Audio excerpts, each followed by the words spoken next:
Captured Thoughts, Said al-Khatir, by Imam Faraj, Rahman ibn Ali ibn al-Jawzi, died 597 Hijri. Translation by Muhammad al-Amrani. In the name of God, the most compassionate, the most merciful. Through him is help sought, and upon him is reliance. The Sheikh, the Imam, the scholar, Faraj Rahman ibn Ali ibn Muhammad ibn al-Jawzi, may God have mercy on him, said, "Praise be to God, praise that attains his good pleasure.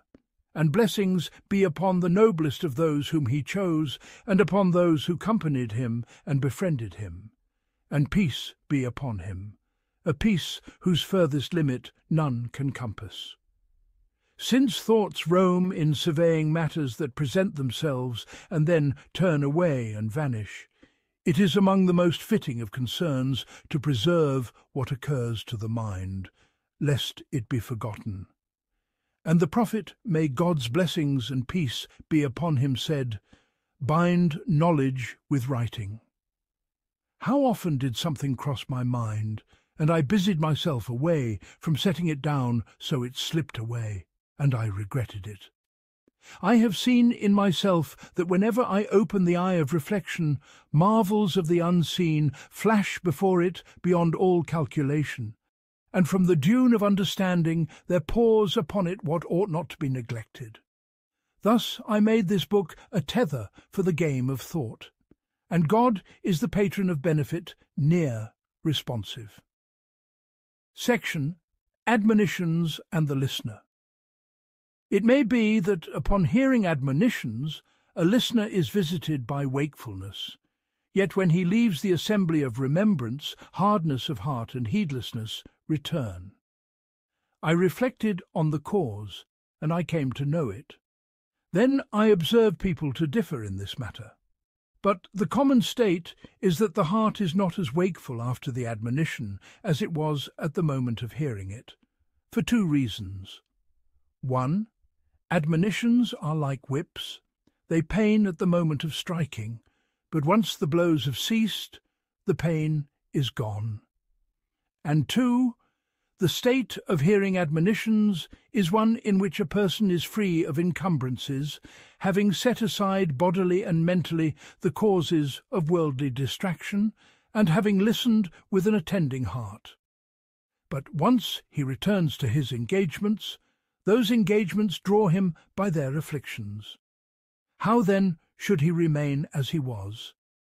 This state is general among people, yet the folk of wakefulness differ in how long the effect remains.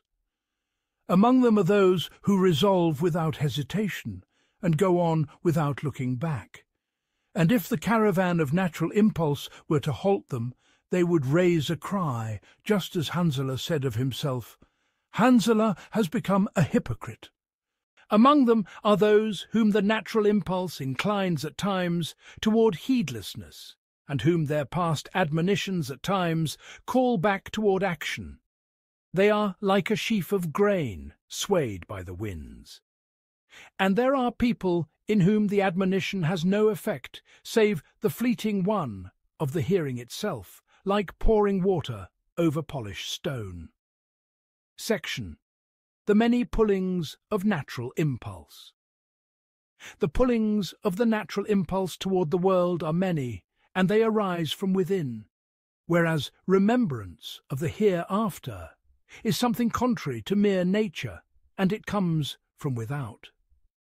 One untutored might suppose that the pullings of the hereafter are stronger, for he hears the threats contained in the Qur'an. But it is not so. The likeness of the natural impulse in its inclination to this world is that of flowing water. It seeks the downward slope. To raise it upward requires effort. Therefore, the auxiliaries of the law, by promises and threats, strengthen the host of reason. As for nature, its pullings are many. The marvel is not that it overcomes, but that it is overcome. Section One who beholds ends with the eye of insight. Whoever with the eye of insight, beholds the ends of matters in their beginnings, will attain their good and be saved from their evil. Whereas one who does not consider the consequences is overcome by the sensory present, and thus what he sought in hope of safety becomes the source of peril, and what he pursued for rest turns into weariness. This becomes clear in the future by recounting the past. You do not escape either having disobeyed God in your lifetime or having obeyed him. Where now is the sweetness of your sin? And where now is the toil of your obedience? Far indeed, each has departed with what it held. Would that, when sins departed, they left us truly. I add for you further clarity. Consider the hour of death. Look at the bitterness of regret for negligence. I will not say, how could it overcome the sweetness of pleasures? For the sweetness of pleasures has turned into colocynth's bitterness. What remains is the acridness of sorrow without a rival. Do you not know that the matter is judged by its outcomes? Watch the outcomes, and you will be safe. Do not yield to the fancy of sense, lest you regret. Section. Reflecting on the consequences of this world. He who reflects on the consequences of this world takes caution, and he who is certain the road is long prepares provisions for the journey. How wondrous is your affair, you who are certain of a matter and then forget it, you who know for sure a harm that faces you, then you rush into it. You fear people, yet God is most worthy that you fear him. Your lower self overcomes you regarding what you only suppose, yet you do not overcome it regarding what you know for certain. Most wondrous of wonders is your rejoicing in your self-deception, and your heedless play concerning that which has been stored up for you. You are deluded by your health, and forget the nearness of sickness. You exult in well-being, heedless of the closeness of pain. The fall of another has shown you your own fall. Another's resting place before death has unveiled your resting place. Yet your seeking of pleasure has distracted you from remembering the ruin of your very self, as though you had not heard the tales of those passed away, nor seen among the living what time has wrought. If you do not know, those were their abodes. The roam of the winds has effaced them and the grave. How often did I see a homeowner who did not descend to his grave until he had abandoned his home? And how often did I see the warden of a palace whose heir, when he was removed, was his own enemy? O you, who at every moment draw nearer to this, yet act as one who neither understands nor knows. How can the eye sleep, content and cool, not knowing at which of the two places it shall alight? Section. Drawing near to temptation. Whoever draws near to temptation is far from safety, and whoever claims fortitude is handed over to his own self. Many a glance is not granted delay, and the most deserving things of restraint and subjugation are the tongue and the eye. Beware, beware of being deluded by your resolve to abandon caprice while you approach the place of seduction, for caprice is full of ambushes. How many a valiant one in the ranks of war was assassinated by whom he would have scorned even to look at? Recall Hamza and the one named Washi.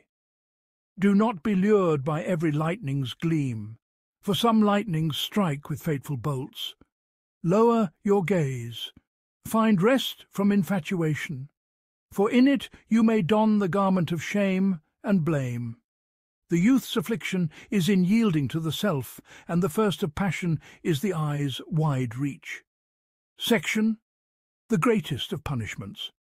The greatest punishment is that the punished one does not sense the punishment. Worse still is that he rejoices in what is in truth a punishment, such as delighting in ill-gotten wealth or gaining free rein in sin. Whoever is in this state will not succeed in obedience. I have reflected on the states of most scholars and self-denying folk, and I saw them under punishments they do not perceive, most of them arising from their pursuit of leadership. The scholar among them is angered if one objection is raised against him. The preacher affects a manner in his preaching, and the self-denying one dissimulates or seeks repute. The first of their punishments is their turning away from the truth while being preoccupied with creation. Of their hidden punishments is the stripping away of the sweetness of intimate supplication and the delight of worship, except for believing men and believing women, by whose presence God preserves the earth. Their inner selves are like their outward appearance, rather, clearer. Their secrets are like their public, rather, sweeter. Their aspirations are set at the Pleiades, nay, higher. When recognized, they turn unknown. If a marvel is seen of them, they deny it.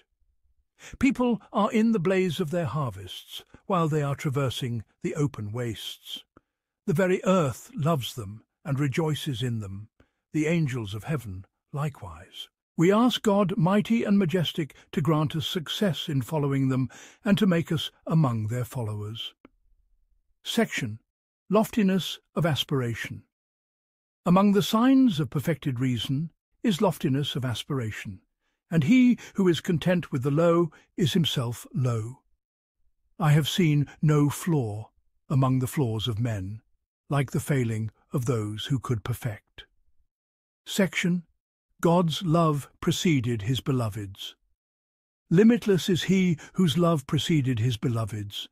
He praised them for what he bestowed upon them. He purchased from them what he himself gave them.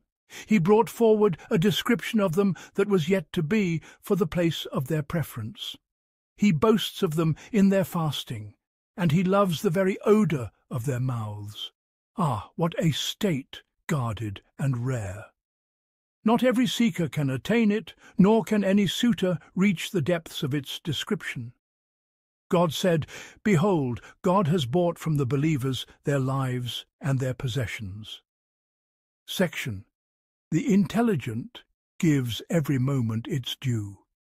It is incumbent upon the intelligent to take provisions for departure, for he does not know when his Lord's decree will surprise him, nor when he will be summoned. I have seen many a person deceived by youth, forgetful of his peers' passing, beguiled by long hopes. Perhaps a scholar of pure theory says to himself, "I shall busy myself with knowledge today and act upon it tomorrow." He eases himself regarding renunciation under the pretext of rest. He postpones the firm resolve to actual repentance. He does not scruple to backbite or to listen to backbiting. He earns what is dubious, hoping to efface it later with scrupulous restraint, forgetting that death may come suddenly. The intelligent one gives each moment its due of what is required of him. If death seizes him, he is seen prepared, and if hope is granted, his good increases. Section: Whenever you see one punished, know it is for sins. A thought occurred to me regarding the severe calamities and great tribulations that befall many people, reaching utmost severity. I said, "Glory be to God. God is the most generous of the generous. Generosity entails forbearance. How then these punishments?" I reflected, and I saw that many people are, in their very existence, like non-existence. They do not contemplate the proofs of divine oneness. They do not look into God's commands and prohibitions. Rather, they run after their habits like cattle. If the law coincides with their desire, so be it, else their reliance is upon their caprices. After receiving a dinar, they care not whether it came from lawful or unlawful sources. If prayer comes easy, they perform it. If not, they abandon it. Among them are those who openly defy with grave sins while knowing something of the prohibitions. Perhaps one among the learned has strong knowledge, yet his sins are immense. So I knew that punishments, even when they are great, are less than their crimes. When a punishment comes to purify a sin, their outcry rises. For which sin is this? While they forget what has already been, at which the very earth might tremble. An elder may be demeaned in his old age until hearts pity him, not realizing that it is for his neglect of God's right in his youth. Whenever you see one punished, know it is for sins. Section. Envy arises from love of this world. I examined the envy found among scholars and saw its source to be love of this world. For the scholars of the hereafter love one another, and do not envy, just as the Almighty has said. They find in their hearts no resentment for what they, the first, were given. And he has said, and those who come after them say, Our Sustainer, forgive us and our brethren who preceded us in faith, and place not in our hearts any rancour toward those who believe. The difference between the two groups is that the scholars of the world look to leadership in it. They love large crowds and praise. The scholars of the hereafter are far from preferring this. Indeed, they feared it and pitied those tried by it. Their likeness is the rider of a storming sea. He has concern enough until he is sure of salvation. Each of them would pray for another and benefit from him, for they are companions of a caravan who grew to love one another, and the days and nights are but their halting places on the journey to paradise.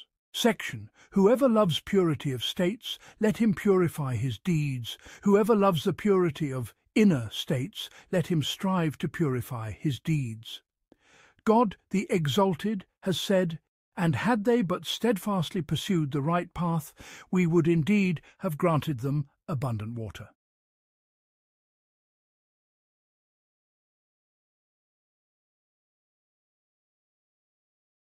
And the prophet, may God's blessings and peace be upon him, relates from his Lord.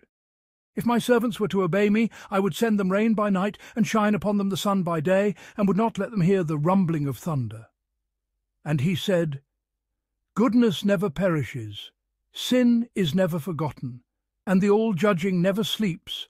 As you judge, so shall you be judged. No, may God grant you success, that one under anesthesia does not feel the blow. Only the one who audits his own soul discerns increase from decrease. Whenever you see some clouding in your state, recall a blessing you did not thank for, or a lapse you committed. Beware the flight of blessings and the sudden onset of afflictions. Do not be deceived by the wide carpet of forbearance, for perhaps it will be swiftly rolled up. God has said, truly, God does not change a people's condition until they change what is in themselves. One of the sages said, Among the forms of delusion is that you do wrong, and he does you good, so you abandon repentance, imagining that slips are excused. Section. The burdens of duty are of kinds. I reflected one day upon the burdens of duty, taklif, and I saw them divided into the easy and the hard. The easy, acts of the limbs, though even here some are harder than others. Ablution and prayer are easier than fasting, and for some, fasting is easier than alms. As for the hard, they differ in difficulty. Among the more difficult is the rational reflection and inference that lead to knowledge of the Creator.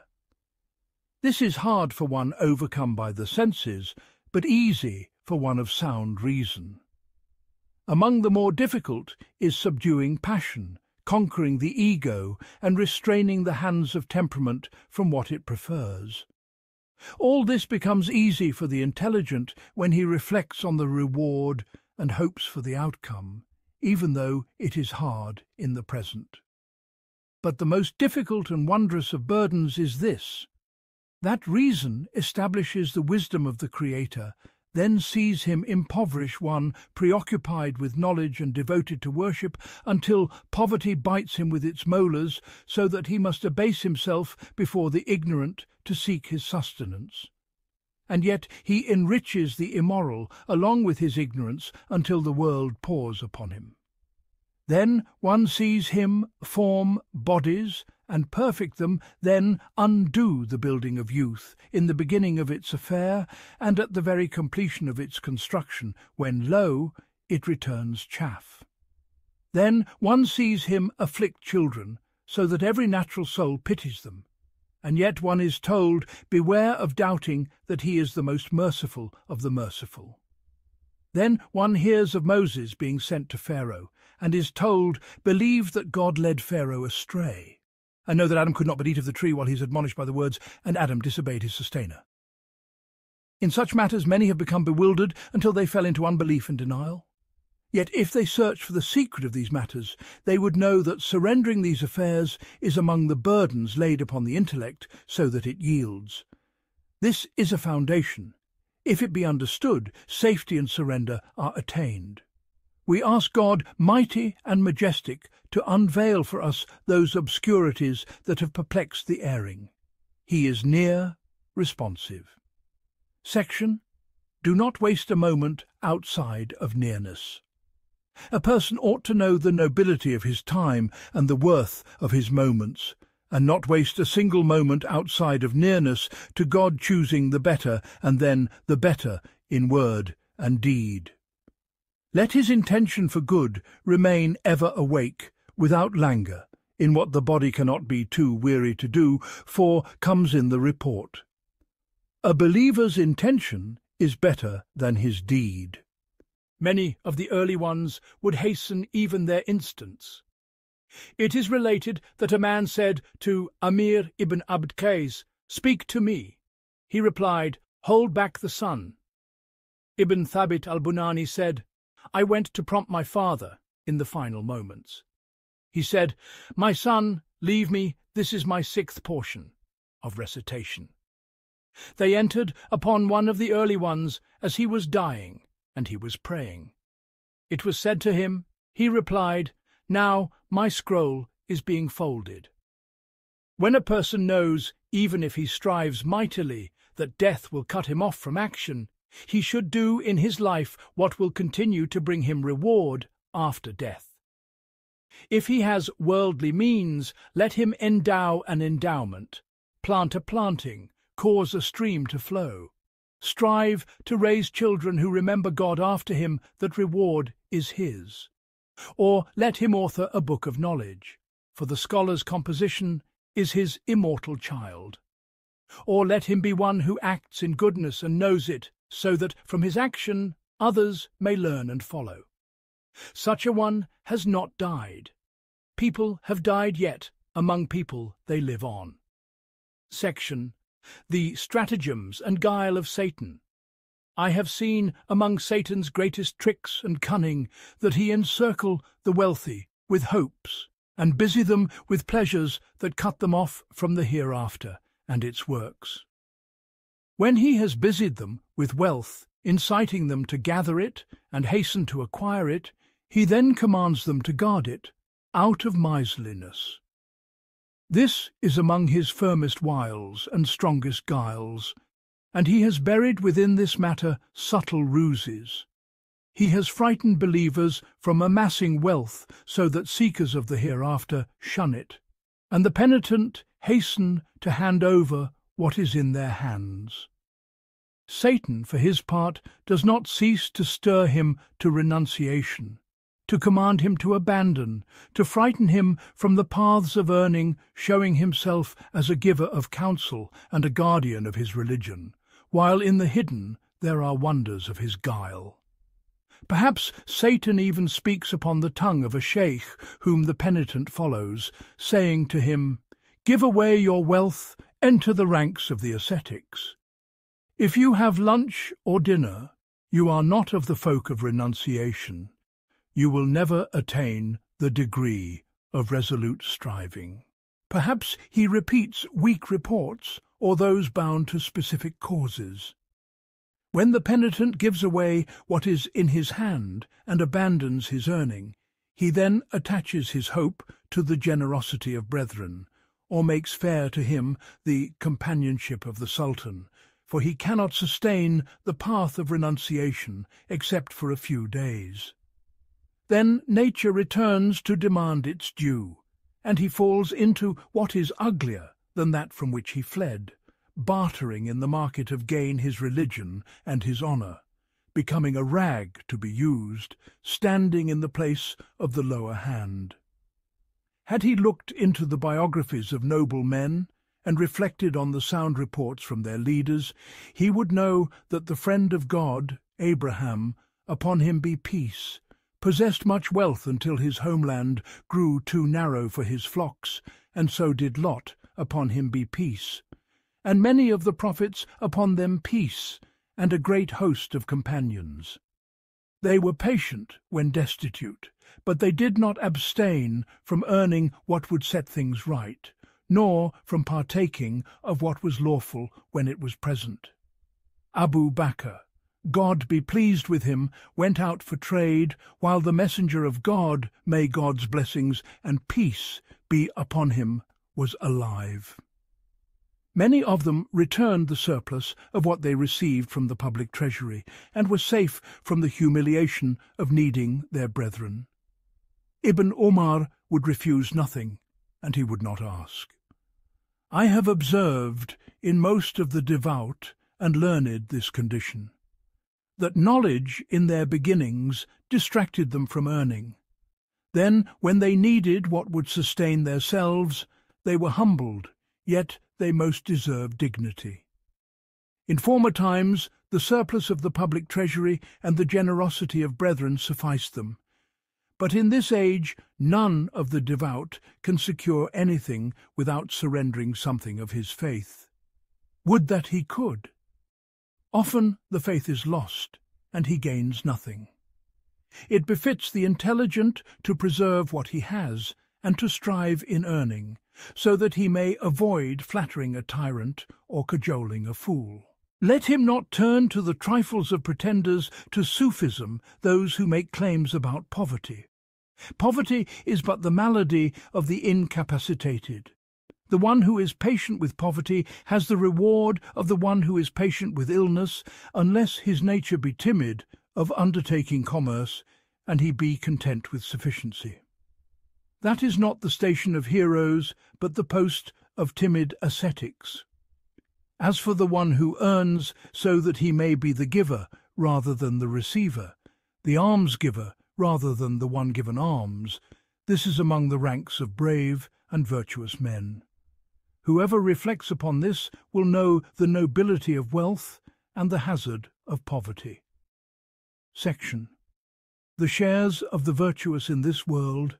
I considered the states of the virtuous, and found that for the most part they have been undercut in their share of this world, while the world is mostly in the hands of those of lesser worth. I looked at the virtuous, and saw them grieving for what they missed of what the deficient attained. Some of them were torn apart by sorrow for that. I spoke to one such, saying, Alas, for you consider your affair, for you are mistaken in several ways. First, if you have an aspiration for this world, then strive for it. Striving spares you the pain of regret. To sit grieving over what another attained while your own effort falls short is the utmost incapacity.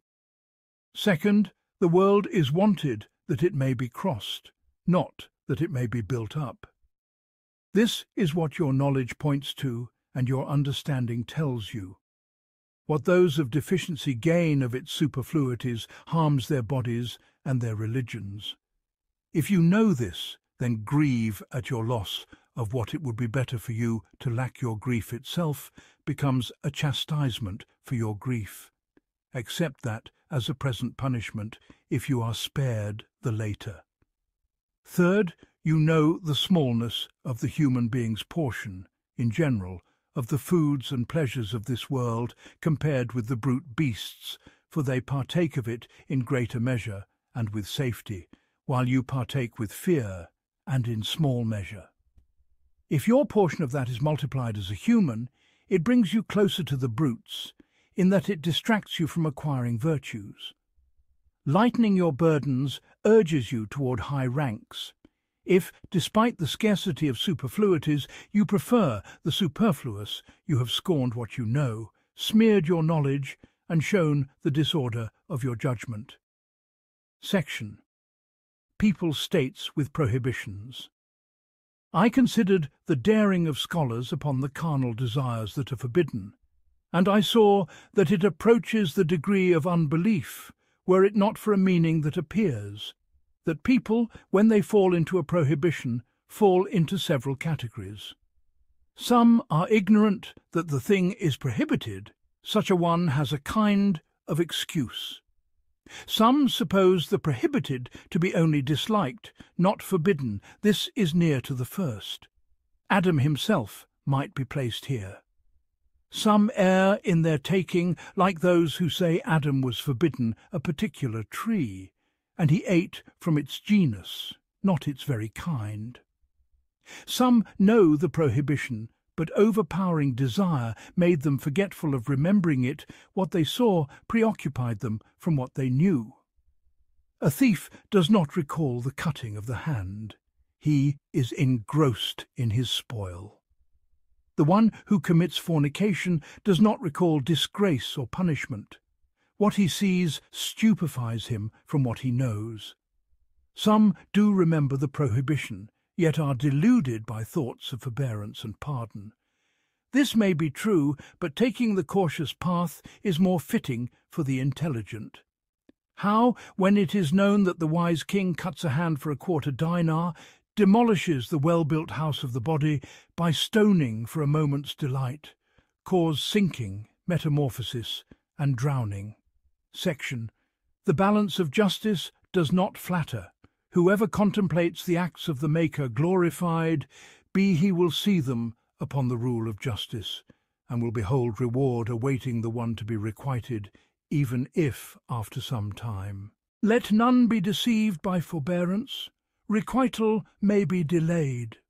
Among the ugliest of sins, those prepared for great requital, is persistence in sin, while one tries to placate the Lord with mere seeking of forgiveness, prayer, and devotions, believing that such placation will avail. The most deluded of all is he who does what God hates while asking of him what he himself desires, just as is related. The weak one is he who follows his desires, and then entertains vain expectations upon God. It befits the intelligent to watch for the coming of requital. Ibn Sirin said, I taunted a man saying, "Oh, bankrupt," and 40 years later I went bankrupt. Ibn al-Jalla said, my sheikh saw me looking at a beardless youth. He said, "What is this? You shall surely find its consequence." I forgot the Qur'an 40 years thereafter. Conversely, whoever does good or corrects an intention, let him await its beautiful reward, even if the time be long. God Most High has said, Verily, whoever is conscious of God and patient, surely God does not let go to waste the reward of those who do good. And the Prophet, may God's blessings and peace be upon him, said, Whoever lowers his gaze from the beauties of a woman, God will grant him faith whose sweetness he finds within his heart. Let the intelligent know that the balance of justice does not flatter. Section. Most of the ways of the self-styled Sufis deviate from the law. I have examined the states of the Sufis and ascetics, and found most of them deviating from the law between ignorance of the law and innovation based on opinion. They argue with verses whose meanings they do not grasp, and with reports that have causes, and most of them are not firmly established. They heard in the noble Qur'an, the life of this world is but a deceptive enjoyment, and the life of this world is but a play and a passing delight and adornment. They heard in a hadith, this world is more trivial to God than a dead sheep is to its people.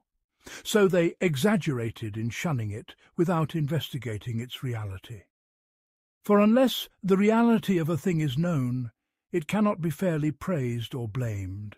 If we examine this world, we see this spread earth made a dwelling for creation, from it their sustenance springs, and in it their dead are buried. Such a thing is not to be blamed, given the benefit it holds. We see upon it water, crops, and animals, all for the human being's benefit, and the preservation of his cause of subsistence. The subsistence of the human is the cause of knowing his Lord, of obeying and serving him. What preserves the knowing worshipper is therefore to be praised, not blamed. It is thus clear that blame pertains to the ignorant or sinful acts done in this world. If one acquires lawful wealth and pays its due, he is not reproached. Was it not known what al-Zubair and Ibn Auf and others left behind? Ali's charity, God be pleased with him, reached 40,000. Ibn Mas'ud left 90,000. Al-Layth ibn Sa'd's yearly income was great. Sufyan engaged in trade. Ibn Mahdi's revenue was abundant. If one multiplies marriage and concubines, he is praised, not blamed. The Prophet, may God's blessings and peace be upon him, had wives and concubines. Most companions were inclined to numerous marriages. Ali had 4 free women and 17 bondwomen. His son Al-Hasan married around 400. If one seeks marriage for children, it is devotion at its utmost, and if he seeks pleasure, it is permissible, and within it lies uncounted worship, guarding himself and the woman, and more. Moses, upon him be peace, spent 10 years of his noble life as the dowry for Shu'aib's daughter. Were it not that marriage is among the best of things, prophets would not have devoted so much of their years to it. Ibn Abbas said, "The best of this community are those most given to women." He would lie with one bondwoman and then with another. It was said that al-Rabi would practice coitus interruptus. As for eating, its purpose is to strengthen this body for the service of God. It is a duty upon one who owns a she-camel to be gracious to her, so that she may carry him. The Prophet, peace and blessings be upon him, would eat what was available. If meat was found, he ate it. He ate chicken. The most beloved of foods to him was sweet things and honey. Never was it related that he abstained from something permissible. Ali was brought a dessert. He ate and asked, "What is this?" They said, "Nowruz." He said, "Make every day a Nowruz." What is disliked is eating beyond satiety, and dressing out of arrogance and conceit. Some satisfied themselves with less because pure lawful gain is rare to obtain in fullness. Otherwise, the Prophet wore a garment purchased at a high price. Tamim al-Dari had a costly robe in which he prayed at night. Yet there came those who exhibited asceticism and invented a way adorned by their desire. Then they sought proofs for it. One should follow proof, not follow a way, and then look for proofs to suit it. They divided among themselves. 1. Those who affect poverty outwardly, but are lions of appetite, inwardly indulging in pleasures in private, while clinging to ritual displays in public. They wear the garb of the ascetic, while within they carry Pharaoh's pride. 2. Those sound in inward intention, but ignorant of the law. 3. Those who set themselves up as authorities and composed writings, ignorant folk, imitated them in this path, like the blind following the blind. Had they but looked back to the first affair, the state of the messenger and his companions, they would not have deviated. Among those of realization were men who did not shrink from censuring those held great in the eyes of men if they deviated from the law. It is related from Ahmad that he was asked about marriage. He said, "The Sunnah of the Prophet." He was told, "But Ibrahim ibn Adham said." He cried out, "Do you bring us the trifles of the roadside?" He was told, Sari al-Sakti said, "When God created the letters, Alif stood upright, but Ba prostrated. He said, "Warn people away from him. Know that the one truly grounded is not overawed by the names of the esteemed." A man said to Ali, God be pleased with him, "Do you suppose we think Talha and Zubair were upon falsehood?" He replied, "Truth is not known through men. Know the truth, you will know its people." Indeed, great names are heavy in people's hearts. If their words are transmitted to one ignorant of the law, he accepts out of reverence for them. They relate that Abu Yazid said, "I made myself furious. Had I sworn an oath not to drink water for a year, I would have held to it." If this be true, it is a grievous error, and a gross lapse, for water conveys nourishment to the body, and nothing takes its place. If he does not drink, he harms his body. The Prophet had sweet water fetched for him. Is this the act of one who knows his soul is not his own, to dispose of only with the owner's leave? They relate of a Sufi. "I set off to Mecca on the path of reliance barefoot. When thorns pierced my foot, I scraped it upon the ground and did not lift it. I wore a hair shirt. When my eye hurt me, I rubbed it with the hair shirt, and one of my eyes was gone." Such tales the storytellers pass off as miracles, magnifying them before the masses until the doer appears higher than al-Shafi'i and Ahmad. Yet this is among the gravest sins and ugliest defects. God has said, "Do not kill yourselves," and the Prophet said, "Yourself has a right upon you." Abu Bakr sought shade for the Prophet on the migration. He laid a cloth in the shade of a rock. Early in this community, such negligence appeared its cause twofold: ignorance of knowledge and proximity to the time of monasticism.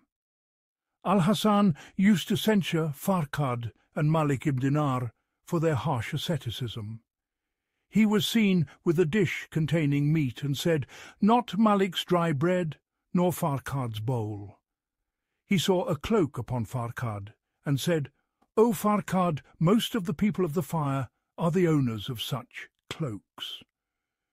How many a tale has a storyteller gilded of folk who set out wandering without provisions or water, unaware that this is among the worst of deeds. God is not to be tested. A naive penitent hears and goes out and dies on the road. The teller has a share in his sin. They relate that Dhul-Nun met a woman wandering and conversed with her, forgetting the sound reports. It is not lawful for a woman to travel a day and a night except with a mahram. They relate that some walked upon water. Ibrahim al-Harbi said, "It is not sound that anyone ever walked upon water." When they hear this, they say, "Do you deny the miracles of the saints?" We say, we do not deny what is sound. The righteous are those who follow the law and do not worship by their own opinions. The children of Israel made things hard, so God made things hard for them.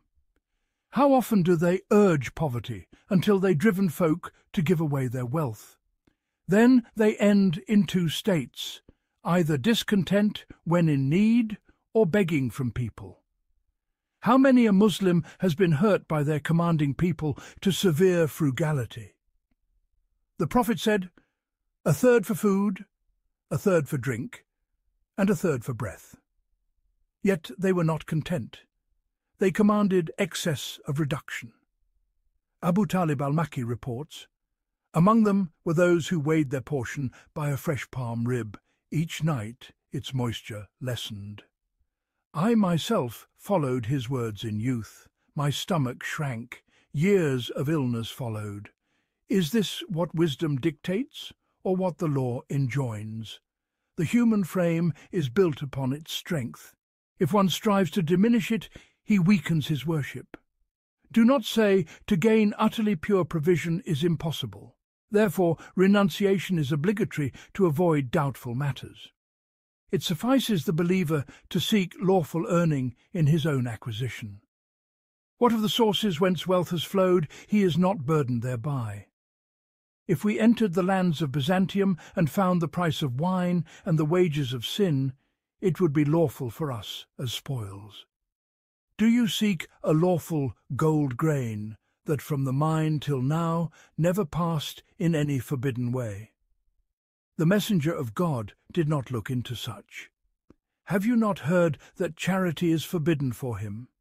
Yet when charity meat was given to Barira, and she gifted some to him, he ate because the description had changed. Ahmad ibn Hanbal said, I dislike extreme reduction of food. Some did it until they fell short of the obligations. This is true.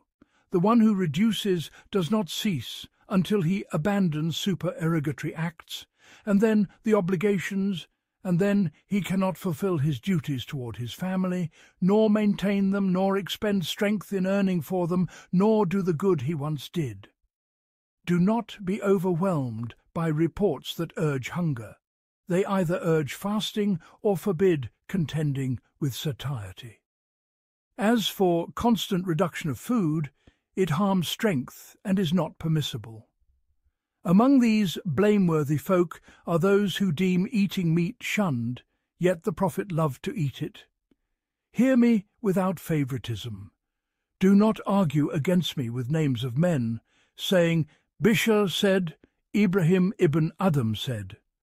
Whoever argues with the messenger and his companions has stronger proof. There may be a way to interpret those elders' acts charitably. I mentioned to one of our sheikhs that some noble ones buried their books. I asked, what is the meaning of this? He said, the best we can say is to be silent, hinting it was ignorance.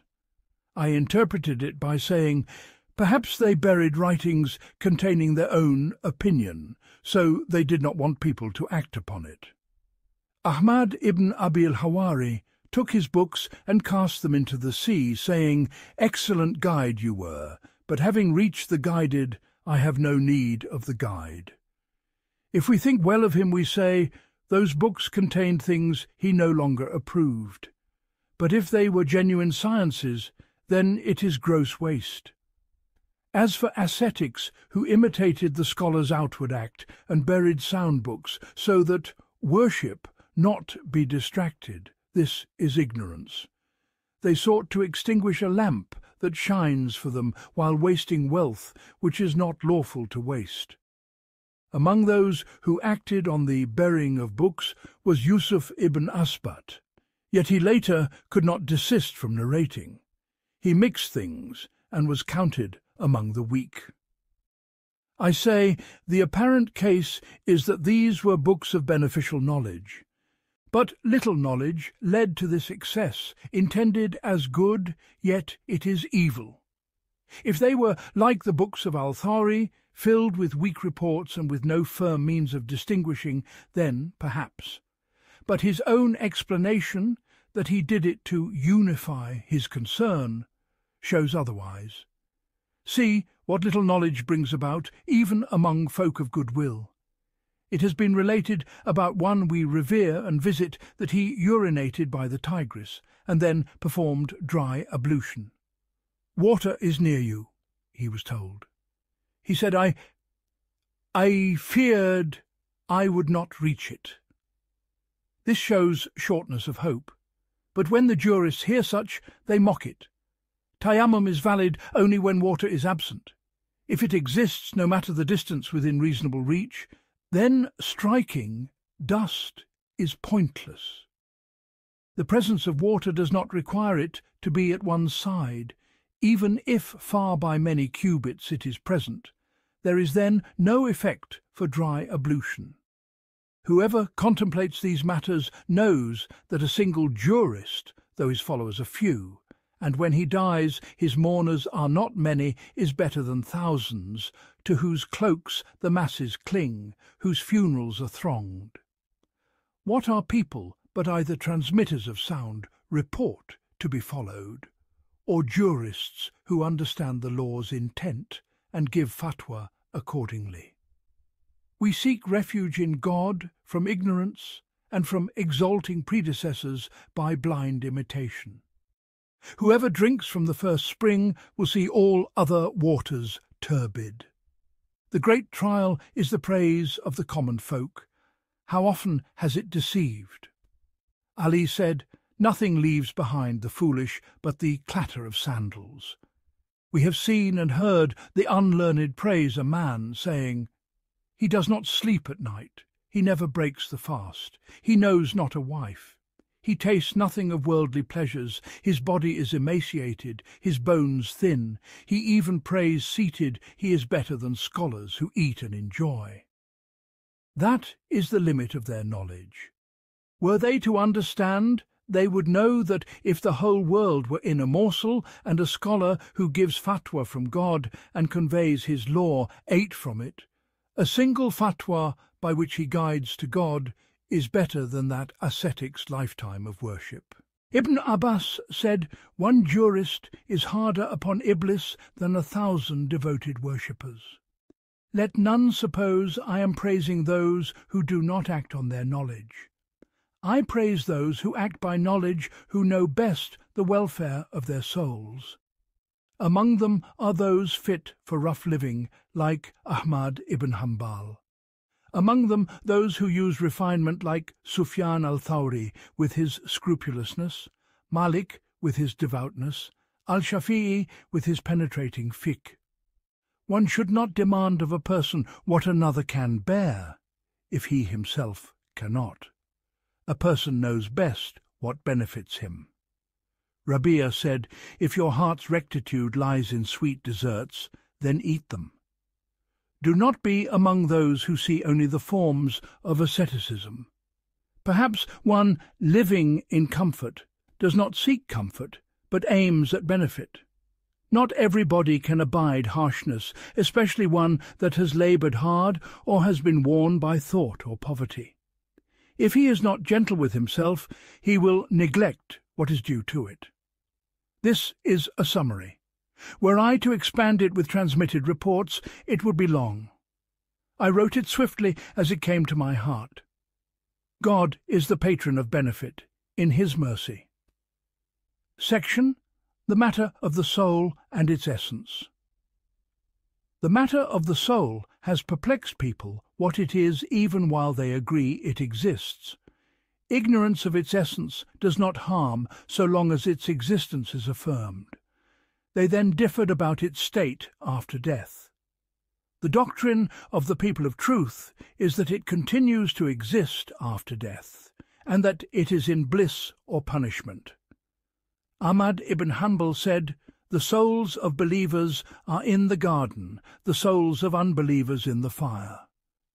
Concerning the martyrs, it is reported that they are in the crops of green birds, alighting upon the trees of the garden. Some ignorant ones took the apparent meanings of texts and said, "The dead eat in their graves and mate." The sound position is, the soul departs after death to bliss or torment, and experiences that until the day of resurrection. When resurrection comes, it returns to the body to complete its enjoyment through intermediaries. His words, "in the crops of green birds," indicate that souls attain certain pleasures only by means, if those pleasures are of food and drink. As for the delights of knowledge and gnosis, it is possible they be attained by the soul itself, without intermediary. My purpose in this is that I have found within me some unease at death, and a tendency to regard the soul as annihilated thereby. I said to it, "If you believe in the law, then the discourse turns to verifying the law's truth." "I have no doubt," it said. I said, "Then strive to make faith sound, and to realize God consciousness, and rejoice then at the repose that comes with the hour of death, for I fear for you only falling short in deeds. Know that the degrees of bliss vary with degrees of virtue. So rise on the wings of earnestness to the highest of their towers. Beware the fowler of desire, and the snare of heedlessness. God is the granter of success.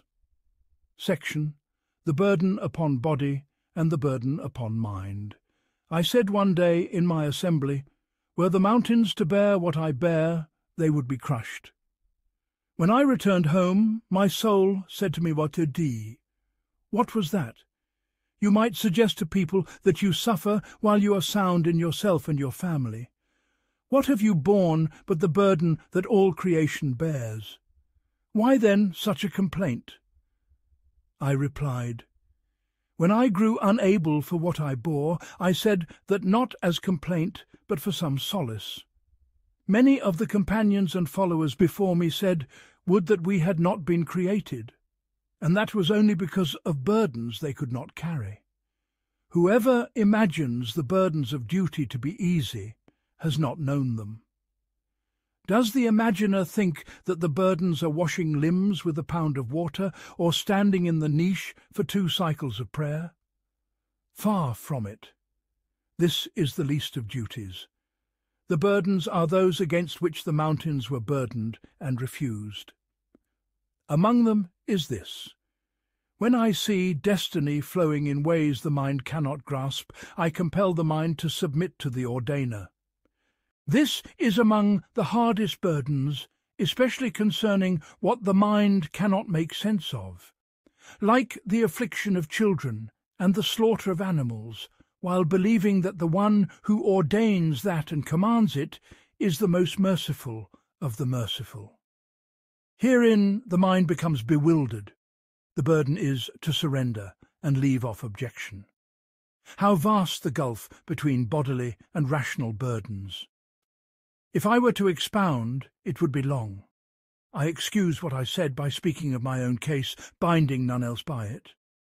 I am a man whom knowledge was made beloved from childhood. I busied myself with it, and not one branch of it alone, but all its branches. Nor is my ambition in a branch to be content with some of it. I yearn to exhaust it. Time does not suffice. Life is narrower. Longing grows strong, power shows weakness, and so I remain halted upon many desired thresholds, sighing in regret. Then knowledge led me to knowing the worshipped one. It urged me to his service. The proofs of him cried out to me for him.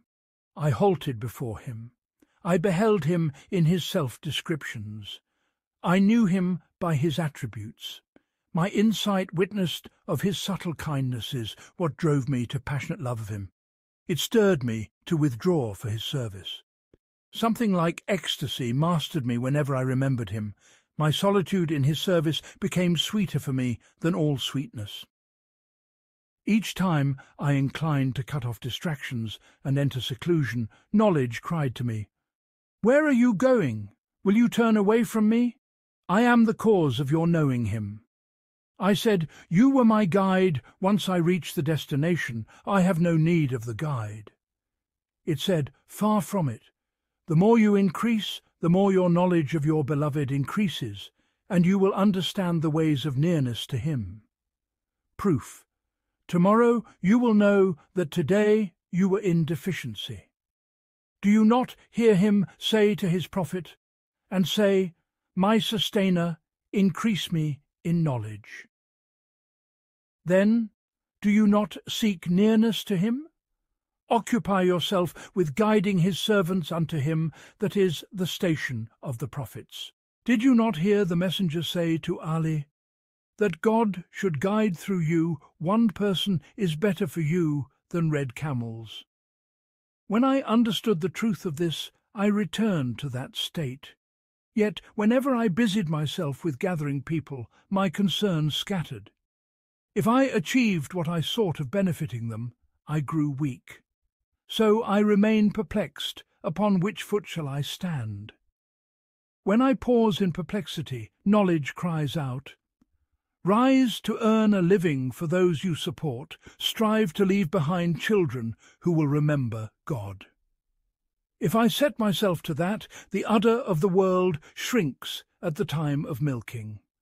I find the door of livelihood shut in my face. Knowledge had taken me from learning a trade. When I look at the sons of the world, I see they do not sell any of their wares save for the buyer's religion.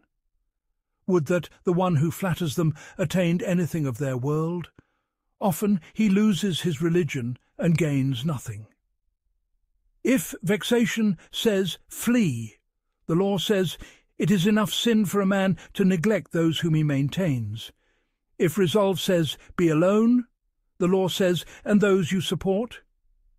In the end, I set upon reducing the world's share, but I was reared in its ease and fed upon its milk. My temperament is delicate by long habit. When I change my clothing and coarsen my food for open expansiveness cannot be afforded, nature takes flight at the change of habit.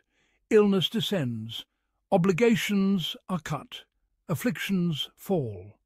It is known that to harden food after it has been lawfully and tastefully gained, for one unaccustomed, is to strive in the ruin of the self. So I say, what shall I do? How shall I act?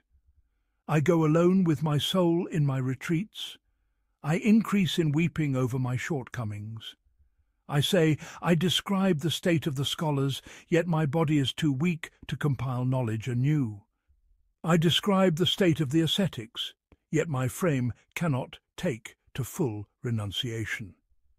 I describe the state of the lovers, and mixing with people scatters my concern and etches the forms of desired things upon my soul, so the mirror of my heart tarnishes. The tree of love needs a pure soil, and the water of solitude poured by the norias of reflection. If I strive to earn, I fail. If I turn to the sons of the world, my nature recoils from humiliation, and my religion restrains me. Neither pull leaves any effect. Mixing with people harms the soul at every breath. I cannot perfect repentance, nor can I attain a sound degree of knowledge, action, or love. So if you see me as the poet said, he casts me bound into the sea and orders, "Beware, beware, lest you be touched by water." I am bewildered in my affair. I weep over my life. I call out in the empty spaces of my solitude with what I heard from one of the common folk, yet it seems my very state.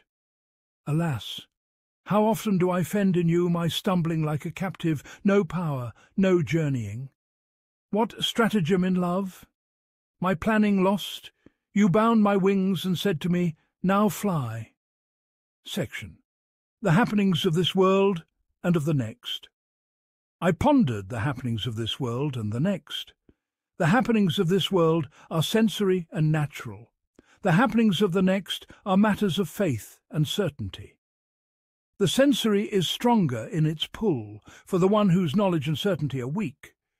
Happenings persist through abundance of their causes, mixing with people, looking upon adornments, exposing oneself to pleasures, all this strengthens sensory happenings. Seclusion, reflection, looking into knowledge, these strengthen the happenings of the hereafter.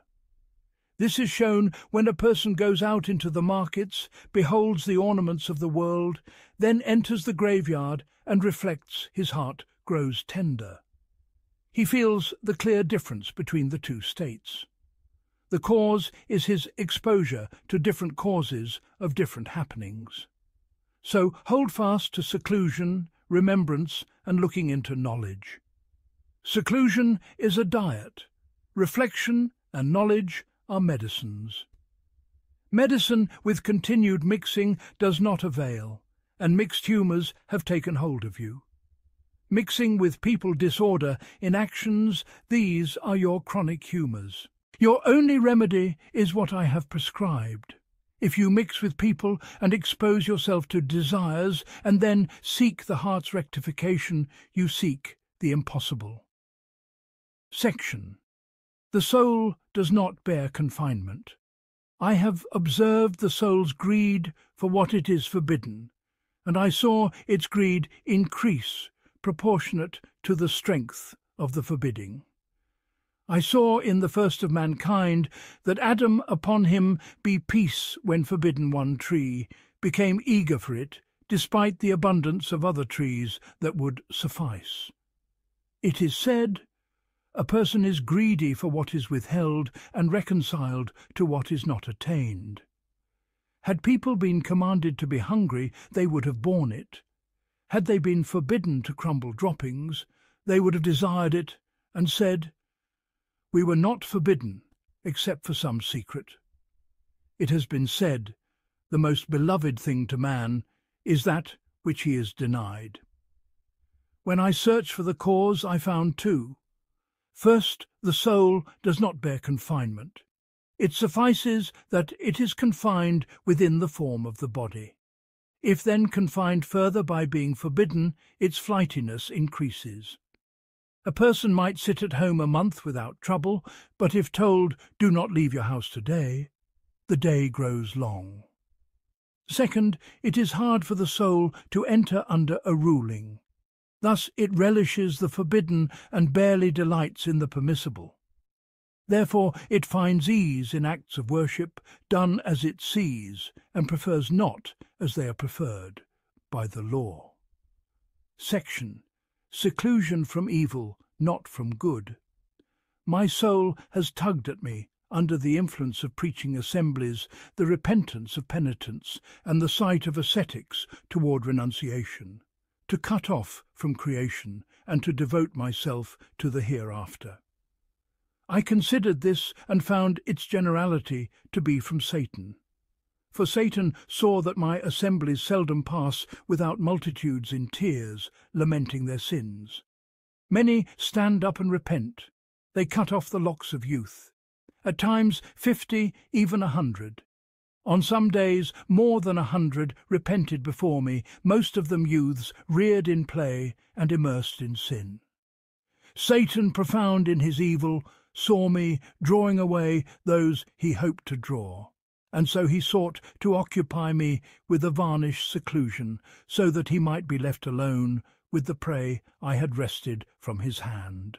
He beautified for me the abandonment of the assemblies, saying, "They are not free of people's pretence, but I seek refuge in God from intent that aims at other than him. Never would I deliberately seek of people what is not lawful." He then showed me in renunciation the cutting off of manifest and lawful means of earning. I said to him, "If renunciation suits me, and solitude takes hold, and then what is in my hand is exhausted, or one of my dependents needs, shall I not go backward? Leave me then to gather what will fill my need, and spare me asking people. If my life be extended, it is a good cause. If not, it is for my family. I do not wish to be like the traveller who poured out his water for a mirage. When regret came, it did not benefit him. The proper course is to make the bed before sleep, and to gather means that close the gap before old age. This is prudent." The messenger said, "To leave your heirs wealthy is better than to leave them dependent, begging of people." And he said, "How goodly is righteous wealth in the hand of a righteous man." As for seclusion, let it be seclusion from evil, not from good. Seclusion from evil is obligatory in all states. Teaching students and guiding seekers is the worship of the scholar. Some err among scholars who prefer much prayer and fasting over writing a useful book, or teaching a knowledge that benefits for the latter is a seed whose yield multiplies and whose benefit endures through time. The soul inclines to what Satan adorns for two reasons. Love of idleness for seclusion seems easier, and love of praise, for if she is reputed an ascetic, the masses will incline to her more.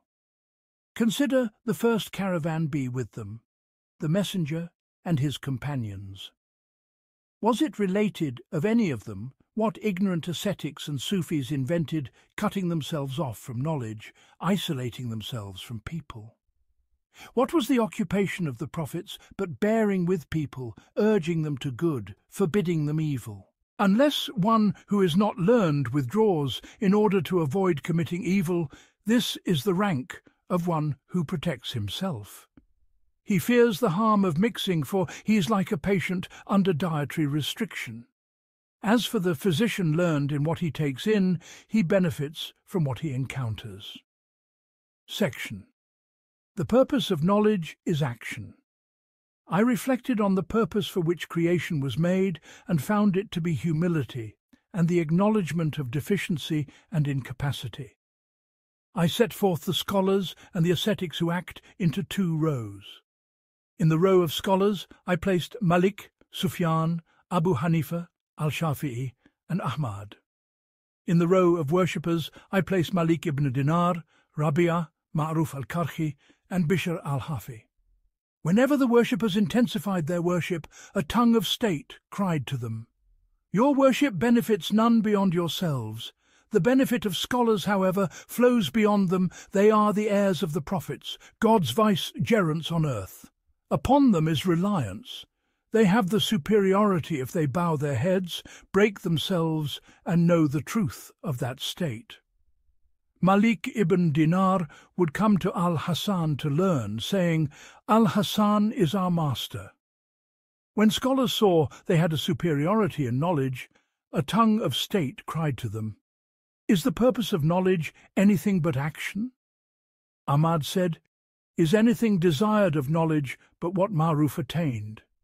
Sufyan said, "I would rather that my hand be cut off than that I had written hadith," meaning for unreliable narrations. al-Darda said to a man, "Have you acted upon what you know?" He said, "No." She said, "Why then increase God's proof against yourself?" Abu al-Darda said, "Woe to the one who neither knows nor acts once, and woe to the one who knows but does not act 70 times. Al-Fudail said, 70 sins of the ignorant are forgiven before one sin of the learned. What then of the word of God? Are those who know equal to those who do not know? Sufyan came to Rabi'a and sat before her to benefit from her words. Thus knowledge led the scholars to know that its purpose is to act thereby. Knowledge is an instrument. They humbled themselves, confessed deficiency, and thus all attained acknowledgement and humility.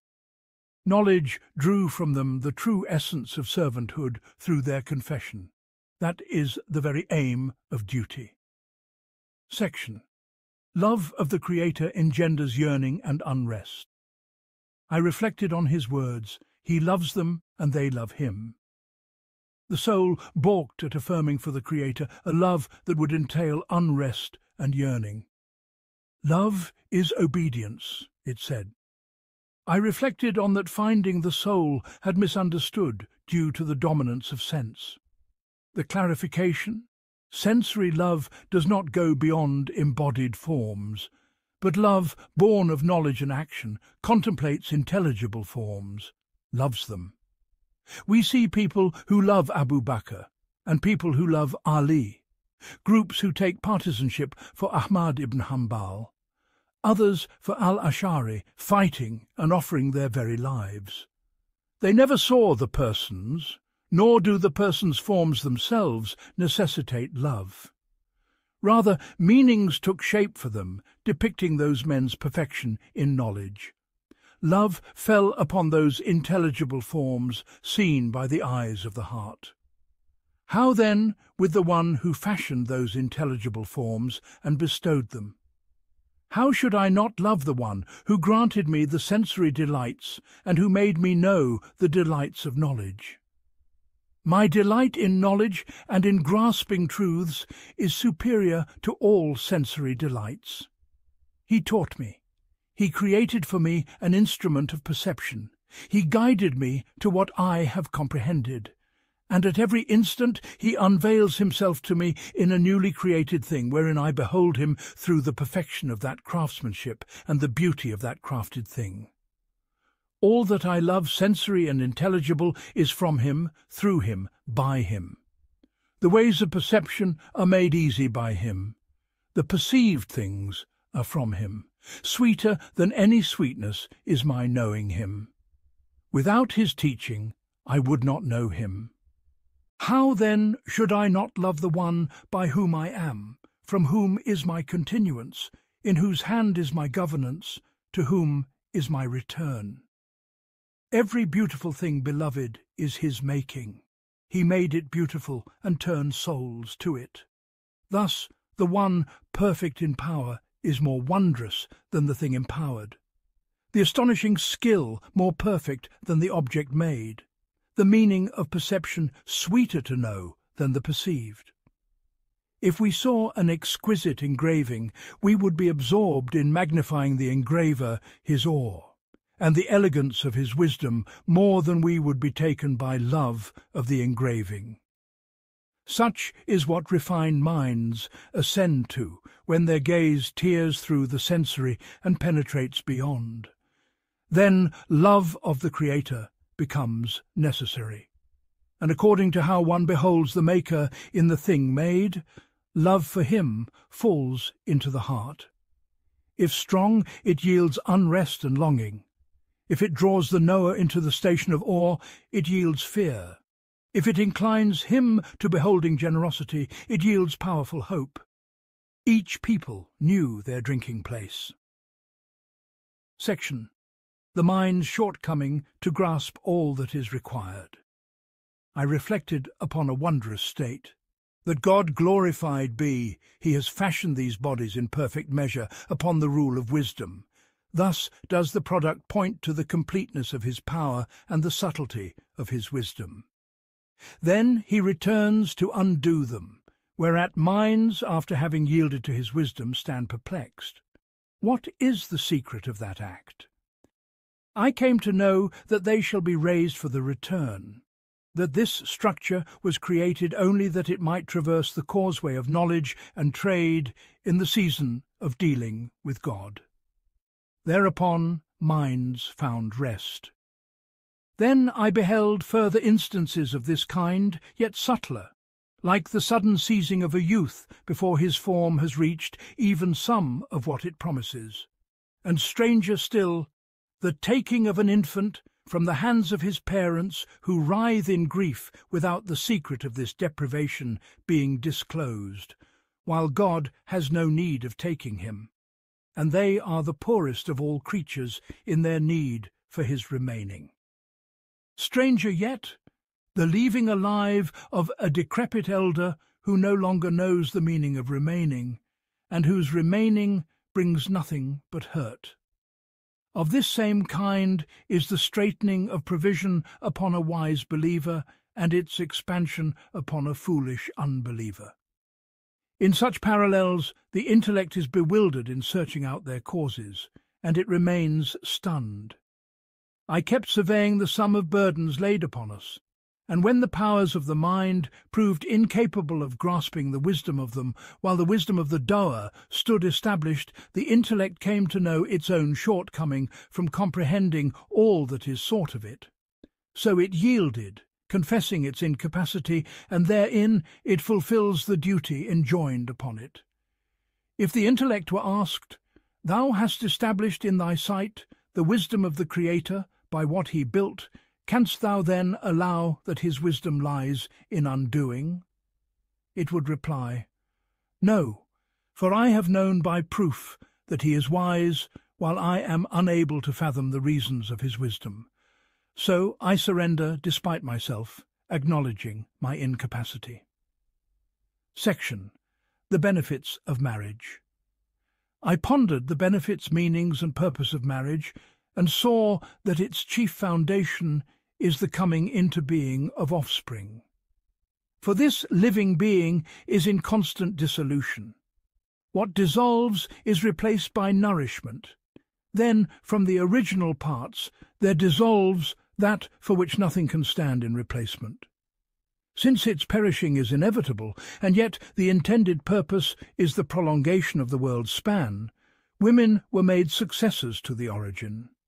And since the outward form of marriage is shunned by noble souls, exposure of nakedness and a contact that the soul itself does not deem comely desire was set to urge it, so that the intended purpose might be attained.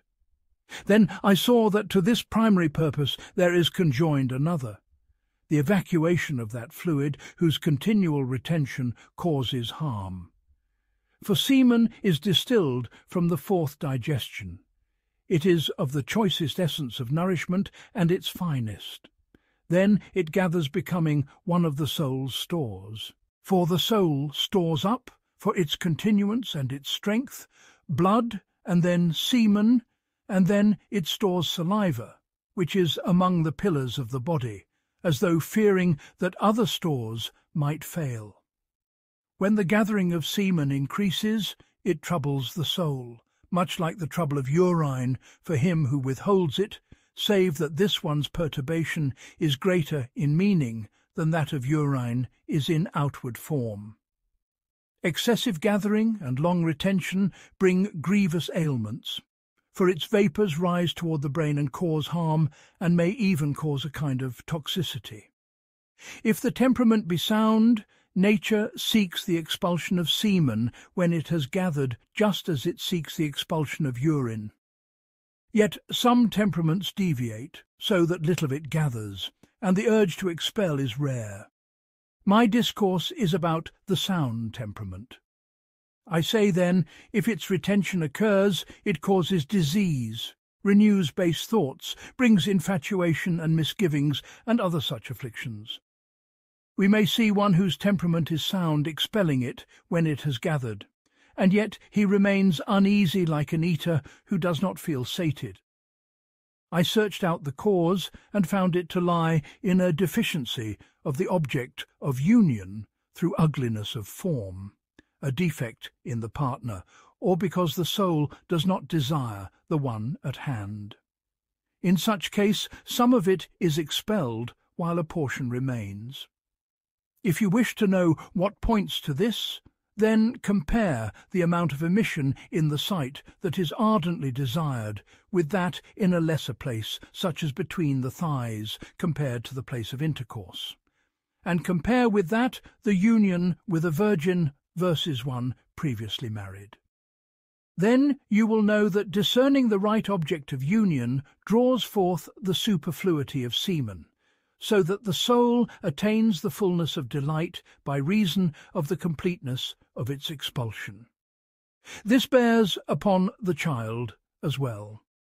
When a child is the offspring of two young persons who have restrained themselves from intercourse for a long season, he is in the main stronger than the offspring of others, or of one who is addicted to intercourse. Hence did they dislike marriage among near relatives, because it constricts the soul from its expansiveness, and one imagines he is marrying part of himself, and they praised marrying those who are strangers for this very reason. Of this kind, too, is the large part of the purpose achieved by the removal of such harmful superfluity through a new partner, even if the form be not comely for novelty, has a wondrous quality. Consider the eater filled with bread and meat, who has no room for a morsel more. Yet if a sweet is brought, he partakes, and if something sweeter still is offered, he takes it. Novelty has a meaning that beguiles. For the soul does not incline to what it is accustomed to, but seeks what is unknown. It imagines in the new a desired quality, and if it does not find its desire there, it turns away to another novelty, almost as though knowing that there must be a perfect grace without taint, which it keeps imagining in what it sees. In this there lies a buried indication of resurrection, for to create a being whose care is bound to an object that does not exist, this would be a kind of futility. Understand this. When the soul perceives the faults of what it mingled with in this world, it returns to seeking the new. Hence the sages said, "Love is blindness to the beloved's faults. Whoever considers those faults finds solace." Therefore it is recommended for a woman neither to go so far from her husband that he forgets her, nor to draw so near that he grows weary of her. And likewise he should observe the same toward her, lest he tire of her, or witness what lay hidden among her defects. He should not expose her nakedness, and he should strive never to smell from her but the sweetest scents, together with other traits practised by wise women. They know this by their natural insight without need of teaching. The ignorant, however, neglect it, and so bring about a swift turning away of husbands from them. Whoever seeks a noble child and the fulfilling of desire should choose well the spouse. If it is a wife he seeks, let him look upon her. If she settles well within his soul, let him marry her, and let him examine how she has settled within him. The sign that love for her has clung to the heart is that the eye cannot turn away, and if the eye turns, the heart grows restless, demanding another look. That is the utmost degree, and below it are degrees upon which depend the reaching of one's aims. If it is a bondwoman to be purchased, then let him look with even greater care. If he can converse with her with words that stir alertness, let him see how she responds, for beauty lies chiefly in the mouth and eyes.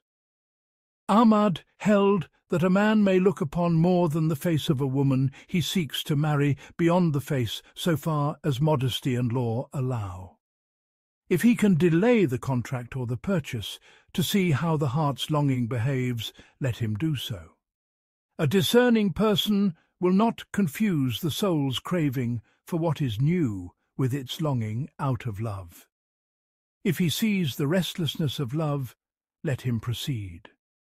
It is said in ancient scripture, "Every marriage without love becomes regret and remorse until the day of resurrection."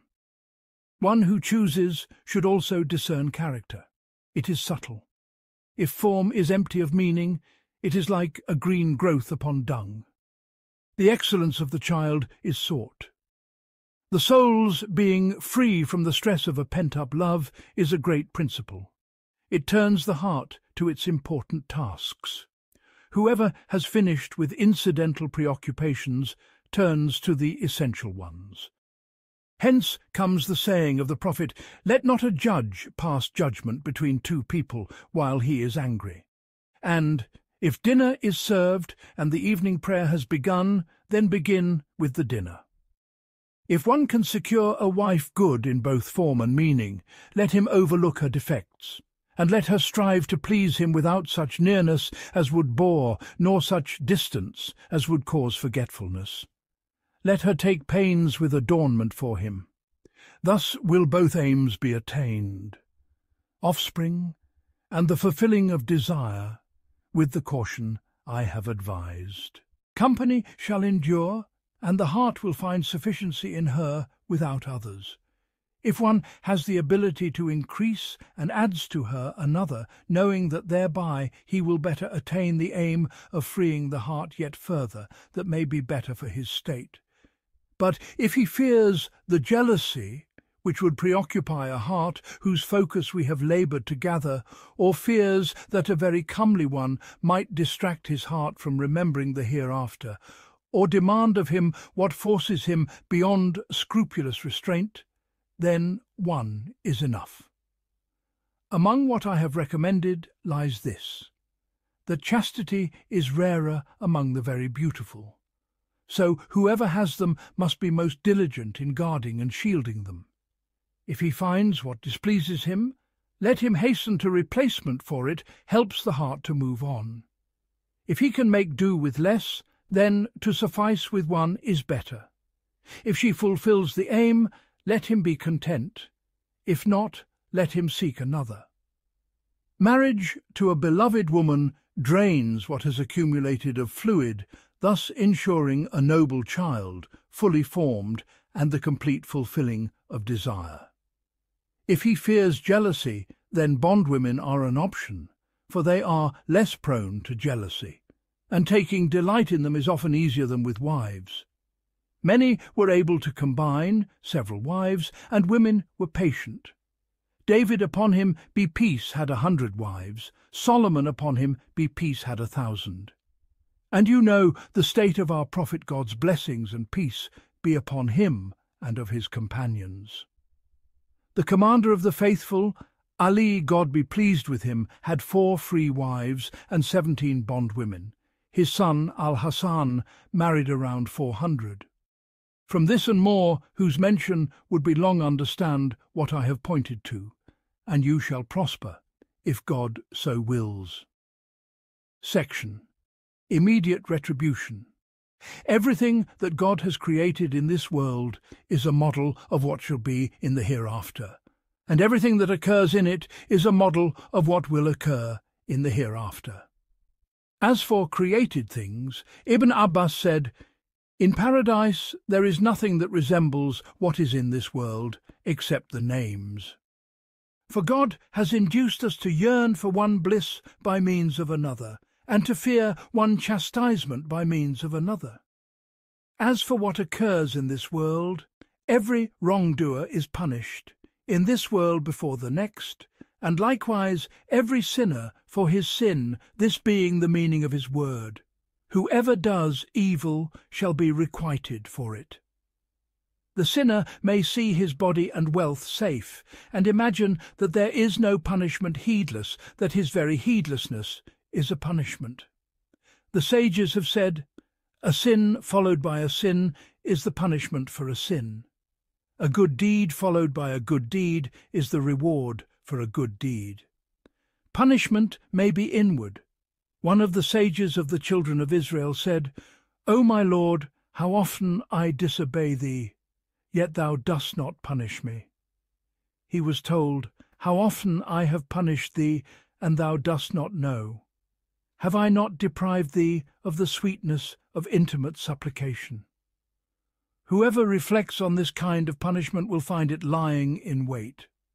Wahib ibn al-Ward, when asked, "Does the one who sins find the sweetness of obedience?" said, "Nor even the one who intends to sin." Many a person let his eye wander and was deprived of the eye of inner discernment. Many a person let his tongue loose and was deprived of a heart made pure. Many preferred a dubious morsel, and their inner core was darkened, and they were deprived of night vigils and the sweetness of intimate prayer, this and more besides. People who audit their souls know this well. Conversely, whoever is mindful of God finds good recompense for mindfulness promptly, as the prophet, peace be upon him, relates from his Lord. "The glance at a woman is a poisoned arrow from among the arrows of Satan. Whoever leaves it out of seeking my good pleasure, I shall grant him a faith whose sweetness he will find within his heart." This is a hint that alerts those heedless of such matters. As for explicit measure for measure in the outward, it is seldom held back. The prophet said, "Sleeping in the early forenoon diminishes provision." And, indeed, a person is barred from provision because of a sin he commits. Commentators have related that every one of the patriarchs of the tribes had 12 sons, whereas Joseph had 11 owing to his resolve. Whoever has discernment and ponders such matters will see the requital and understand. Al-Fudail said, "I disobey God, and I recognize that in the behavior of my mount and my maid." Abu Uthman of Nishapur had the thong of his sandal snap on his way to Friday prayer, and was delayed as he repaired it. He said, "It snapped only because I did not perform the Friday bath." Among the wonders of requital in this world is that when the hands of Joseph's brothers stretched forth in wrongdoing, they sold him for a paltry price. Their palms were later stretched out before him in pleading, "Be charitable toward us." When he had been steadfast in the trial of temptation, he lawfully owned the woman.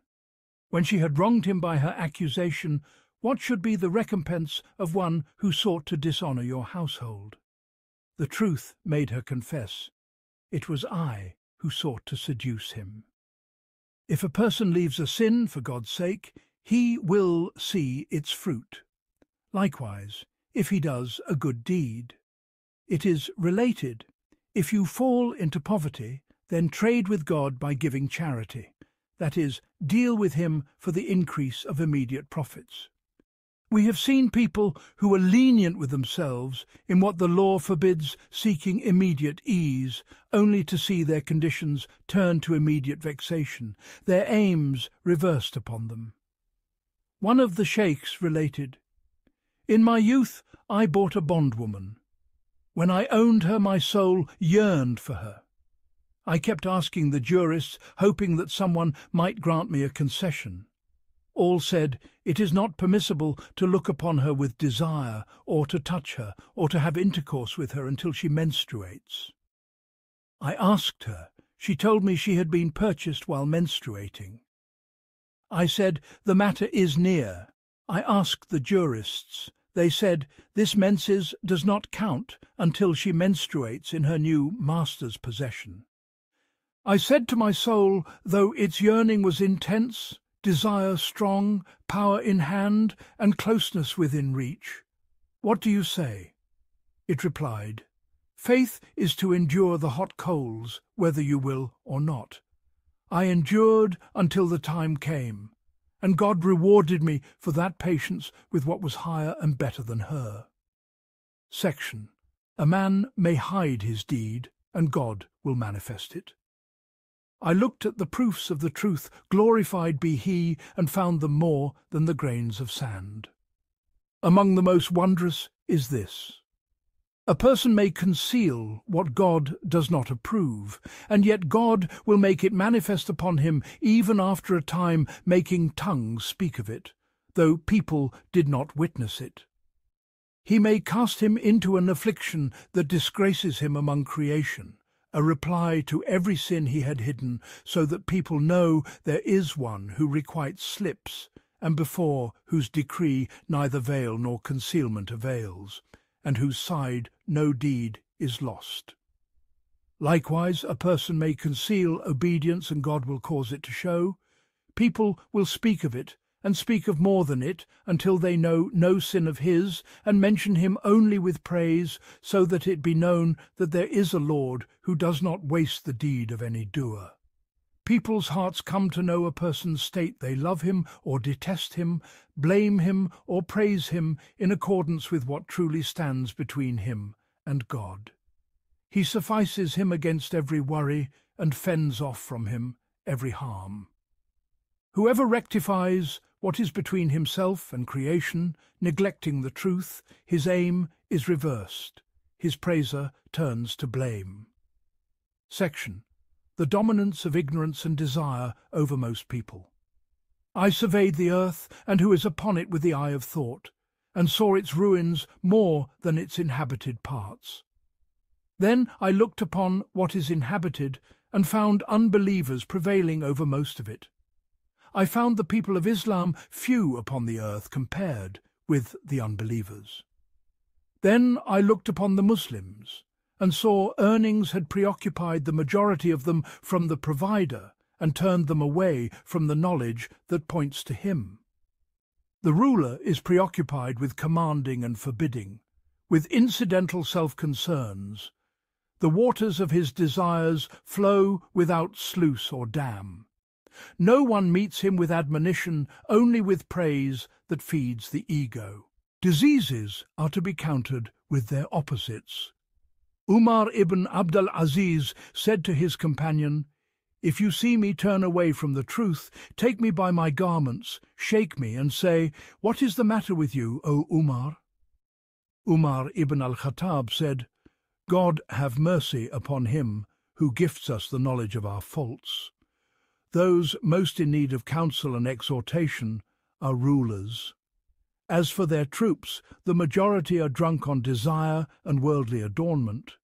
Ignorance is added to this, and lack of knowledge no longer pains them. They are not disturbed by wearing silk or drinking wine. One of them may even say, what should a soldier do? Wear cotton. Then there is their taking of things without right oppression is to them like a second nature. The folk of the deserts are submerged in ignorance, and likewise the villagers, how much they wade through filth. How lightly they take the matter of prayers.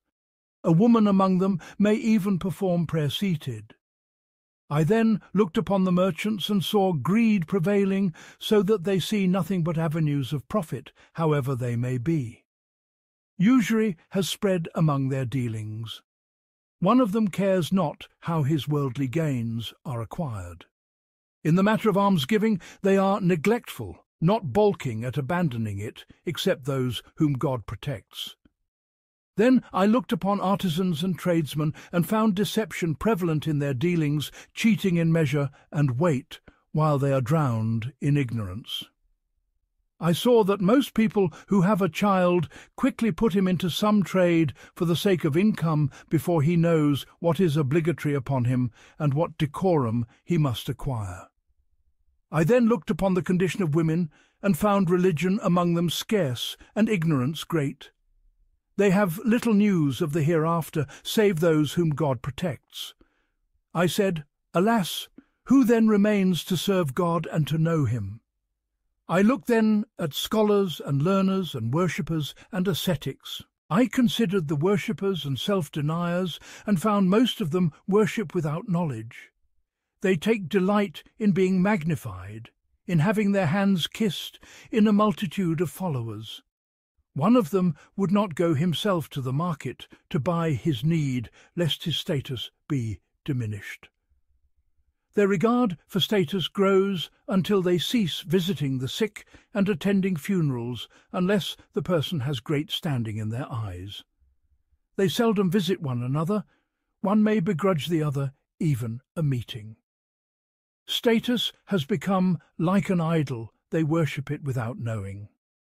Among them is one who presumes to give legal verdicts in ignorance, lest his status as a leader be diminished. They censure scholars for seeking the world, not knowing that what is blameworthy in the world is precisely what they are, in not the mere partaking of what is lawful.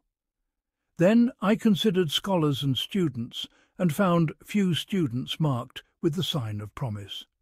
That sign is to seek knowledge for acting upon it. Most seek from it what will make it a net for gain, either to reach a judicial post or a position of authority, or merely enough to be distinguished from their peers, and then they stop.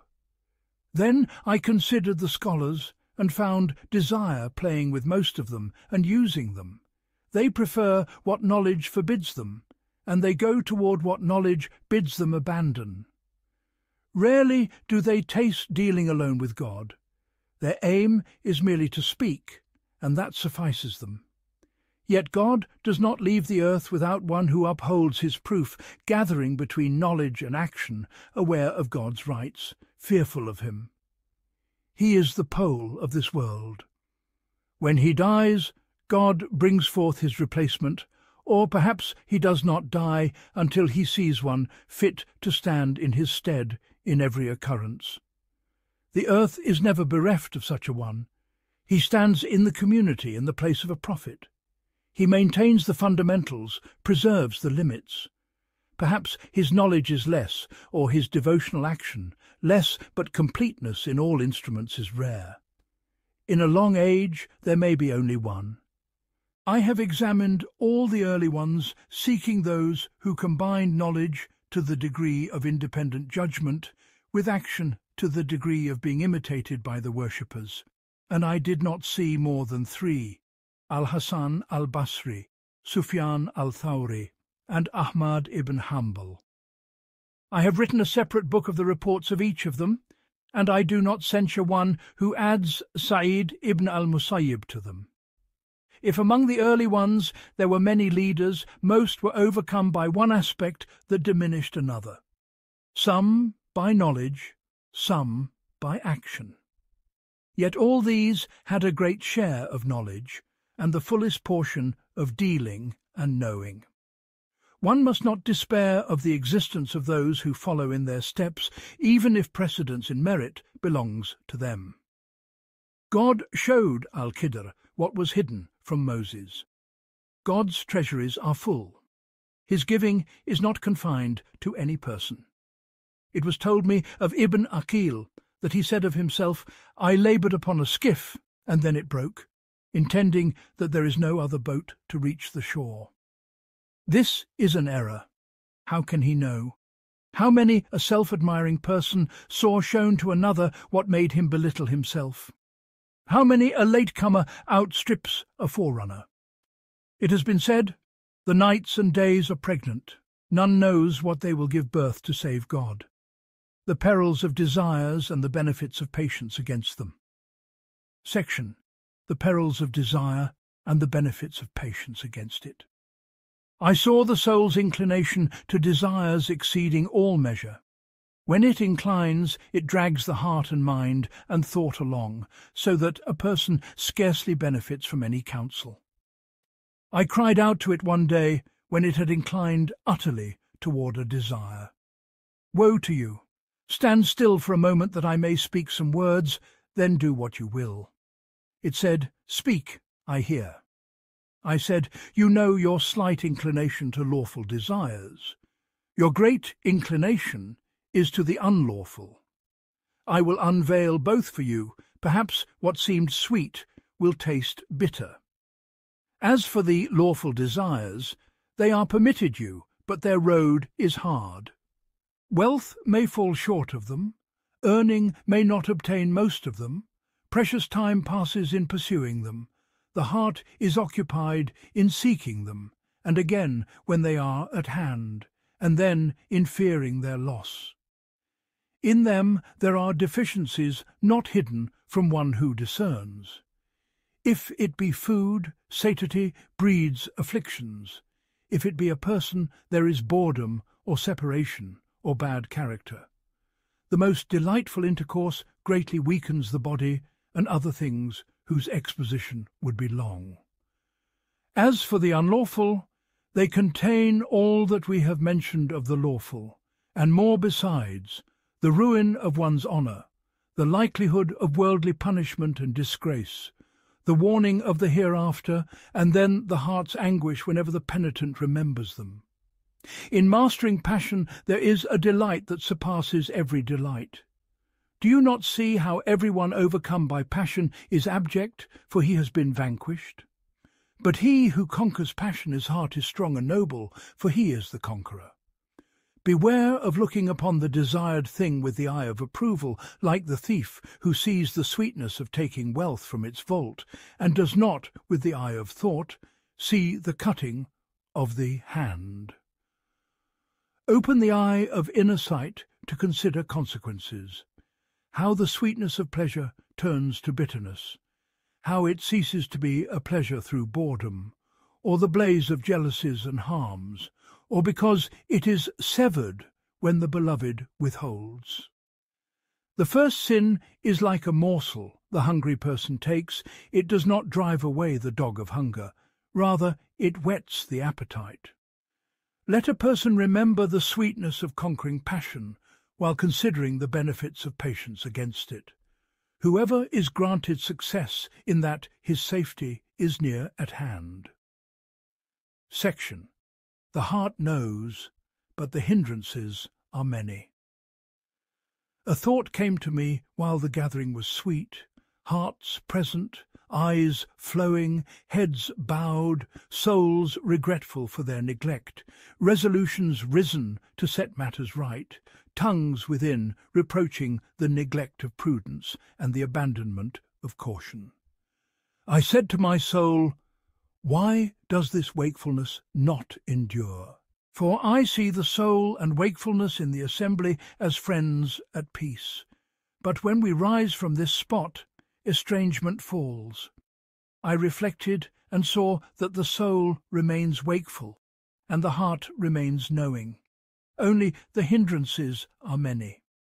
The thought that ought to be used for knowing God is worn out by fetching the world and obtaining the soul's needs. The heart is immersed in that. The body is captive and pressed into service. While thought goes roaming to bring food, drink, clothing, planning for what must be stored for tomorrow and next year. concerned with relieving itself, occupied with purification, concerned with expelling harmful residues, and among them semen, thus requiring marriage. But marriage is not sound unless one earns, so the mind thinks on that and acts accordingly. Then a child comes, and he is preoccupied by him and for him. So thought labours upon the foundations and branches of the world. When a person comes to the assembly, he does not come hungry or in need to relieve himself.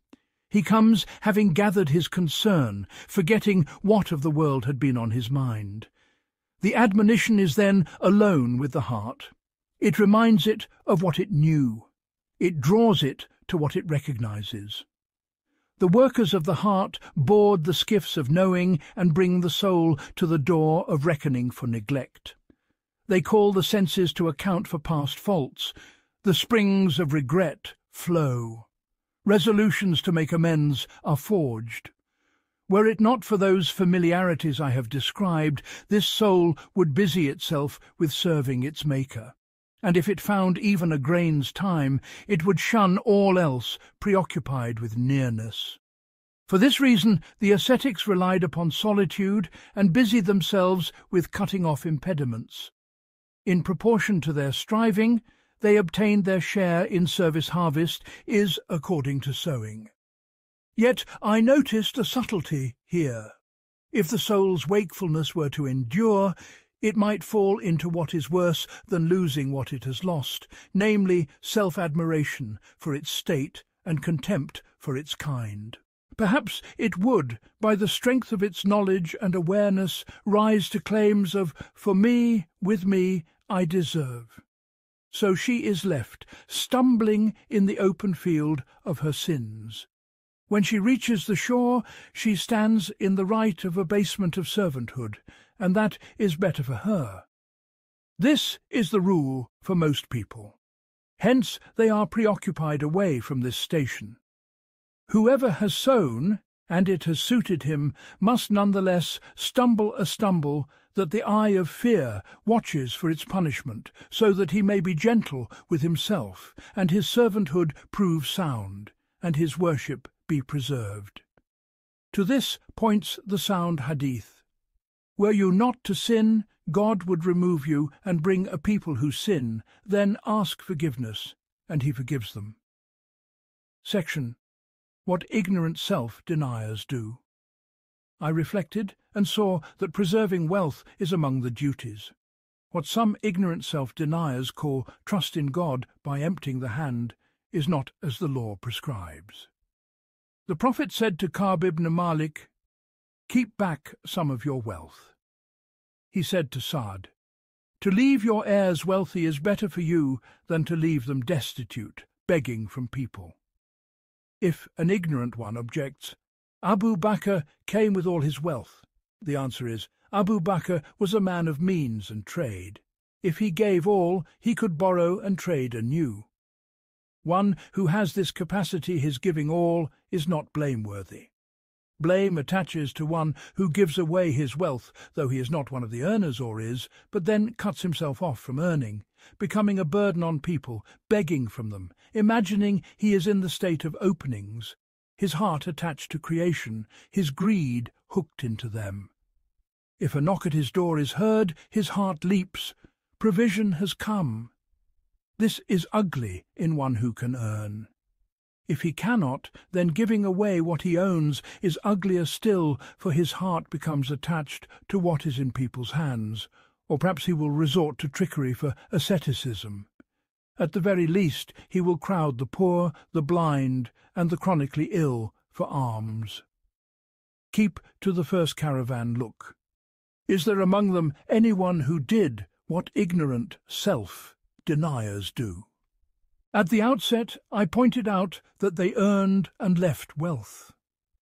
Return to the first watering place which is untroubled, for it is the pure, and beware the streams beaten by corrupt opinions, which in meaning go out of the law, their silent speech saying that the law is defective, and needs what completes it. No, may God grant you success, that the body is like a mount. The mount must have fodder and care. If you neglect that, it will keep you from your journey. Salman was seen carrying food upon his shoulders. He was asked, "Do you do this, you, a companion of the messenger of God?" He said, "When the soul has secured its provision, it is at peace." Sufyan al-Thawri said, "When you have secured the provision of a month, then worship." Some appeared who had nothing but claims. They said, "This is doubt regarding the provider. Trusting in him is better." Beware of them. Something of this may be related from some of the eminent ascetics of the early generations. Do not, therefore, rely upon it. Let not their difference shake you. Abu Bakr al-Marudi said, "I heard Ahmad ibn Hanbal urging marriage. I said to him, 'Ibn Adam said,' he did not let me complete my words. He cried out at me and said, 'Shall I mention to you the state of the messenger and his companions, and you bring me the trifles of the roadside?' Know, may God grant you success, that if a person were to renounce causes in the name of asceticism, saying, 'I will not eat nor drink, I will not move from the sun in heat, nor seek warmth in cold,' he is sinning by consensus. Likewise, if he says, while having dependents, 'I will not earn, their provision is upon God,' and harm befalls them, he is sinful, as the Prophet said, 'It is enough sin for a man to neglect those whom he maintains.' Know that attending to earning gathers the heart, frees the mind, and cuts off coveting what is with people. Nature has dues which it demands. The law has clarified this. The Prophet said, 'Your self has a right upon you, your eye has a right upon you.' The likeness of nature with the wayfarer is the likeness of a dog that does not know the visitor. It barks at everyone who walks by. If a crust is thrown to it, it is silent. The aim of attending to lawful provision is nothing but gathering the heart. Understand these principles. Understanding them is important. Section.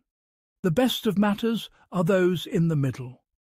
I have reflected on the desires of this world and found them snares of ruin and traps of perdition. Whoever's reason overpowers his nature and rules over it, he is safe. Whoever's nature overpowers him, swift is his destruction. I saw some sons of the world who were granted success in owning bondwomen. Then they took to igniting heat with aphrodisiacs. Not long after, their innate heat dissipated, and they perished. I have not seen among the soul's desires anything more swiftly destructive than this one. Whenever a person inclines to a comely one, it stirs the sexual faculty beyond habit. When he sees one yet more comely, the stirring increases. Emission multiplies beyond the first. Thus the essence of life is consumed in the quickest way. Conversely, if the woman is uncomely, intercourse with her does not bring forth the harmful superfluity as it should.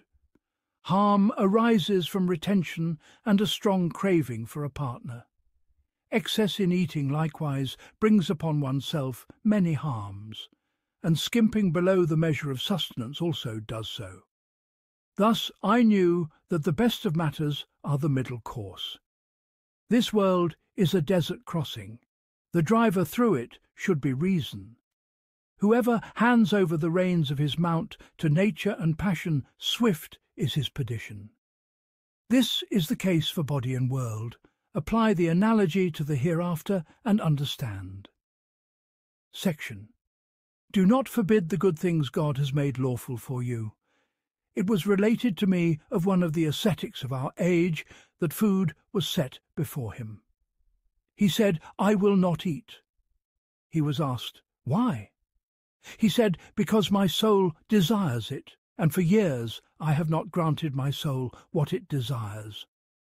I said, "The way of right has been hidden from this man from two angles, hidden because of lack of knowledge. First, The Prophet, peace be upon him, was not upon this, nor his companions. He ate chicken, he loved sweets and honey. Faraj al-Sabaki entered upon al-Hasan while he was eating a dessert. Al-Hasan said, "O Faraj, what do you say of this?" He replied, "I neither eat it nor love those who eat it." Al-Hasan said, "The bee's saliva, the core of wheat with cow's butter, would a Muslim find fault with it?" A man said to Al-Hasan, "My neighbour does not eat desserts." He asked, "Why?" He said, "He says I cannot fulfill thanks for it." He said, "Your neighbour is ignorant. Who among us fulfills thanks for cool water?" Sufyan al-Thawri carried on his journeys dessert and roast lamb. He would say, "If the beast is treated well, it works." What arose among later ascetics of this sort are things stolen from monkery. I fear the saying of God, "Do not forbid the good things which God has made lawful to you, and do not transgress." Nothing of this kind is preserved from the first generation save for incidental cases. As for Ibn Umar, God be pleased with them both, who when he desired something gave preference to a poor man, and who freed his bondwoman Rumaitha, saying, "She is the dearest of creation to me." This and its likes are good. He preferred another with what was dearest to his soul, thus breaking his soul's surge, lest it wax wanton with every desire attained. But whoever persists in opposing the soul absolutely, he blinds its heart, dulls its thoughts, scatters its resolve, and harms it more than he benefits it. Ibrahim ibn Adham said, "When the heart is forced, it is blinded." In his saying is a subtle secret. God has set the human nature upon a strange pattern it prefers of the lawful desires what is good for it. By that choice it recognizes its own welfare. The sages of medicine have said one should allow the soul something of what it desires in food, even if there be some harm, for it tends to choose what befits it. If the ascetic suppresses it in such things, he harms his body. Were it not for the inward attractions of nature, the body would not remain. Hunger rises. If one takes what suffices, hunger subsides. Desire is a guide and a scout, and an excellent mover toward the body's welfare, save that if it exceeds bounds, harm ensues. And if you deny it absolutely what it wants, while there is no harm feared in the outcome, that denial corrupts the soul's state, weakens the body, and calls forth illnesses that bring down the whole, like denying water in intense thirst, nourishment in hunger, intercourse in the surge of desire, sleep when it overpowers. Even the distressed one, if he cannot find relief in complaint, grief kills him. This is a principle. If this ascetic understands it, he will know he has departed from the way of the messenger and his companions in report, and has opposed the very wisdom of our make-up. One may object, whence then purity of food? If it is not pure, leaving it is scrupulousness. Our discourse is about food, in which there is nothing blameworthy in the field of scrupulousness, and my words are an answer to the one who says, "I never let my soul have what it desires." The second angle is this. I fear for the ascetic that his desire has turned into desire for abstaining, so that he now desires not to partake. The soul has in this a secret guile and a fine ostentation. Even if it be safe from showing off to people, the affliction comes from its clinging to such acts and its inward preening. This is peril and error. Some ignoramuses might say this is turning people away from good and from asceticism. Not so. The Prophet said, "Whoever does an act that is not upon our command, it is rejected." Let no one be deluded by the piety of Jurayj, nor by the scruples of Dhul Khuwaisira. Self-deniers have entered into ways not trodden by the messenger, peace be upon him, nor by his companions. affectation of a show of humility beyond bounds, contrived roughness in clothing, and other things which the common folk have come to admire, and for some they have become a livelihood. They gather profits from the kissing of hands, fullness of veneration, and guard of status. Most of them, in private, are not as they appear in public. Ibn Sirin would laugh among people with hearty laughter then. When alone by night, he was as though he had slain the people of the town. We ask God for beneficial knowledge, it is the root. When it is obtained, it leads to knowing the one who is worshipped. It stirs to serving him in accordance with what he has legislated and loves. It takes its possessor along the path of sincerity. The root of all roots is knowledge. The most beneficial knowledge is to contemplate the life of the messenger, peace be upon him and his companions. Those are the ones whom God has guided, so follow their guidance. Section. The greater jihad is the jihad against the self. I reflected upon striving against the self and saw it to be the greatest striving.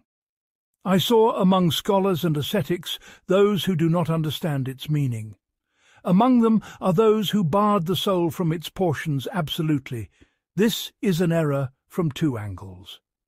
First, one who withholds from it a desire may grant it. By withholding, something greater like an ascetic, who denies himself a permissible thing, then becomes famous for it. The soul is satisfied with the denial because it has replaced it with praise. More hidden still is that by denying himself he sees himself superior to one who did not deny.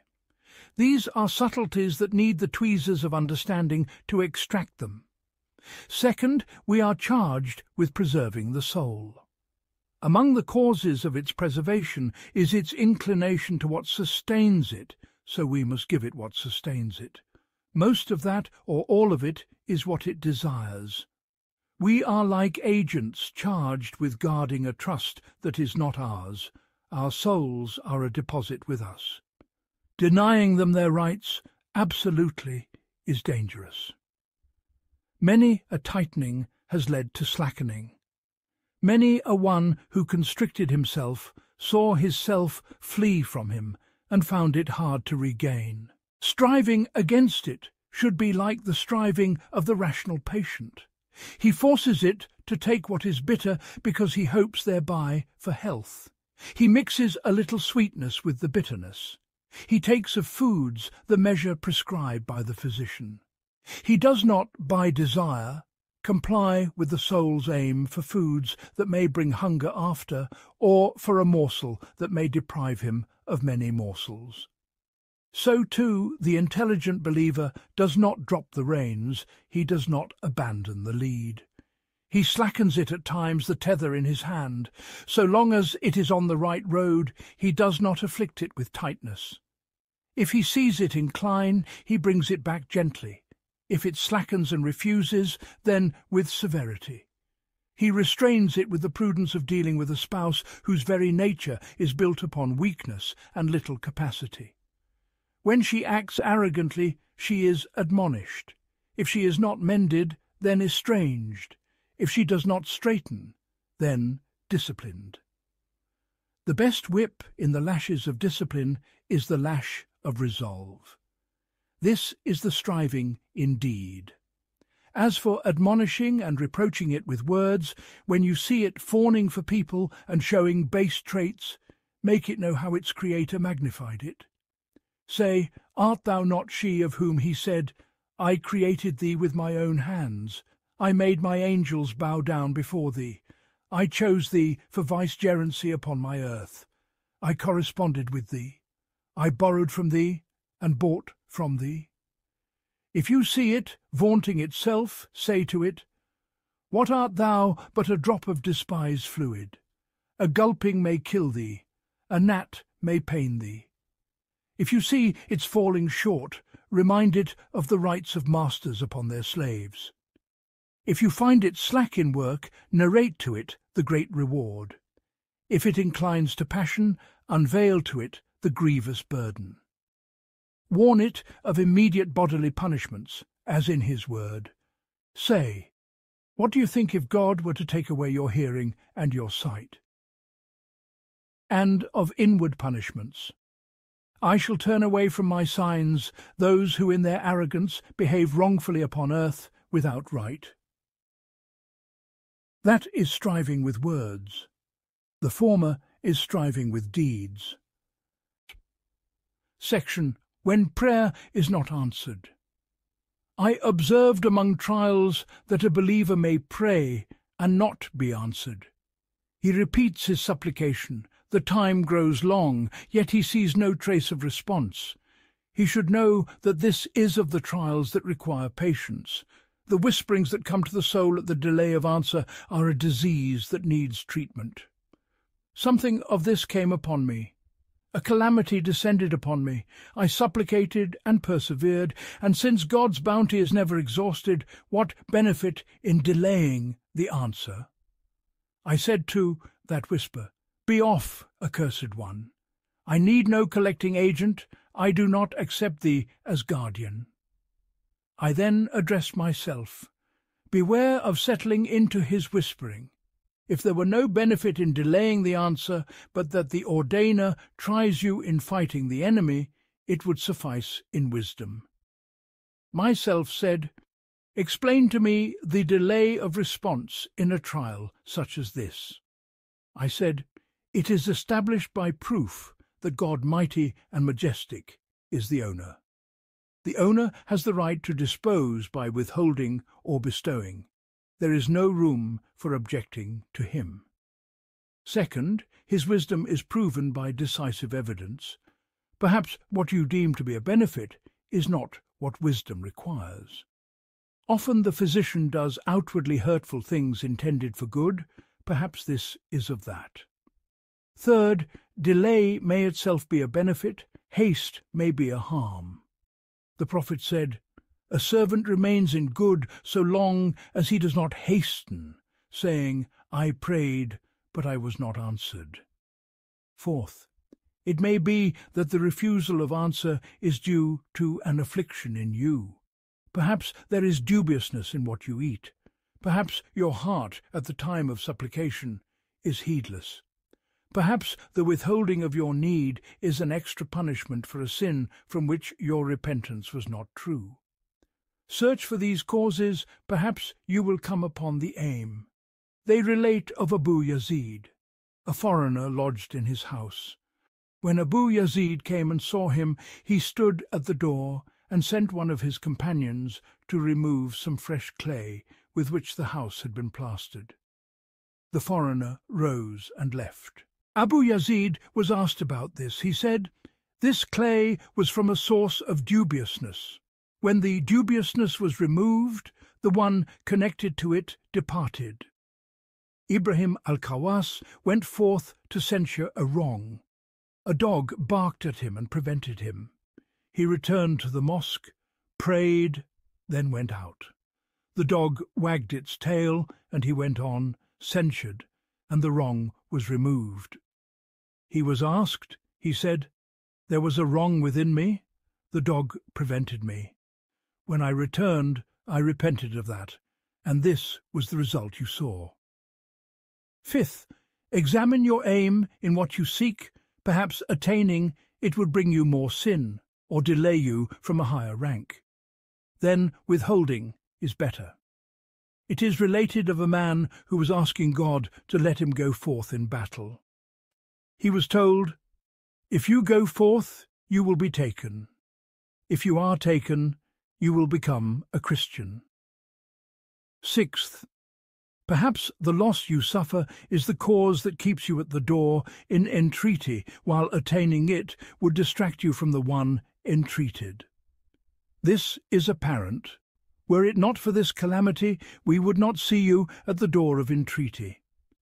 The truth, mighty and majestic, knew how preoccupied people would be with his blessings away from him, so he pricked them amidst blessings with occurrences that drive them to his door, seeking refuge in him. This is among the blessings hidden in trial. True trial is only that which diverts you from him, but that which keeps you standing before him. In it lies your beauty. Section 1. Visited by affliction. Whoever is visited by an affliction and wishes to diminish it, let him imagine it greater than it is. It becomes light. Let him picture its reward, and let him imagine a worse one descending upon him. He will see profit in having to bear only this much. Let him consider how quickly it will vanish. Without the burden of hardship, there would be no hope in the hours of ease. Let him know that its duration with him is like that of a guest. Then let him attend to the guest's wants moment by moment. How quickly then the guest departs.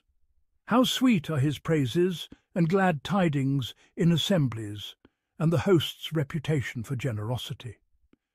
So too the believer in hardship should watch the hours and scrutinize his soul's states, in each keeping vigilant over his limbs, lest a word escape from the tongue or the heart display discontent. Lo, the dawn of reward is glimmering, the night of trial is unfolding.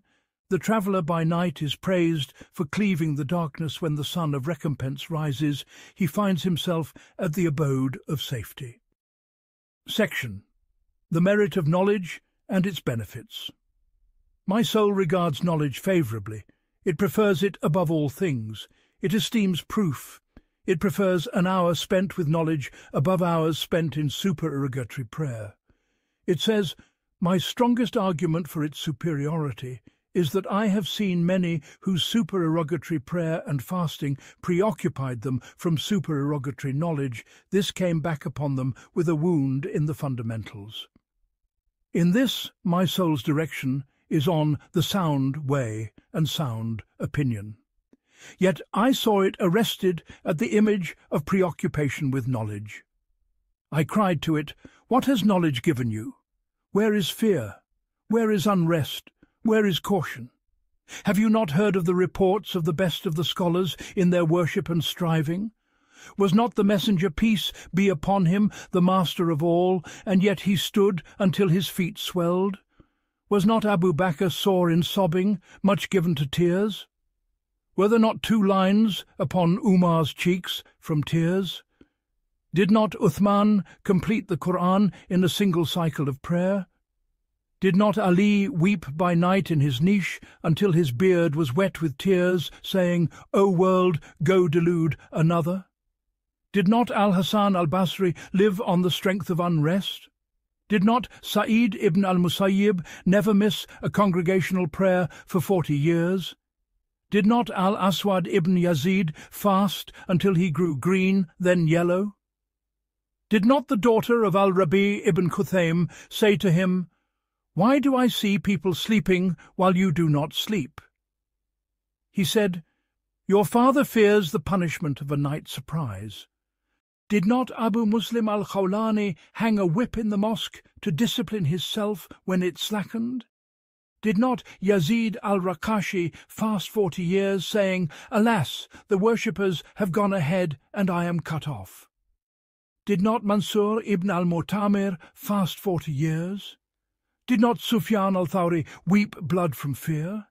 Did not Ibrahim ibn Adham urinate blood from fear? Do you not know the reports of the 4 Imams in their renunciation and worship? Abu Hanifa, Malik, al-Shafi'i, and Ahmad? Beware, settling upon the mere semblance of knowledge while leaving off acting upon it. That is the state of the indolent and inert. Section: On the excess of some self-deniers. What increases knowledge in my sight is that some people busy themselves with worship apart from knowledge and come to a halt before ever reaching the realities of the quest. It is related of an early man that he said to another, "O Abul Walid, if you are truly Abul Walid," scrupling to use aknya for one without a child.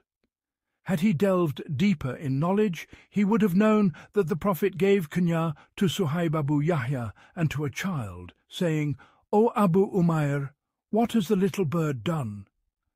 One ascetic said, "I was one day told, 'Drink this milk.' I said, 'This harms me.' Then later I stood by the Kaaba and said, 'O God, thou knowest I have never associated partners with thee, not for the blink of an eye.' A voice said, 'Nor on the day of milk?' If this is true, it may be a disciplining, lest he stand with causes, forgetting the causer. Otherwise, the messenger said, 'The morsel I ate at Khaybar still troubles me. Now it has severed my aorta.' And he said, 'No wealth has benefited me as did Abu Bakr's wealth.' Among the self-deniers are those who think that trust in God consists in abandoning all causes. This is ignorance. The Prophet entered the cave, consulted the physician, wore armour, dug the trench, entered Mecca under the protection of al-Mutim ibn Adi, who was a disbeliever, and said to Sa'd, 'To leave your heirs wealthy is better for you.' Standing with causes while forgetting the causer is error. Acting upon causes while the heart is attached to the causer, this is what is prescribed. All these darknesses are cut through only by the lamp of knowledge. Errs who walks in the darkness of ignorance or in the alley of passion. Section: The Dignity of Man. I continue to wonder at those who prefer the angels over the prophets and saints. If the preference be by outward form, the human form is more wondrous than wings. If the human form is disliked because of the filth attached to it, form is not the human, it is but the mould. And certain things generally deemed loathsome are made praiseworthy. The breath of the fasting one, the blood of martyrs, sleep that overcomes one in prayer. The inhabited form remains. The ruling belongs to the meaning. Have they a rank of he loves them and they love him, or a distinction that he boasts of them? In any case, they bowed down to us. That is explicit in our being preferred over them. If the superiority be in knowledge, consider that day. They said, "Limitless art thou, no knowledge have we save what thou hast taught us." And he said, "O Adam, tell them their names." If the angels are preferred by the nature of their beings, our spirits are of that very genus, while we bear the burdens of the body. By God, were it not for the rider's need for his she-camel, he would already be in Mina before the 10th. But he must stop to seek her fodder and go easy upon her in the journey. How wondrous! Would you prefer the angels merely for the abundance of their worship? What ascent have they to mount? Who marvels at water because it runs, or at a stream because it hastens down a slope? Truly the marvel is of those who climb, hewing a path upward and striving against obstacles. Indeed, it is conceivable that some among them might err and lay claim to divinity by virtue of the power granted them to pulverize rocks and cleave the earth. Hence came the divine warning. And if any of them were to say, "Verily, I am a god beside him," that one we shall requite with hell. Yet they know the chastisement of the real, and so they stand in dread. As for our remoteness from true knowledge, our weak certitude regarding the one who forbids, and the dominance of our desires amid heedlessness, this necessitates a struggle greater than theirs. By God, were one of the near ones tried with what we are tried, he would be unable to endure. One of us awakens, and the address of the law says to him, "Earn for your dependents, yet beware how you earn." Meanwhile, within him are forces not of his own making, love of family, the child's cords wound tight about the heart, and a body's need for what it cannot do without. At times it is said to the friend upon him, "Be peace." Slaughter your son with your own hand. Sever the fruit of your heart with your palm.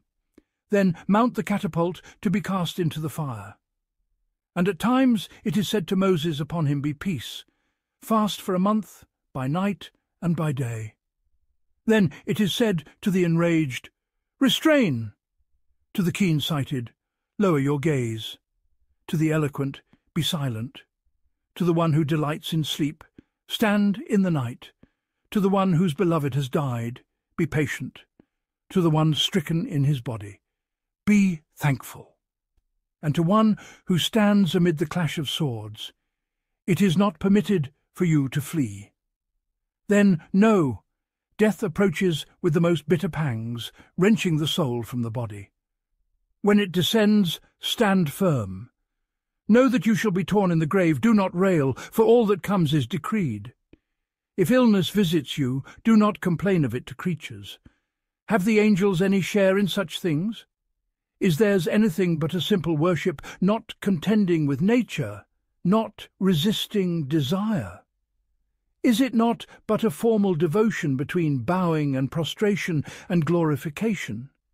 Where, then, is their inward worship compared with ours? Moreover, most of them are in our service. Among them are scribes over our deeds, protectors for us, those subjected to drive the winds and the rains. Most of their offices are to seek forgiveness for us. How then shall they be preferred over us without an evident cause? And when a small band of them is tested upon the touchstone of trial, as is told regarding Harut and Marut, some emerge less than counterfeit. Do not think that I hold the worship of angels to be in any way deficient. They are intense in awe and fear, knowing the majesty of the Creator.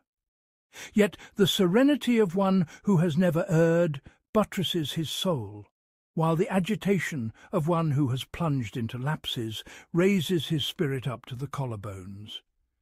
Know then, my brothers, the nobility of your rank, and guard your essences from the defilement of vile sins. You are poised for a grace surpassing that of the angels. Beware lest sins hurl you down to the level of beasts. You are poised for a grace surpassing that of the angels. Beware lest sins cast you to the pit of cattle. And there is no might nor power save with God, the Most High, the Tremendous. Section. If some creatures can be known only in general, then the Creator is more exalted and beyond. I have seen many among people, and not a few among scholars, who will not desist from probing into the roots of things which they were commanded to know only in broad outline, without prying into their realities. Take the soul, for example. God has veiled it with his saying, "Say, the Spirit is of my sustainers' command." Yet they are not satisfied, and continue to inquire into its whatness, and arrive at nothing. None among them can establish proof for what he claims. Similarly with the intellect, it exists without doubt as the soul exists without doubt. Each is known by its effects, not by comprehension of its essence. If one asks, what is the secret of concealing such things? I reply, because the human self ascends from state to state. Were it to pry into these realities, it would ascend to the knowledge of its Creator. Thus the veiling of what is beneath him magnifies him, for if some of his creatures can be known only in general, then he is more exalted and beyond. And were someone to ask, what are thunderbolts? What is lightning? What are earthquakes? We would say something that alarms and that suffices. The secret of veiling this is that, were their realities to be laid bare, the degree of awe would diminish. Whoever discerns this chapter knows it is rare and precious. If this holds true for created things, then surely the Creator is more exalted and beyond.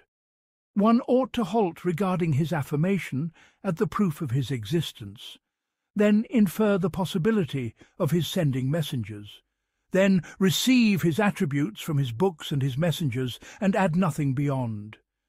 Many have pried into his attributes based on their opinions, and the evil outcome of that returned upon them. If we say he is existent, and we have learned from his speech that he is all-hearing, all-seeing, living, powerful, that suffices us regarding his attributes, we do not plunge further. Likewise we say he is one who speaks, and the Qur'an is his speech. We do not burden ourselves beyond that. The early generations did not say, our recitation and what is recited, nor the reading and what is read. They did not say he rose over the throne by his essence, nor he descends by his essence. Rather, they uttered what has been transmitted without addition, and we do not ascribe to him what reason and proof declare impossible of him. These are examples. By them measure all attributes, and you will be safe from negation and free from anthropomorphism. Section. Life is set right only by disparity among human beings. I beheld most people in their existence as though non-existent. Some do not know the Creator, some affirm him according to the measure of their senses, some do not grasp the intent of moral responsibility. You see those marked by asceticism, toiling in standing and sitting, shunning pleasures while oblivious to what has ensnared them, like the desire for fame and the kissing of hands. Speak to one of them, and he says, "Is one such as I to be addressed thus? And who is that sinner over there?" These do not understand the aim. Likewise, many scholars who look down on others and are haughty within. So I was amazed. How shall such be fit for the nearness of the real and the dwelling of paradise?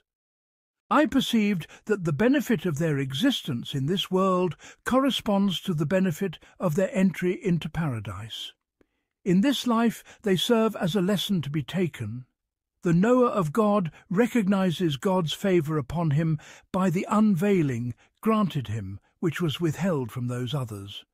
And order is achieved by others imitating such ones, and by followers who thereby complete the fabric of civilization, maintaining livelihoods. Indeed, life is set right through this wide disparity. Then, even among the elite, there are distinctions. The Gnostic's time is too precious to mix with those who stop at outward forms. The ascetic is like a shepherd of sheep, the scholar like a tutor of children, the Gnostic like a teacher of wisdom. Without the royal oilers, the guards, and the stokers of the furnace, the prince's life would not be complete. The fulfilment of the Gnostic's life lies in employing the others according to their measure. When they reach him, he refines what they bring. And there are those who do not reach him. Their very existence is like an added redundancy, in speech superfluous, yet sometimes emphatic. If one says, "Granted, this may be so in this world, but how in paradise?" The answer, companionship with neighbours is desired. The sight of one lesser is a compliment to the delight of one who is more complete. Each has his portion to drink. Whoever reflects on what I have intimated will find my hint sparing him from a lengthy exposition. Section of God's Wisdom in Plants. When I contemplated the Maker's governance in directing my provision by subjugating the clouds and sending down rain gently, and the seed, buried beneath the earth like the dead, putrefied, awaiting the trumpet blast of life. When it is touched by water, it quivers green, and when water is withheld, it stretches out the hand of entreaty, asking for sustenance, inclines its head in humility, and dons the garments of change. I saw that it needs what I need: the sun's warmth, the coolness of water, the gentleness of breeze, and the earth's nurture. Glorified is he who, in what he uses to nurture me, has shown me my very nurture at the root. O self that has glimpsed something of his wisdom, by God, it is ugly of you to turn to other than him. How strange that you incline to one as poor as yourself, whose very state speaks. What befalls you befalls me, O dove. Return to the primal source, seek from the causer of causes. Bliss awaits you if you come to know him, for to know him is to possess this world and the next. Section. Beware of concessions that may not be safe from corruption. In the beginnings of my youth, I was inspired to take the path of the renunciants, constant fasting and prayer, and seclusion made beloved to me. My heart was pure, the eye of my inner sight was keen. I lamented any instant that passed without obedience. I hastened to seize time for acts of devotion. I knew a kind of intimacy and the sweetness of supplication. Things came to the point that a certain ruler admired my words and drew me to him. My nature inclined, and I lost that sweetness. Then another drew me, and I shunned his company and his food for fear of doubtful things. My state was still near to what it had been. Then came interpretation, and I expanded in what is permitted, and the clarity and calm I had known vanished. Social intercourse brought darkness to the heart until all light was gone. My yearning for what I had lost would so shake those around me that they would repent and set themselves aright, while I would depart a pauper, bankrupt between me and my own state. My moaning over my illness increased, and I was too weak to reclaim myself. I turned to receiving the righteous, seeking their intercession for my rectitude. Then the kindness of my master drew me against my own reluctance back to seclusion. He returned my heart to him despite my aversion. He showed me the defects of what I had preferred, so I awoke from the sleep of heedlessness, and said in the solitude of my supplication, "My Lord, how can I ever thank you, and with what tongue may I speak your praise, seeing that you did not take me to task for my heedlessness, but roused me from my slumber and set my state aright despite the aversion of my nature? How profitable for me is what you have taken from me, if its fruit is my flight to you.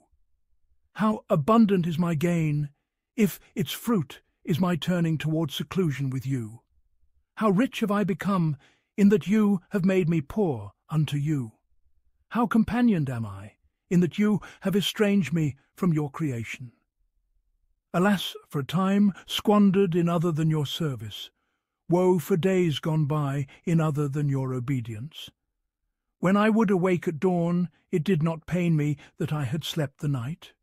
When the day was stripped from me, it did not wound me to have lost that day.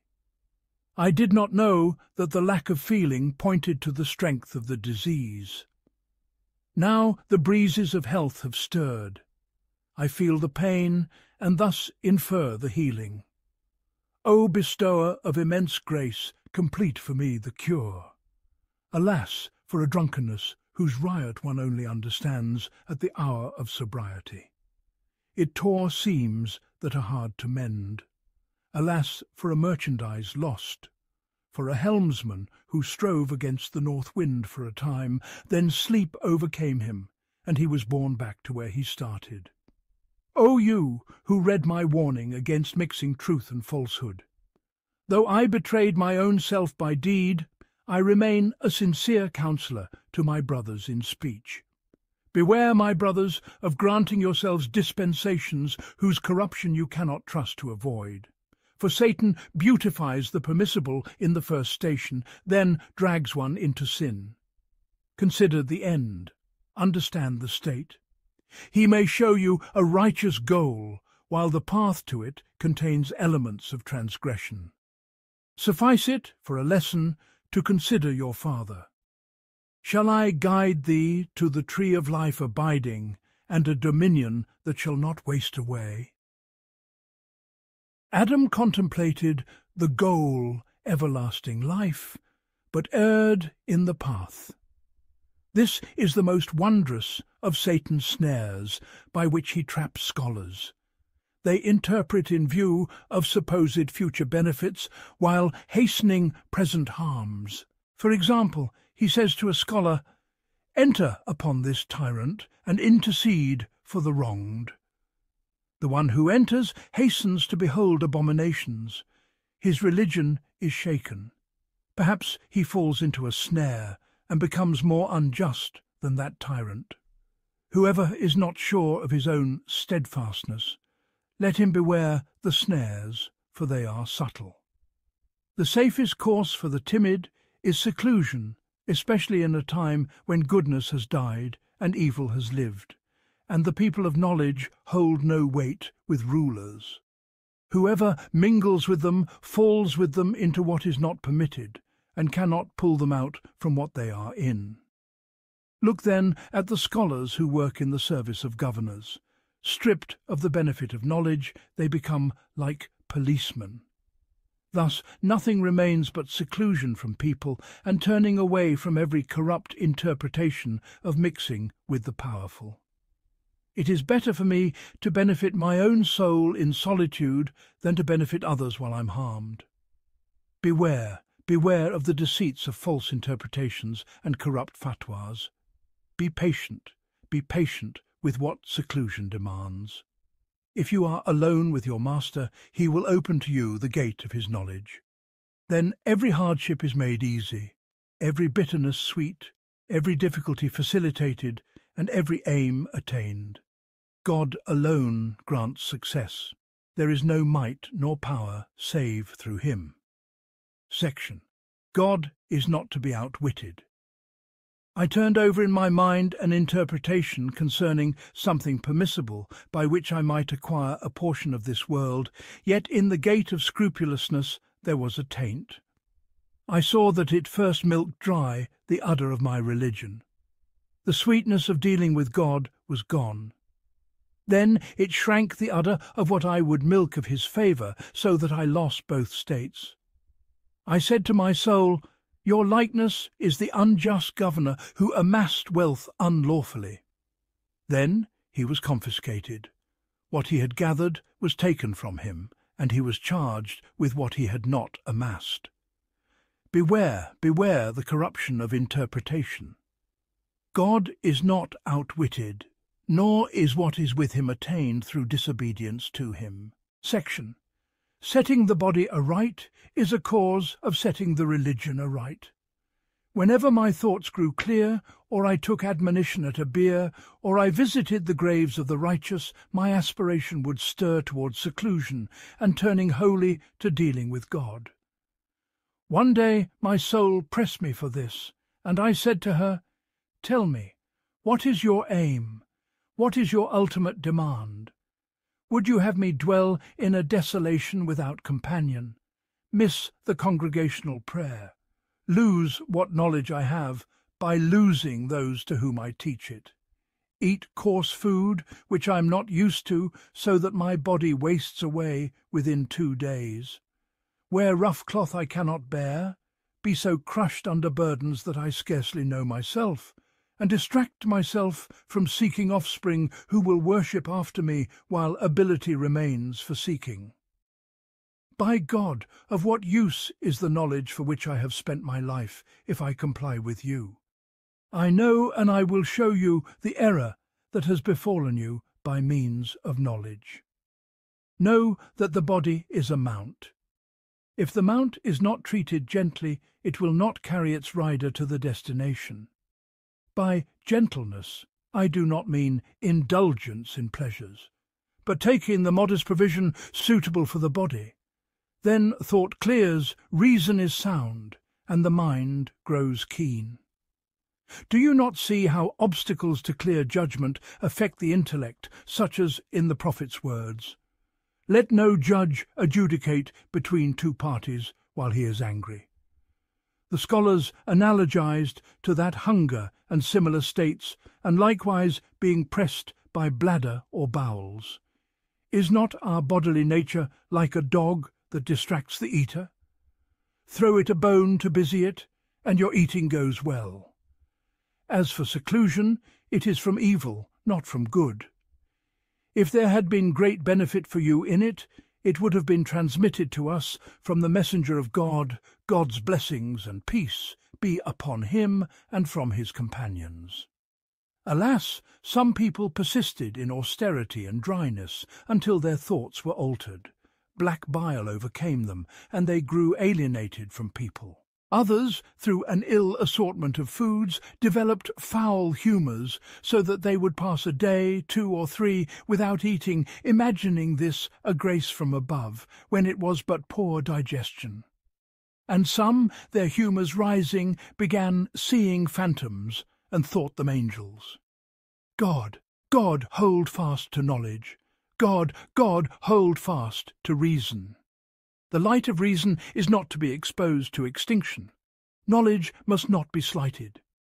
If both are safeguarded, they safeguard the duties of time, drive away what harms, bring what benefits, and keep the rules straight in food, drink, and social dealings. My soul said to me, "Set for me a regimen. Reckon me as a patient whom you prescribe a draught." I said to her, "I have directed you to knowledge. It is a physician in constant attendance, prescribing at every moment a fitting remedy for each ailment that arises. In sum, keep constant God-consciousness in speech, in sight, and in all the limbs. Ensure that your food is lawful. Deposit in every moment what befits it of good. Snatch the opportunities of time for what is best. Avoid whatever leads to diminished gain or actual loss. Do not act without first setting your intention. Prepare yourself for the disturbance of death so near as if it were now. And do what is right, not what desire would dictate, for setting the body aright is a cause of setting the religion aright. Leave the rashness that stems from ignorance, not knowledge such as saying, so-and-so eats only vinegar and greens, or so-and-so never sleeps by night. Bear only what you can and what you know your body can endure. Behold, when a beast comes to a stream or a brook and is struck to make it leap, it will not until it measures its own strength. If it knows it can, it leaps. If it knows it cannot, it refrains even if beaten. Not every body is equal in endurance. Many in their beginnings bore such austerities that they fell ill and were cut off from much good. Their hearts took offence at what befell them. Hold fast to knowledge, there lies the cure for every ill. God is the one who grants success. Section. The question of the divine attributes. I marvel at those who claim knowledge yet incline toward anthropomorphism, insisting on the literal surface of reports. If only they would let them pass as they came, they would be safe. For whoever lets pass what has come without objection and without probing has said nothing against himself nor against the truth. But some, their knowledge shortened, suppose that to construe speech otherwise than its surface is a kind of negation. If they understood the breadth of language, they would not think so. They are like the scribe of al-Hajjaj, when Al-Kansa praised him with verses he misunderstood, and almost cut her tongue, not knowing the idiom. Likewise, the literalists who did not content themselves with letting the text pass. Whoever reads verses and hadith and adds nothing, I do not blame him. This was the way of the early generations. But whoever says, the hadith necessitates such and such, it must be construed thus, adding, he rose over the throne by his essence. He descends to the lowest heaven by his essence. This is an addition the speaker derived from his senses, not from transmitted proof. I marvelled at a learned man of Al-Andalus, Ibn Abd al-Barr, who in his book Al-Tamhid cited the hadith of descent and said, this indicates that God is upon the throne, for were he not, his saying, he descends, would have no meaning. This is the speech of one ignorant of the knowledge of God. He borrowed from his senses the notion of bodies descending, and measured the attribute of the real by it. Where are such people from truly following the transmitted way? They uttered worse than what some allegorists said, then faulted the theologians. Know, seeker of guidance, that we already possess two firm roots of reason and transmission upon which all these reports rest. As for transmission, there is nothing like unto him. Whoever understands this will not carry any of his descriptions upon what the senses necessitate.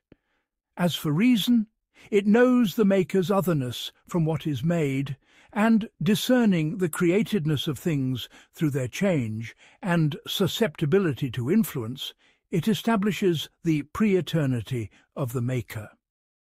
How strange, most strange, are those who do not understand the nature of speech.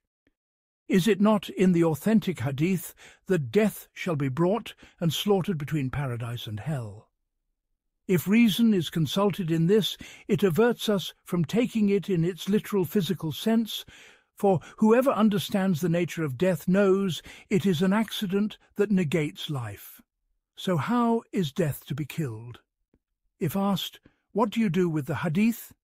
he replies, "An image is set forth to make that meaning forfeiture plain by a sensory form." And in the authentic report, the chapters of the cow and al-Imran shall come as if they were two clouds. He says, speech cannot be a cloud, nor resemble it. We say, will you nullify transmission? He says, no, but their reward will come. We ask, what turns you from the literal meaning? He says, my knowledge that speech does not take on the form of bodies, and death is not slaughtered like cattle. Had you known the spaciousness of Arabic, your breast would not have been too narrow to bear such expression. The scholars say, you speak truly. Thus do we explain the coming of the two chapters and the slaughtering of death. He continues, how then is it you turn away such literalities from death and speech out of respect for their realities, yet do not turn away from the Eternal One what would liken him to his creation, since proof has shown his transcendence therefrom? He thus debates his opponents by these evidences, saying, I do not refrain until I am restrained by proof, and he did not refrain until restrained. Section. God's subtle kindness to his servants. I reflected on the hidden wisdom behind the abrogation in wording of the verse of stoning from the Qur'an, though its ruling stands by consensus. I found two meanings. First, God's subtle kindness to his servants. He does not confront them with the most onerous burdens. He mentioned flogging openly and veiled stoning. Of this kind is the observation of some scholars that God, in speaking of what is burdensome, said, fasting is prescribed for you, in passive form, though it is he who prescribed it. Yet when he came to what brings ease, he said, your sustainer has prescribed mercy upon himself. Second, he thereby shows the merit of this community offering up their lives, content with partial proof, for when agreement fell upon that ruling, it was proof, though not like an explicit text. Of this kind was the friends upon him, be peace entering into the act of slaughtering his son, based on a dream, even though revelation in waking life is more emphatic. Section. Matters are tied to causes. A state befell me in which my heart fled to God alone, knowing that none but he can bring benefit or repel harm. Then I rose to make use of the means, and my certitude reproached me. This impugns reliance, I said. Not so, for God has set up causes according to wisdom. My state meant only this, that without his leave the causes avail nothing, and their existence is as non-existence. Causes remain within the law. When you, O Prophet, are among them and lead them in prayer, let a group of them stand with you and let them take their weapons. He said also, leave it the harvest in its ear. The Prophet wore 2 coats of mail. He consulted 2 physicians.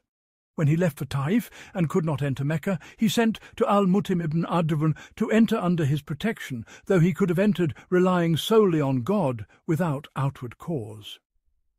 Since the law has tied matters to causes, turning away from causes is a rejection of wisdom. Thus I hold that seeking treatment is recommended.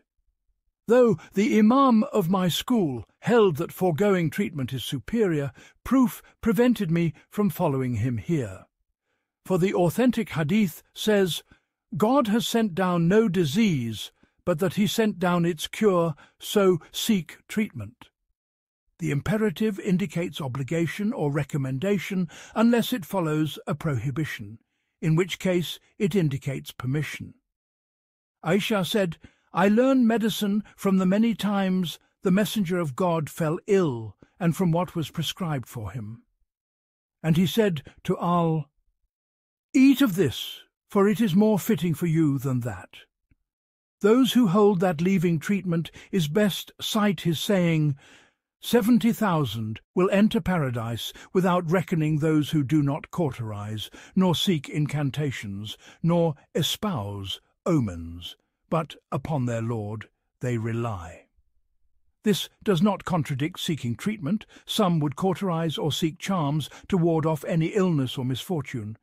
Yet the Prophet cauterized Sa'd ibn Mu'adh, and he permitted ruqya. Thus we understand the hadith as we have indicated. If you know the need at times to loosen the bowels, you see that eating acorns is unwise for me, while tamarind water is more fitting. This is medicine. If I do not drink what suits me, and then say, O God, grant me health, wisdom answers, Have you not heard, hobble your camel, then rely? Drink and say, Grant me health. Do not be like the man whose field lay next to a river, with only a handful of soil between them. He was too lazy to scoop it aside, and then rose to pray for rain. This state is like that of one who travels relying without provisions, testing his Lord, whether he will provide or not, though the command has gone forth. Provide yourselves with food. He says, I will not provision myself. This one is doomed before he is destroyed. If the time of prayer comes and he has no water, he is to blame for his negligence. Why did you not carry water before crossing the wilderness? Beware the actions of those who over-refined religion until they slipped out of its established forms, imagining that perfection lies in violating nature and overturning norms. But for the strength of knowledge and steadfastness in it, I could neither explain nor recognize this. Understand what I have intimated. It will benefit you more than tomes you might hear. Be with the people of meanings, not the people of padding. The believer is enjoined to cleanliness. Section. The believer is enjoined to cleanliness.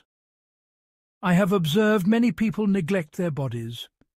Some do not clean between their teeth after eating. Some do not properly rid their hands of grease when washing. Some scarcely ever use the toothstick. Among them are those who neglect their armpits, and so on. Such neglect brings about disorder in both religion and worldly life. As for religion, the believer is commanded to be clean, to bathe for Friday, in view of gathering with people. He is forbidden to enter the mosque after eating garlic. The law commands cleaning the joints, trimming the nails, using the toothstick, shaving or depilating what must be removed, and other courtesies. If one neglects this, he abandons the sunnahs, and some of it may even spoil his worship. For instance, if he neglects his nails and filth collects beneath, preventing water from reaching the skin in ablution. As for worldly life, I have seen those who neglect themselves approach for private conversation. The same heedlessness that made them neglect themselves made them unaware of the harm they cause. When they whisper secrets, I cannot turn away, for they seek closeness. Then I am put to hardship by the smell of their mouths. Most of them have not run a finger over their teeth since they awoke. Such neglect estranges the wife. She may not dare mention it, and her heart turns away. Ibn Abbas said, I love to beautify myself for my wife as I love that she beautify herself for me. Some say this is pretension. It is not so. God adorned us when he created us, for the eye has its portion in seeing. Whoever contemplates the eyelashes, the eyebrows, the fine arrangement of the limbs, knows that God beautified the human being.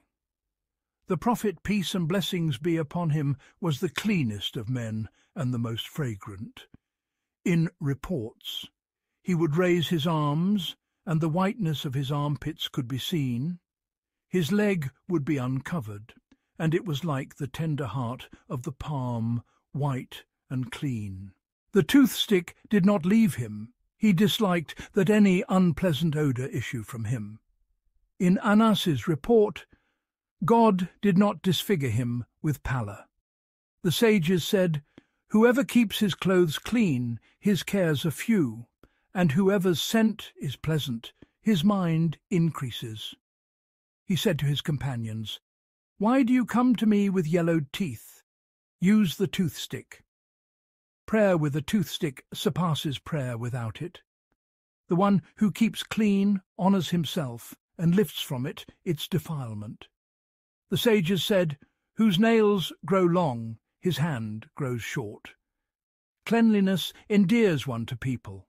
Souls incline to the one who is clean and fragrant. The Prophet loved pleasant scent. It also brings solace to a wife, for women are the twin halves of men. As you dislike something in her, she dislikes it in you. Perhaps you bear what you dislike while she cannot.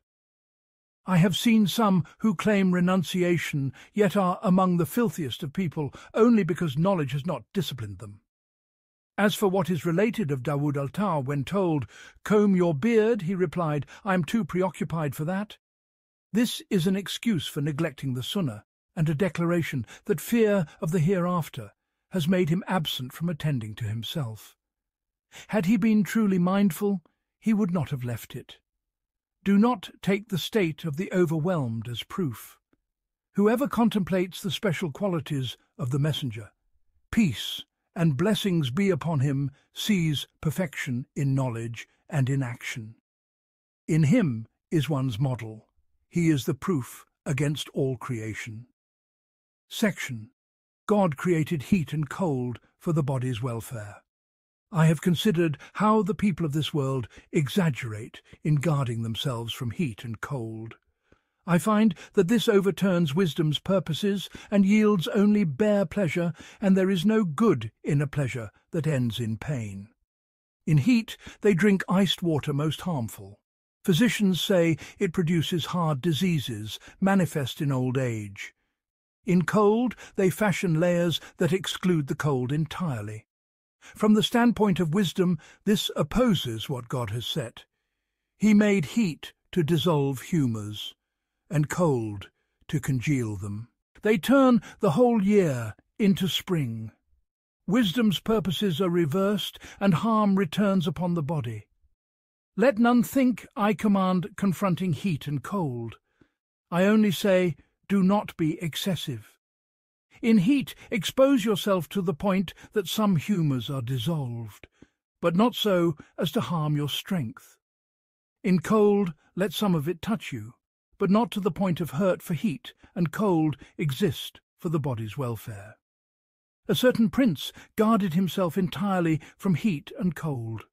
His inner state changed, and he died swiftly. I have told his story in my book, Gathered Benefits in the Science of Medicine. Section, Patience with Destiny and What Aids It. In all moral obligation, nothing is harder than patience with destiny, and nothing nobler than being content with it. Patience is obligatory. Contentment is excellence. Patience is hard because destiny mostly runs against the soul's liking. The soul's dislikes are not limited to sickness and bodily harm. They vary until the mind is perplexed by the wisdom hidden in destiny's flow. You may see one immersed in worldly goods. Their streams pour into his hands until he knows not what to do with wealth. He casts gold into vessels he uses, though crystal, carnelian, onyx may be more beautiful. His indifference to the law makes the existence of a prohibition as nothing in his eyes. He wears silk, he wrongs people. The world continues to pour upon him. Then you see many of the devout and the seekers of knowledge immersed in poverty and trial, crushed under the rule of that oppressor. At such a moment, Satan finds his path to whispering. He begins by casting doubt on the wisdom of destiny. The believer needs patience for what he suffers in the world, and patience for disputing with Iblis about it. Likewise, when unbelievers are set over believers, and wicked over the devout.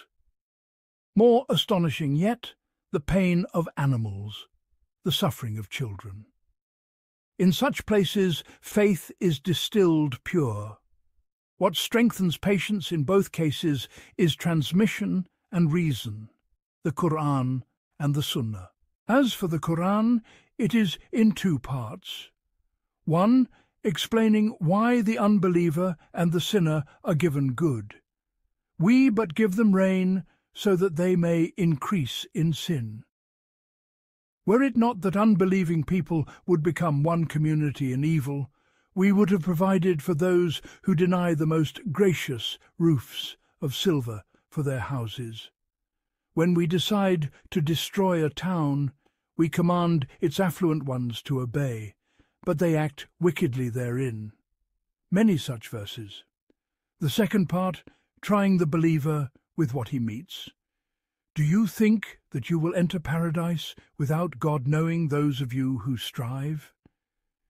Do you think you will enter paradise, although there has not yet come to you the like of what befell those who passed away before you? Misfortune and hardship befell them, and they were shaken. Do you think you will be left at ease before God knows those of you who strive? Many such verses. As for the Sunnah, it is of word and deed. As for deed, the Prophet, peace be upon him, would lie on a mat of palm fibre that left marks on his side. Umar wept. Khosrows and Caesar recline on silk and brocade. He replied, Are you in doubt, O Umar? Are you not content that for us is the hereafter, and for them is this world?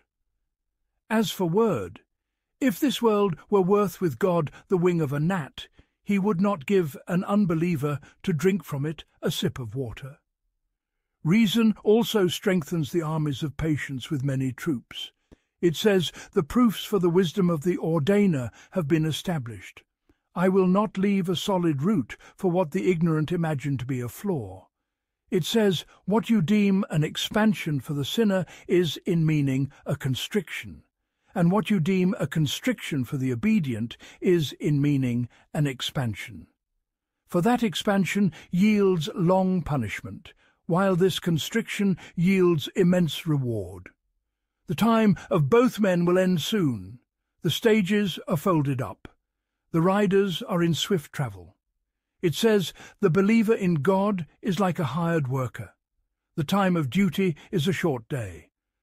The one set to labour in mud does not wear fine clothes. He must bear the hours of work. When it is over, he washes and dons his best garments. Whoever seeks ease during work will regret it when wages are distributed. He will be punished for laziness in what he was charged to do. A little more to strengthen patience. If witnesses are to be taken, how else shall they be taken but that some people are created who stretch out their hands to kill believers?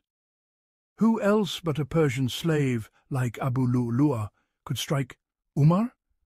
Who but Ibn Muljam could strike Al?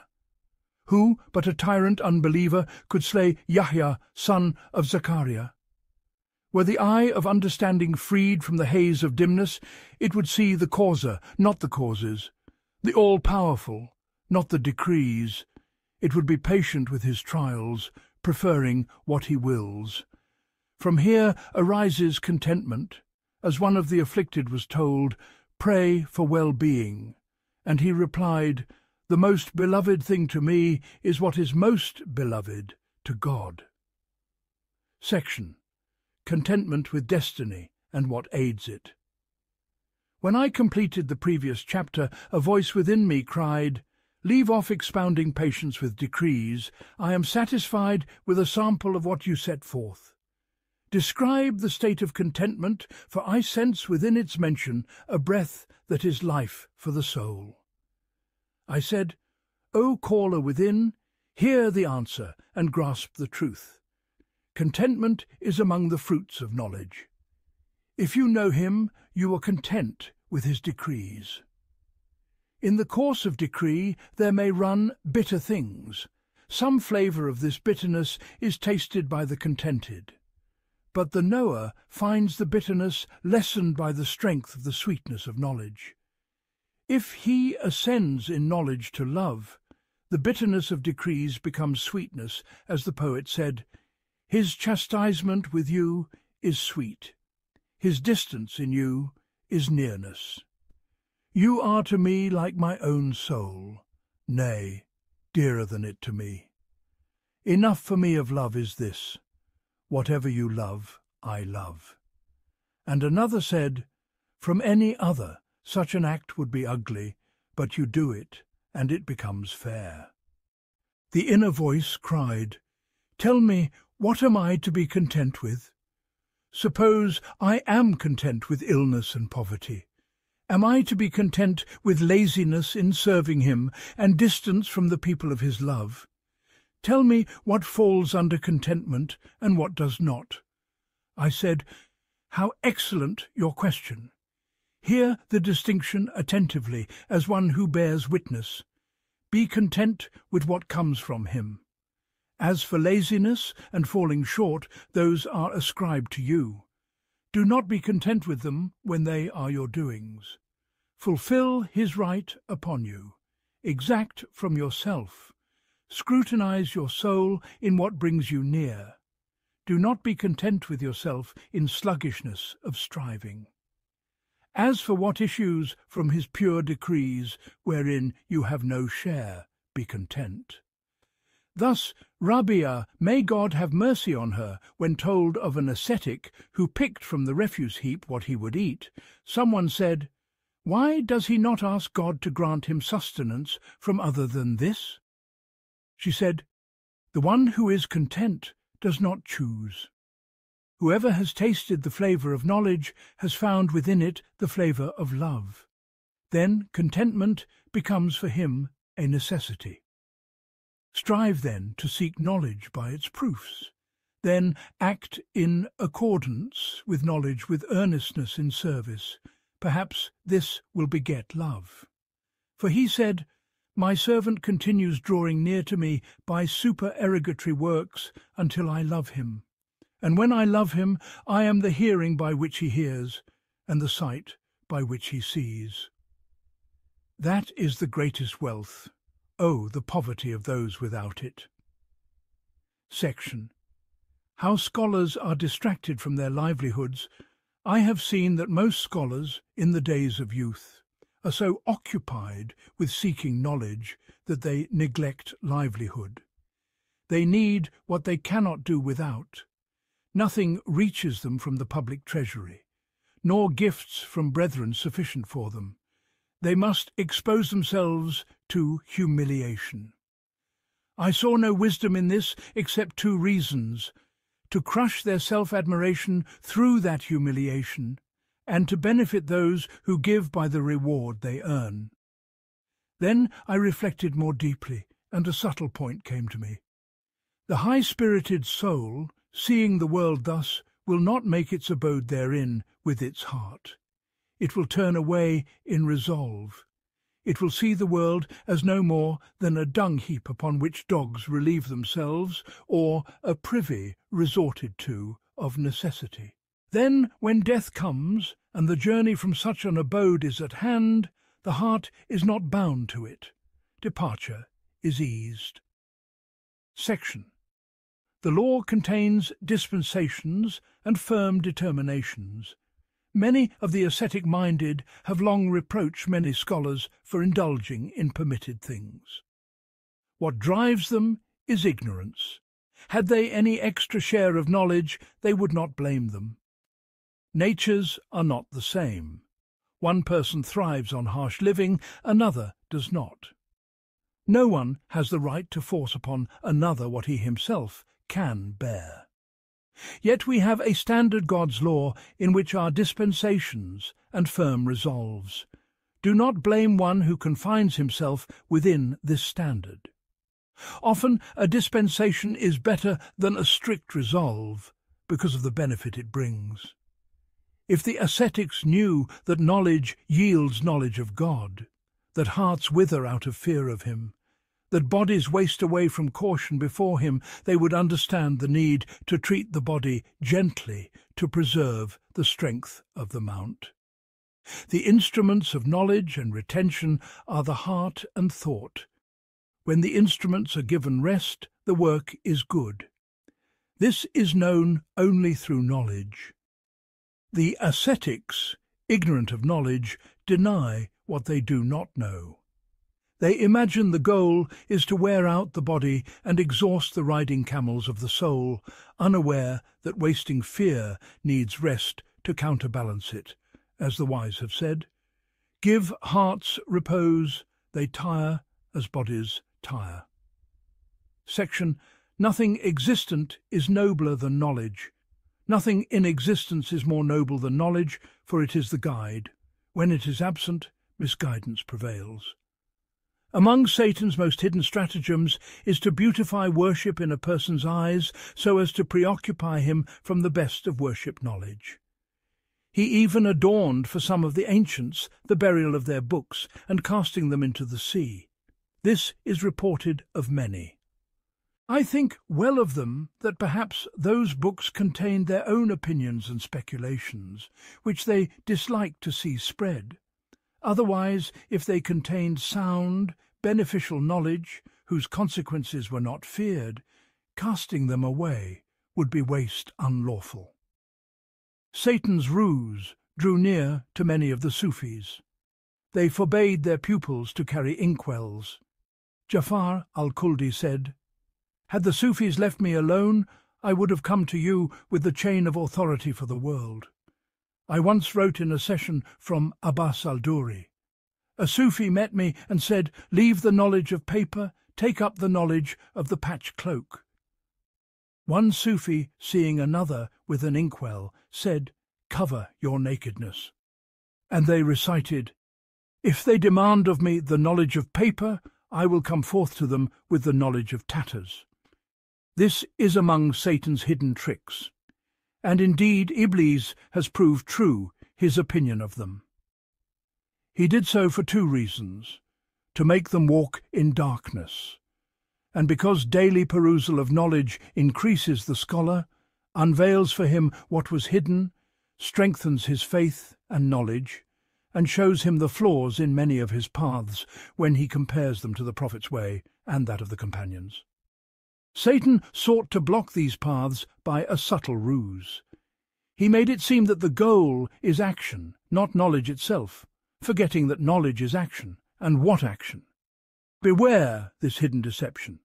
Knowledge is the greatest foundation and the largest light. Turning pages may be better than fasting and prayer and pilgrimage and battle. How many turn away from knowledge and swim in the torment of whim, in their devotions, squandering many opportunities in supererogatory acts, while neglecting what is obligatory. Had they a spark of the light of knowledge, they would be guided. Consider what I have said, and you will, God willing, find rectitude. Section. One must court the soul and treat it gently. Two porters passed beneath a heavy beam, chanting back and forth with snatches of melody and words of solace. Each listened to what the other said and answered it in kind. I saw that, had they not done this, their burden would have weighed heavier. Each time they did it, the task grew lighter. I considered the cause. Each man's thought was tied to what the other said, delighting in it, and turning his mind to reply in kind. Thus the road is cut short, and the weight is forgotten. From this I took a wondrous sign. Man bears heavy obligations in the moral law. Among the heaviest is courting his soul, compelling it to be patient over what it dislikes and against what it loves. The right way is to cut short the path of patience by consoling the soul and treating it gently, just as the poet said. If she complains, then soothe her with the Milky Way at dawn, and promise her that by mid-morning we will depart. It is told of Bishr al-Hafa. He was walking with a companion, and his companion thirsted, and said, "Shall we drink from this well?" Bishr replied, "Be patient until the next well." When they reached it, he said, "The next well." He kept consoling him, thus then turned to him and said, "In this way the world comes to an end. Whoever understands this principle courts his own soul, treats it kindly, and promises it good, so it may be patient under what it bears."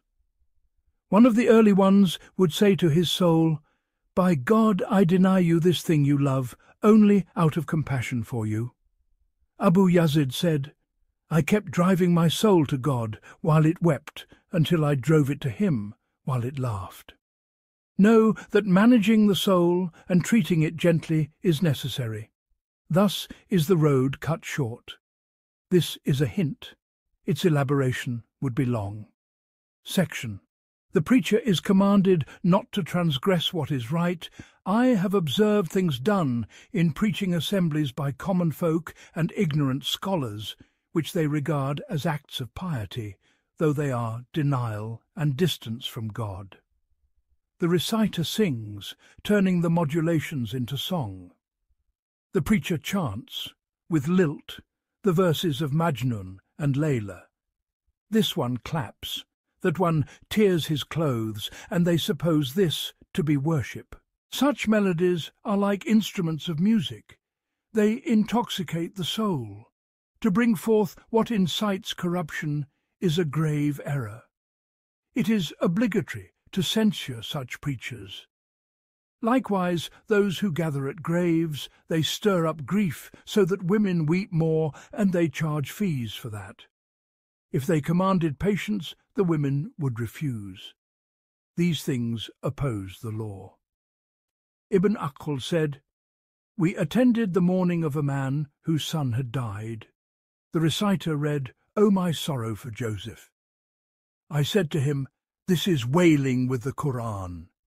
Among preachers are those who speak of gnosis and love, and you see a weaver or huckster who does not know the obligatory rules of prayer, tearing his clothes in a call to love of God.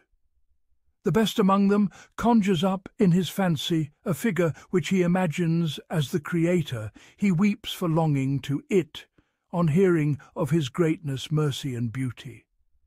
But what they imagine is not the one to be worshipped. The one to be worshipped can't be contained by imagination.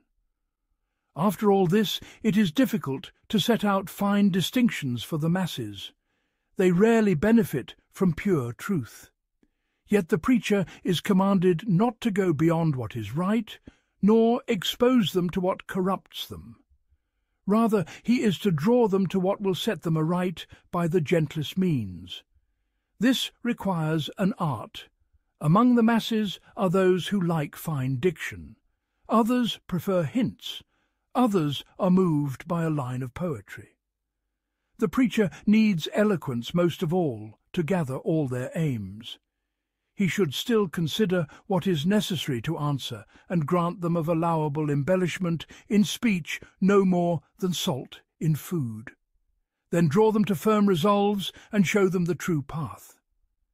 Ahmad ibn Hanbal once attended and heard the words of al-Harith al-Muhasib. He wept, then said, "I do not like to attend." He wept because the condition warranted weeping. Many of the early ones saw the excesses of storytellers and forbade attending them. This wholesale prohibition is not good today. Then people were busy with knowledge. They saw attending stories as a distraction. Today, aversion from knowledge is widespread. The most beneficial thing for the commoner is a sermon that turns him from a sin and stirs him to repentance. The fault is in the preacher. Let him be mindful of God. Section. The prophets emphasized affirmation of the attributes. Of the most harmful things for the common folk is the speech of those who interpret away and negate the divine attributes and relational terms. The prophets emphasized affirmation to root in the masses. The reality of the Creator for souls are at ease with affirmation. When the common man hears what implies negation, it drives affirmation from his heart to his greatest harm.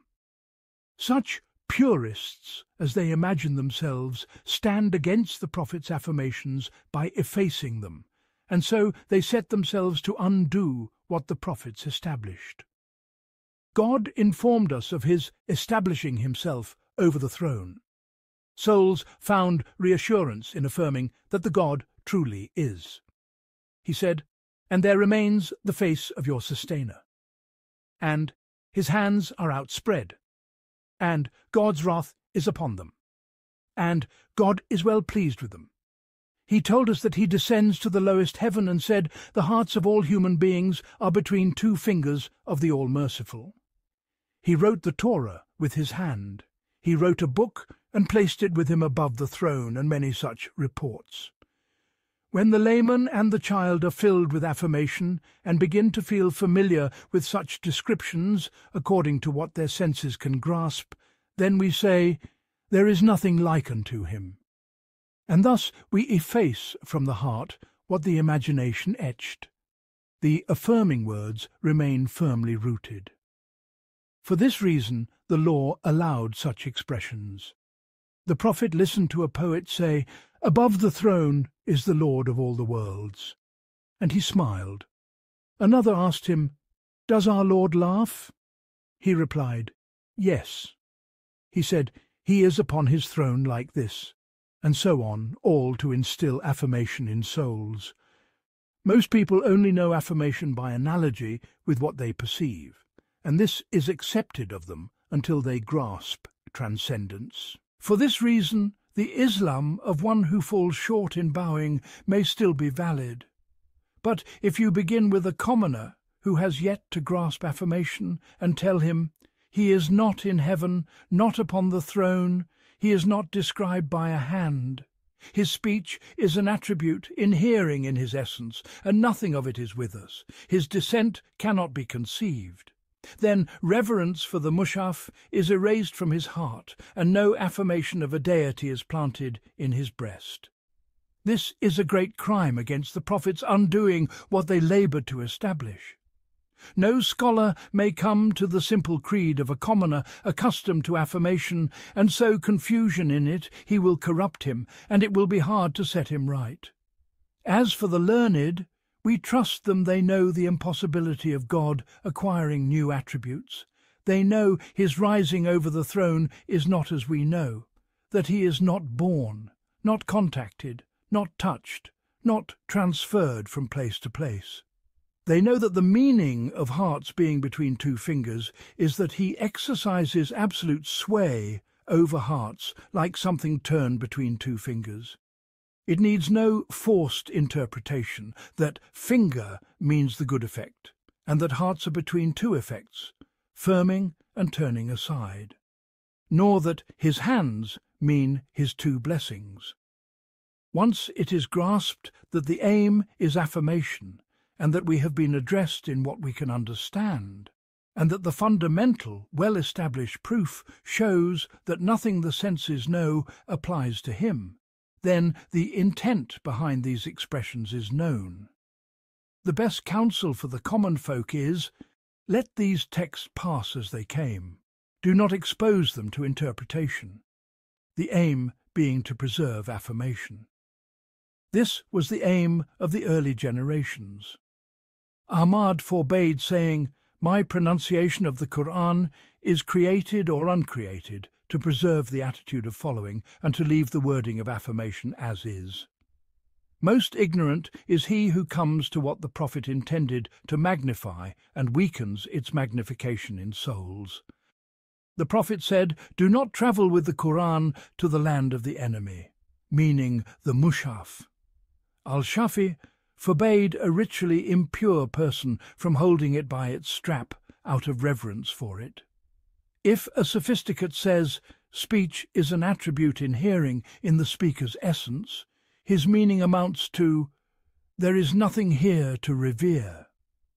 Thus he opposes the aim of the law. He should understand the settings of the law and the purposes of the prophets. They forbade exposing people to what the law left veiled. The messenger forbade disputing about destiny and forbade mutual contention, for these things lead to harm. When a disputant reaches, he decreed and then punished, his belief in God's justice wavers. If he says he did not decree nor ordain, his belief in God's power and sovereignty wavers. Thus, leaving such probing is better. Someone may say, you bar us from knowing realities, commanding us to stop at blind following. I reply, no, I teach you that what is required of you is faith in general terms. You were not charged with digging out the very whatness, and your faculties are unable to encompass realities. Abraham said, show me how you give life to the dead. God showed him a dead thing brought to life, but did not show him how he brought it to life. Abraham's faculties cannot grasp that. The prophet sent to make plain to people what was sent down to them was content with mere acknowledgement and faith in generalities. So were the companions. Nothing is related of them discussing recitation and what is recited, reading and what is read, nor that they said, he rose, meaning he took power, or he descends, meaning he shows mercy. They were content with affirming the generalities that instill magnification in souls, and they restrained the imagination with, there is nothing like unto him. Munkar and Nakar ask in the grave only about the fundamentals. Who is your Lord? What is your religion? Who is your prophet? Whoever understands this chapter is safe from the anthropomorphism of the corporealists and the negation of the negators, and stands upon the road of the earliest generations. God grants success. Section. The taking away of hearing and sight may be by veiling their meanings from realities. I read the verse. Say, have you considered if God were to take away your hearing and your sight, and seal your hearts, what God other than God could restore them to you? From it flashed for me an intimation that almost made me lose my senses. If the verse speaks of the very organs of hearing and sight, hearing is the instrument by which sounds are grasped, sight by which things seen are grasped. They present what they grasp to the heart, that it may ponder and take heed. When created, things are presented to hearing and sight. They convey to the heart their news, that they point to the Creator, summon to obey the Maker, warn against his might when he is disobeyed. If the verse speaks of the meanings of hearing and sight, then that is when they are made heedless of the realities of what they grasp, preoccupied with passion. A person is punished by being stripped of the meanings of these instruments. He sees as though he had not seen. He hears as though he had not heard. The heart is oblivious to what harms it. He sins against himself. He does not know what is intended for him. The wasting of his body does not affect him. No admonition benefits him. He does not know where he is, nor what is intended of him, nor whither he is born. He considers only the advantages of his present life. He does not think of the loss of his hereafter. He does not take lesson from his companion, nor admonition from his friend, nor provision for his road, as the poet said. People are in heedlessness till death awakens them. They will not wake until their lifetimes are spent. They see their kin conveyed to burial on their shoulders. They gaze upon the very place where they were laid, then turn back to the dreams of their heedlessness, as if they had seen naught, nor ever looked. This is the state of most people. We seek refuge in God from being stripped of the benefits of our instruments, for that is among the worst of states. Section. Passion cannot take full hold except in a stagnant, standstill soul. I examined what the sages have said about passion, its causes and cures, and wrote a book, The Blame of Passion. I cited from them that passion arises in the movement of an empty soul. Some said it befalls only the refined. Others said it befalls those among them who are heedless of considering realities. Later, a wondrous meaning came to me, which I set forth here. Passion cannot take full hold except in a stagnant soul, standing still. As for those whose aspirations ever mount, whenever love begins to cast its shadows, and the heart imagines such love, the defects of the beloved show themselves either by thinking upon them or by mixing and discovering them. The soul grows consoled and seeks another aim. None reaches the station of passion that binds the heart to that form, blind to its defects, but one who is congealed and standing still. As for people of self-respect, who shun low things, they are always ascending, not stopped by any stopper. If their natures incline to love someone, they do not reach the rank of exclusive passion. They may incline strongly at the beginning for lack of thought or of mixing, or because certain praiseworthy qualities have attached themselves by affinity, like wit to wit, or intelligence to intelligence, giving rise to love. But passion, no. They are always travelling. They do not stop. The camels of their natures follow the songs of understanding. For our nature seeks an attachment it cannot find in this world, desiring in persons a perfection that does not exist. When its defects are glimpsed, it recoils. The heart's attachment to love of the Creator prevents it from stopping with any other. Though the mode of loving him is not like loving created beings, yet the knowers are overwhelmed. His love has occupied them from love of others. The natural faculties are absorbed by the heart's knowledge of him, and love of him, as Rabia said, I love a beloved, for whose love none can blame me. You love those in whose love you are blameworthy. They tell that one of the poor renunciants passed a woman and was captivated. He asked for her hand, and her father married her to him. They took him home and dressed him in new clothes instead of his rags. When night fell, he cried out, "My old clothes, my old clothes! I have lost what I used to find." This stumble in his path showed him his deviation from the highway. Such states visit those who know God and those of pride against mean things. Ibn Mas'ud said, "If one of you is impressed by a woman, let him remember her inner workings, her bladder and bowels." The parallel is this. The mind is absent, under the sweetness of delicious food, from thinking of how it is chewed and swallowed. It forgets at intercourse the proximity of filth, because desire overwhelms. It forgets in swallowing saliva that it does not nourish. There is benefit in veiling these states, yet the alert feel them without seeking it in many of their moments, so that they do not enjoy worldly pleasures. Their pride against passion's lowness grows. The more one considers outcomes, the lighter grows passion's burden. The more the mind is congealed, the stronger the agitation. Al-Mutanab said, "If the lover thought upon the end of the beauty that enslaves him, he would not be enslaved." In sum, I wish to set forth this: the natures of the vigilant ascend. They do not stop with a pleasing form.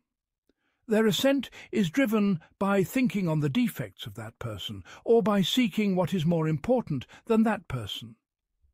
The hearts of the knowers ascend to their known, taking lessons in the ferry of reflection. As for the heedless, their stagnation in both respects, their heedlessness of both stations enslaves them, compels them, and perplexes them. Section. Confessing one's shortcoming is the surest way to obtain one's needs. A matter befell me that called for asking God, exalted be He, and imploring Him.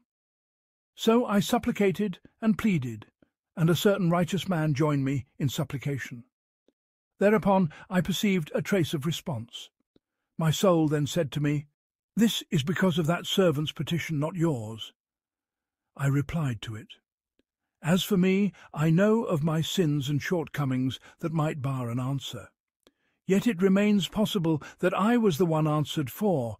With me is the brokenness born of my own deficiency, while with him is the delight he takes in his deeds. Perhaps then confessing one's shortcoming is more effective in obtaining needs. Moreover, he and I alike seek pure grace, not a wage for our deeds. If I stand upon the foot of contrition, confessing my sins and saying, 'Grant me out of your grace,' then there is nothing in my ask upon which I rely. He, however, may cast a fond glance at his good works, and that may bar him. So do not intoxicate me, O my soul. My self-knowledge suffices to break me. I possess of the knowledge that begets courtesy, and the avowal of deficiency, and the keen poverty for what I seek, and the certainty of the grace of him from whom I ask what that worshipper may not possess. Blessed, then, be his worship. Yet perhaps my confession of shortcoming is the more complete. Section. Every mind that plunges most deeply into reflection is praised in proportion to its understanding. I recited some rarities of knowledge and marvels of wisdom before one who claimed knowledge. I saw him writhing at the mere hearing of it, unable to grasp its depth, nor stretching his neck to what might follow. So I refrained from letting him hear more, saying to myself, "Such things suit only a mind that will receive them as the parched receive water." From this I took a sign. Had he understood what had passed and praised me for the good I had brought forth, his worth would have grown in my eyes, and I would have shown him the beauties of my compilations and words. But when I saw him unfit for it, I turned it away from him and turned my gaze aside. And the sign was this: God, mighty and majestic, composed these created things, perfecting their structure and ordering, and then presented them to minds. Whichever mind delves more deeply into beholding them is praised in proportion to its understanding, and so the author loves him. Likewise, he sent down the Qur'an containing the wonders of wisdom. Whoever examines it with the hand of understanding and converses with it in the solitude of thought draws unto himself the good pleasure of the one who spoke it, and attains nearness with him. But the one whose mind is consumed by the sensory is turned away from that station. God exalted has said, "I shall turn away from my messages those who walk in false pride upon the earth." Section. The believer's lifespan increases him only in good. One day I prayed, saying, "O God, bring me to the fulfillment of my hopes in knowledge and in deed, and prolong my life that I might attain what I desire of both." Then a whisper of Satan opposed me. "And then what? Is it not death in the end? What benefit is there in long life?" I replied, Simpleton, had you understood what lies beneath my ask, you would know it is no trifling thing. Does not my knowledge and my understanding increase by the day, so that the fruit of what I planted grows, and I might rejoice on the day of harvest? Would it please me had I died 20 years ago? By God, no, for I did not then know God 1/10 of how I know him now. All this is the fruit of life, within which I gathered proofs of divine oneness, rose from the pit of mere imitation to the heights of insight, discovered sciences that increased my worth and refined my soul, then planted more for my hereafter, and traded more profitably in rescuing partners among the learners. Has not God said to the master of the messengers, "And say, my sustainer, increase me in knowledge"? And in Sahih Muslim from Abu Huraira, may God be pleased with him, the Prophet, peace and blessings be upon him, said, the believer's lifespan increases him only in good. And in the hadith of Jabir ibn Abdullah, may God be pleased with them both, he, peace be upon him, said, of happiness is that a servant's life is long, and God grants him turning back to him. Oh, would that I could avail myself of Noah's lifespan! For knowledge is vast, and with each portion attained, standing is raised, and benefit spread. Section. Glad tidings to him who knows the true causer, and clings to him. The hearts of the knowers are jealous of causes, even though they do not dwell with them. For when they single themselves out for knowing him, he singled himself out to take care of their affairs. If they expose themselves to the causes, he effaces the trace of those causes. And on the day of Hunain, when your great numbers made you proud, but they availed you nothing. Consider the state of Jacob, and his fear for Joseph, peace be upon them, so much so that he said, I fear lest the wolf devour him. And they said in their lie, the wolf devoured him.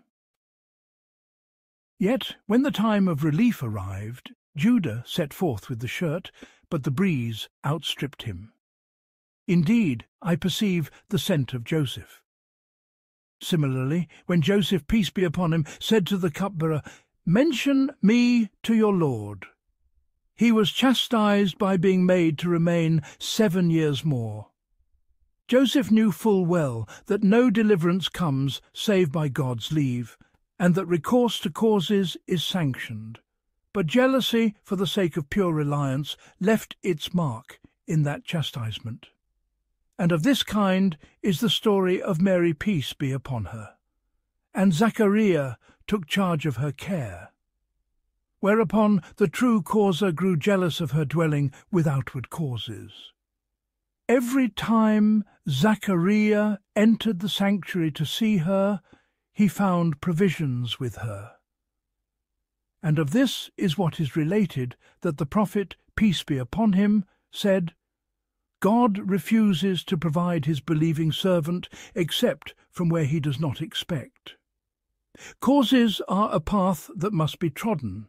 The knower does not dwell with them, yet it is made clear to him more than to others that they are not to be dwelt with. He might even be chastised if he inclines to them, even with an inclination he himself disapproves, for the slightest lapses demand courtesy. Consider the sequel for Solomon, peace be upon him, when he said, I shall go around tonight to 100 women, each of whom will give birth to a boy. But he did not say, if God wills. None conceived, save one who brought forth half a child. A condition once befell me that compelled me to cling to certain outward means, yet doing so required me of necessity to meet a tyrant, placating him with a word. As I pondered that state, a reciter entered upon me and began, and I took an omen from what he read. He recited, and do not incline toward those who have done wrong, lest the fire touch you, and you will have no guardians apart from God, and then you will not be helped. I stood dumbfounded at the answer to my thought, and said to my soul, "Listen, I sought victory in this placation, yet the Qur'an informs me that if I incline to a wrongdoer, I forfeit the very victory for which I inclined. Glad tidings, then, to him who knows the true causer and clings to him. That is the Father's goal. We ask God to grant us that." Section. The believer does not overdo sin. The believer does not go to extremes in sin. Rather, the passion grows strong and the fires of lust blaze, and so he slips downward. Yet he has a purpose. The believer does not resolve to commit the act, nor to return to it after, nor does he exact all his anger demands in retaliation, and he intends repentance before the slip. Consider the brothers of Joseph, peace be upon them. They resolved to repent before sending Joseph away. They said, "Kill Joseph," then magnified the alternative, "or cast him out into some land." And then they resolved to turn back, saying, "And thereafter be a righteous people." When they took him to the open country, they sought to kill him as envy demanded, but their elder said, "Do not kill Joseph. Cast him down into the depths of the well," meaning that he should not die, but be picked up by some caravan. The cause of these states is that faith, in proportion to its strength, sometimes wards off at the mere intent, sometimes at the firm resolve, sometimes at part of the act. If heedlessness then prevails and the sin occurs, the temperament grows limp. Faith rises to work and makes the pleasure bitter through regret, many times more than the pleasure had been sweet. Section. The best of things is to increase in knowledge. The best of things is to increase in knowledge. For whoever confines himself to what he already knows, thinking it sufficient, becomes self-opinionated. His self-exaltation prevents him from learning. But discussion reveals to him his error. People may hold him in such awe that they dare not refute him. Had he shown himself ready to learn, his flaws would have been gifted to him, and he would have renounced them. Ibn Aqil related that Abul Ma'ali al-Juwayni once said, "God knows the universals of things, but not their particulars." I do not know what confusion overtook this poor man to say such a thing. Likewise Abu Hamid, when he said, "Descent of God implies movement, and establishment on the throne implies contact. How can I describe one as a jurist or the other as an ascetic when he does not know what is and is not permissible to say of God? If he had abandoned self-magnification, even the boys of the Kutab would have refuted his opinion, and their truth would have been clear to him." Of this kind, too, is Abu Bakr ibn Muqsim. He wrote a book of argumentation for the Quranic readers with some benefits, but he ruined his knowledge by permitting recitation in readings not transmitted, then grew so bold as to permit what spoils the meaning like his claim, that then, despairing of him, they withdrew to confer in private. One might say Nujiya, claiming it to mean they withdrew noble and free from theft, a misunderstanding of the story. For the one accused of theft upon whom the cup was found was with them, and thus they did not withdraw noble. What benefit would such a withdrawal have? The point of the story is that they secluded themselves to consult about what they should do and how to return to their father now that their brother had been detained. What place is there for being noble here? Whoever looks into his book will find many of this kind beyond counting. Had he listened to the scholars of his time and abandoned self-exaltation, the truth would have been made clear to him. But when a man is confined to his own knowledge, and it is tinged with self-regard, he is barred from arriving at what is right. We seek refuge in God from that. Section. God bestows a favour upon you that he has guided you to faith. I contemplated his saying, They count it as a favor to you that they have surrendered to God. Say, do not count your submission as a favor to me. No, it is God who bestows a favor upon you, that he has guided you to faith. I perceived therein a wondrous meaning, that when minds were granted to them, they thus reflected upon the floor of idols, and knew they were unfit for worship. They then directed worship to the originator of all things. This recognition was the fruit of the mind bestowed upon them, whereby they differed from the beasts. If they then feel pride in their act, urged by the mind given to them, and thus forget the giver's bounty and the bestower himself, then what have they to do with the fruit when the tree is not theirs? Thus every worshipper and every striver in knowledge and deed has, by the light of wakefulness and the force of understanding and reason, perceived what is right and attained the desired. He ought then to direct his thanks to the one who kindled for him, in the darkness of his nature, that spark. Of this kind is the hadith of the three who entered the cave. A rock fell and blocked its mouth. They said, "Let us seek nearness to God by our righteous deeds." And each said, "I did such and such." If they, in recounting, observed the grace of the bestower who kept them from erring, and thus sought nearness by his favour upon them, which singled them out with such grace above the rest of their kind, then indeed they sought nearness unto him by him. But if they observed their own deeds, and glimpsed their reward, as if they themselves had brought them forth, then they were people of absence, not presence, and the answer to their plea would have come to cut short their ongoing self-attribution. Of this kind is when the God-conscious man beholds his own God-consciousness, imagining himself better than many, perhaps looking down upon the people of sin and raising himself above them. This is heedlessness from the path of spiritual travel, and may cast one out of it. I do not say, mix with the wicked to humble yourself. Rather, inwardly be angered with them, and outwardly shun them. Then contemplate the working of decree upon them. Most do not know whom they disobey. Many do not intend disobedience at all. They merely seek to gratify their desire, finding it hard to refuse. Some are overwhelmed by their contemplation of God's pardon and forbearance, so they belittle what they do, strong in their certainty of forgiveness. None of this excuses them, but do you, O man of piety, take heed. Know that the proof against you is weightier than the proof against them. You know whom you disobey, and you know what you do.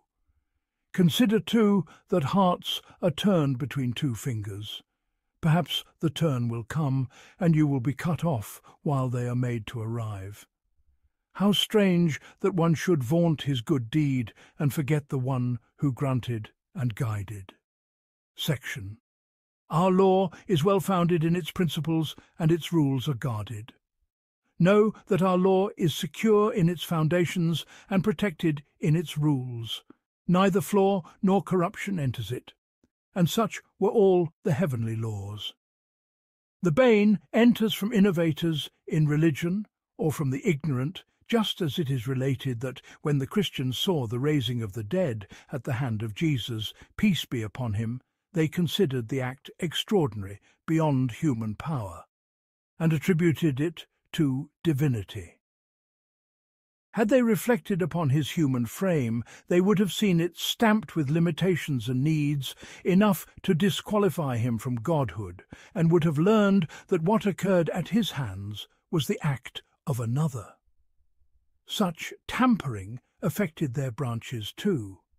It is related that a month of fasting had been ordained for them. They added 20 days by their own opinion, then fixed it to a particular season. The Jews' scrambling in roots and branches is of the same sort. In our community some have approached these byways. though the common multitude has been preserved from flagrant shirk and doubt and patent contradiction for ours is the most intelligent and discerning of nations, Satan has merely come close with them, not daring to drown them all, though he has drowned some in seas of error. The messenger, peace and blessings be upon him, came with a mighty book from God, described thus: "We have neglected nothing in the book."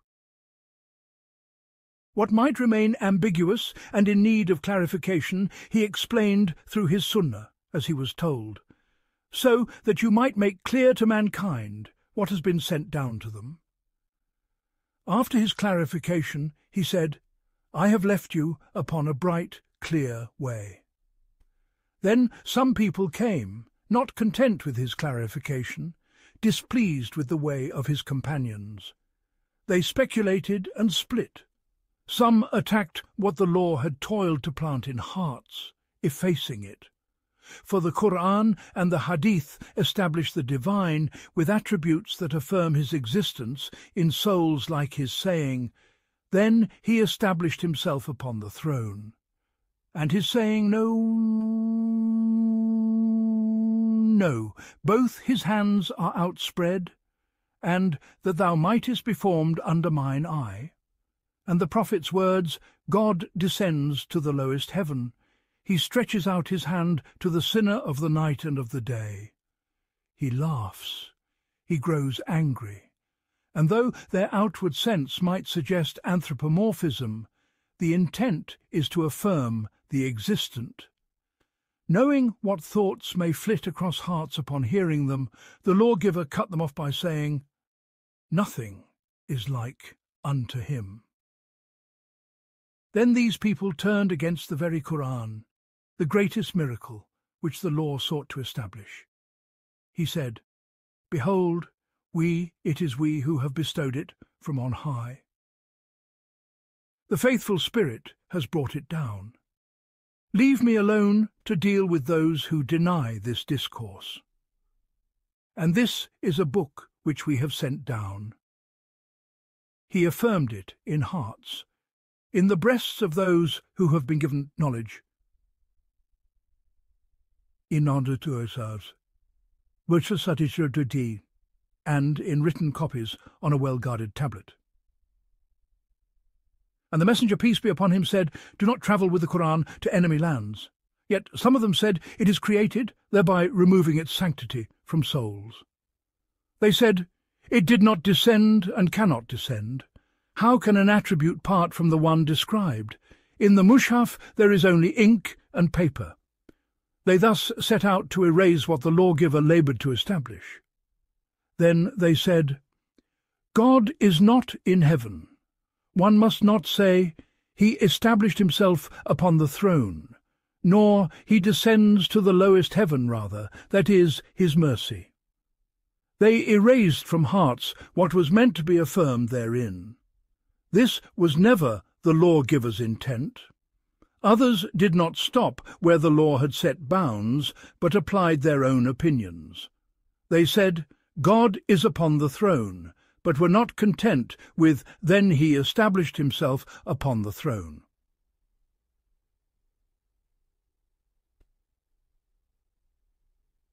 Those before them buried for them buried treasures, and the atheists forged narrations for them. They did not know what may or may not be ascribed to the divine. Thus they affirmed attributes by reports whose sound meanings, as Arabs intended, were expansive, while they insisted upon outward senses. They became, in the parable, like Juha. His mother said, "Guard the door." So he uprooted the door and walked away with it. Thieves entered and plundered. His mother reproached him. He replied, "You told me to guard the door, not the house." Having contrived a grand form upon the throne, they set about interpreting away all that conflicted with its existence upon the throne, like his saying, from God, "And whoever comes to me walking, I shall come to him running," saying it does not mean nearness of approach, but the nearness of rank and portion. They said of his saying, Are they waiting for God to come unto them in canopies of clouds? Or, it must be carried upon its outwardness, as coming of the essence.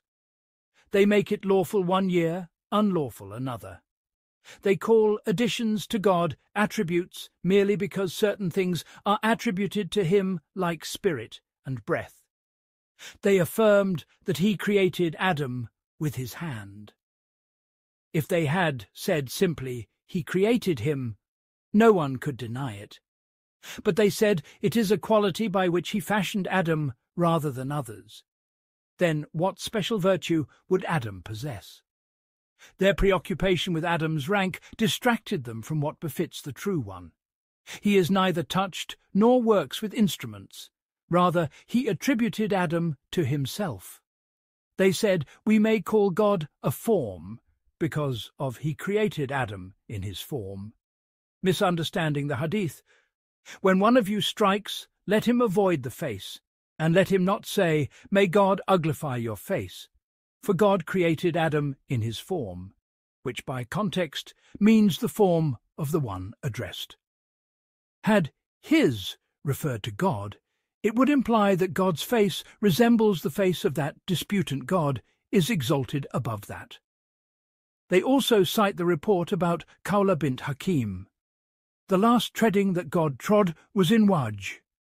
Unaware of transmission and seerah, and of his saying, O God, tighten your tread upon Mudar, meaning your retribution.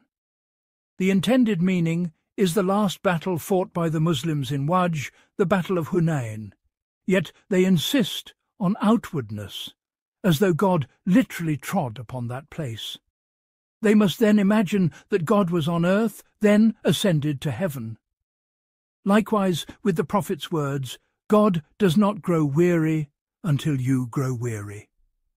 They imagined that weariness can be ascribed to God. They did not know the language. Were until here for limit, it would not be praise, for if he grows weary upon their growing weary, what praise is there in that? Rather, the meaning is like the poets. Hudhail exacted from me a fight in a ravine, never weary of evil, though they should weary. Meaning, he does not weary, even if they weary. They said of his words, kinship is a branch from the All-Merciful. It clings to the hips of the All-Merciful. That hips is an attribute of essence.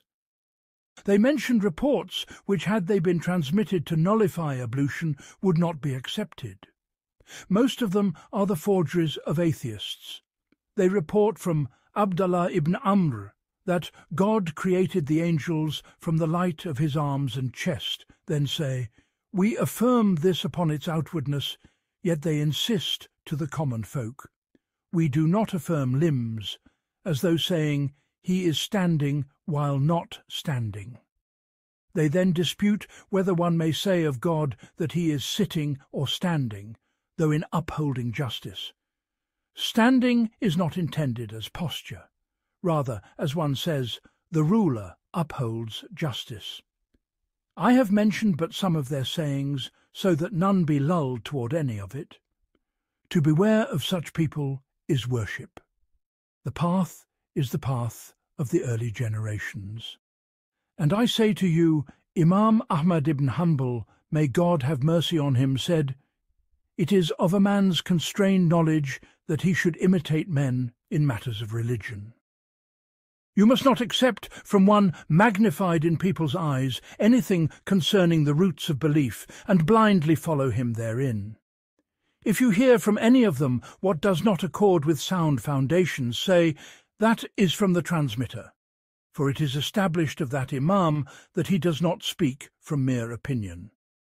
Even if it were authenticated from him, he is not to be imitated in the roots, nor Abu Bakr, nor Umar. This is a foundation to build upon. So do not be overawed by the mention of one held great in souls. My purpose in all this is to make clear, our religion is sound, only that some have inserted into it what has caused us hurt. Moreover, certain ascetics have inserted into the religion what repels people, so that when folk see their actions, they deem the path itself far-fetched. Most of their proofs are the tales of storytellers. The layman may enter their assembly not knowing how to perform ablution. They address him with the subtleties of al-Junayd and the illusions of al-Shibli. That layman then imagines the clear path to be, shutting oneself in a corner, abandoning provision for one's dependents, and secretly conversing with the real, though he knows not the pillars of prayer. Nor has knowledge refined him, nor the company of scholars rectified his character. He gains from his seclusion only what a donkey gains from a stable. If he persists in privation, his nature grows brittle. Melancholia may deceive him with phantoms he imagines to be angels. He bows his head and extends his hand to be kissed. How many a farmer have we seen abandon his fields and sit in a corner till he became like this and rested from toil? If told, "Visit the sick," he replies, "That is not my habit." Cursed be a habit that opposes the law. The common people, through the preacher's tales, imagine this to be the path of the law, not that of the jurists, and fall into error. Among the ascetics are those who care not whether they act by the law or not. Their ignorance varies. Some adopt permissiveness, saying, "The sheikh is not to be opposed," and then plunge into sin.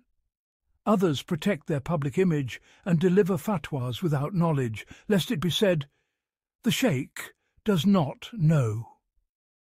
A sheikh told me that a certain Sayyid, much visited for blessing, once heard him asked, "Does a thrice-divorced woman become lawful to her former husband if she bears a male child?" He answered, "By God, no." The Sayyid said to him, "Silence! By God, I have given fatwas to people from here to Basra that she does become lawful." Another told me of a man known for knowledge who married a woman off to a man without asking whether her waiting period had ended. The judge separated them and rebuked the marrier. The woman said to him, "My master, I am a woman. I do not know. How did you marry me off?" He said, "Leave their talk. You are but pure and purified." A jurist told me of an ascetic who for years would perform the prostration of forgetfulness, saying, "By God, I did not forget, but I do it as precaution." The jurist said to him, "All your prayers are invalid, for you have added an unprescribed prostration." Of what has entered our religion, too, is the way of some Sufis.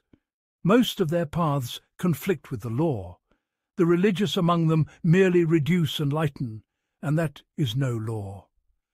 A man in my time, named Al-Khatir, entered the Mansour mosque and said, "I covenanted with God and broke it. I now bind myself not to eat for 40 days. One who saw him told me he lasted 10 days.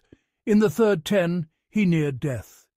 He so parched that when we poured water into his throat, we heard a sizzling like a frying pan. He died weeks later. Behold how ignorance destroyed this poor man. Some grant themselves license in every delight, contenting themselves in Sufism with a robe and a waistcloth, and a delicate turban, careless of whence they eat and drink, mingling with princes of the world, the wearers of silk and drinkers of wine, to protect their wealth and standing. Some have adopted sunnah of their own, received through sayings, most of which do not stand. Some devote themselves to listening to song, dancing, and play. Of them are those who claim love, those who claim indwelling, and those who listen merely from whimsy and sport, both paths leading the populace to widespread corruption. The detailing of this is long.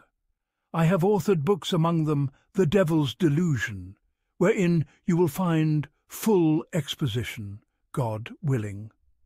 The point is that the law is complete and perfect. If you are granted understanding of it, then follow the messenger, peace be upon him and his companions. Leave the side paths, and do not imitate men in your religion. If you do this, you need no further counsel. Beware the stiffness of mere transmitters, the overreach of dialecticians, the wildness of ascetics, the greed of passion's folk, the stopping of scholars at the form of knowledge without practice, and the practice of devotees without knowledge.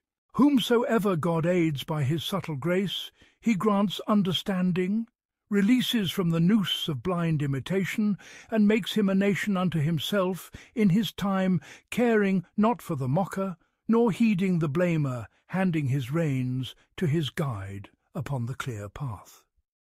May God protect us and you from imitating those held great, and inspire us to follow the messenger, peace be upon him, pearl of existence, purpose of creation. May God's blessings be upon him, his family, his companions, and those who follow them. And may he grant us to follow him among his followers. Section. Happy is he who clings to God consciousness. Know that time does not remain upon a single state, as he has said, and such days we rotate among mankind. Now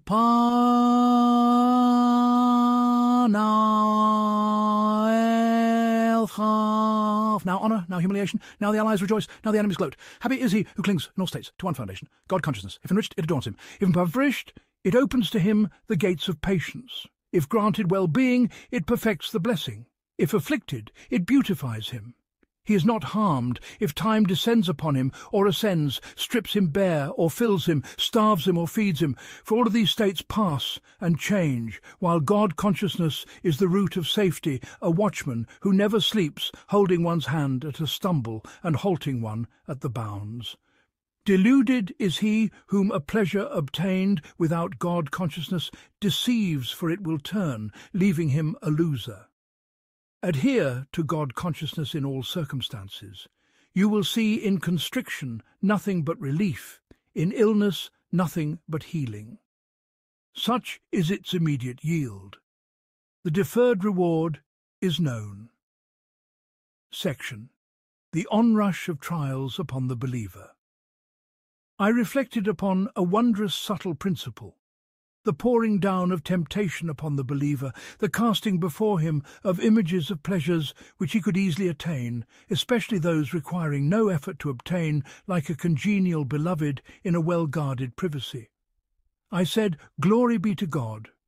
Here is where the effect of faith becomes clear, not in the prayer of 2 rak'ahs. By God, neither did Joseph ascend, nor attain felicity, except in such a moment. Consider his state. Had he yielded to his desire, what would he have been? Compare that moment with the moment of Adam. Peace be upon him. Weigh with the scale of reason the sequel of that lapse and the fruit of this patience. Make understanding of that moment your provision against every temptation.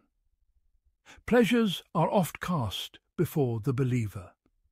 If he encounters them while engaged in life's battle, his army of reflecting upon consequences drawn too far back, he is routed. I can almost see the one caught in some of their snares, and the tongue of his state says to him, Stand where you are with what you have chosen for yourself. At most he gains regret and weeping. If he is saved from that pit, he comes out scraped and scarred. How many a person's foot has slipped from a height that he never regained? Whoever contemplates the abasement of Joseph's brothers when they said, Give in charity to us, knows the evil omen of sin.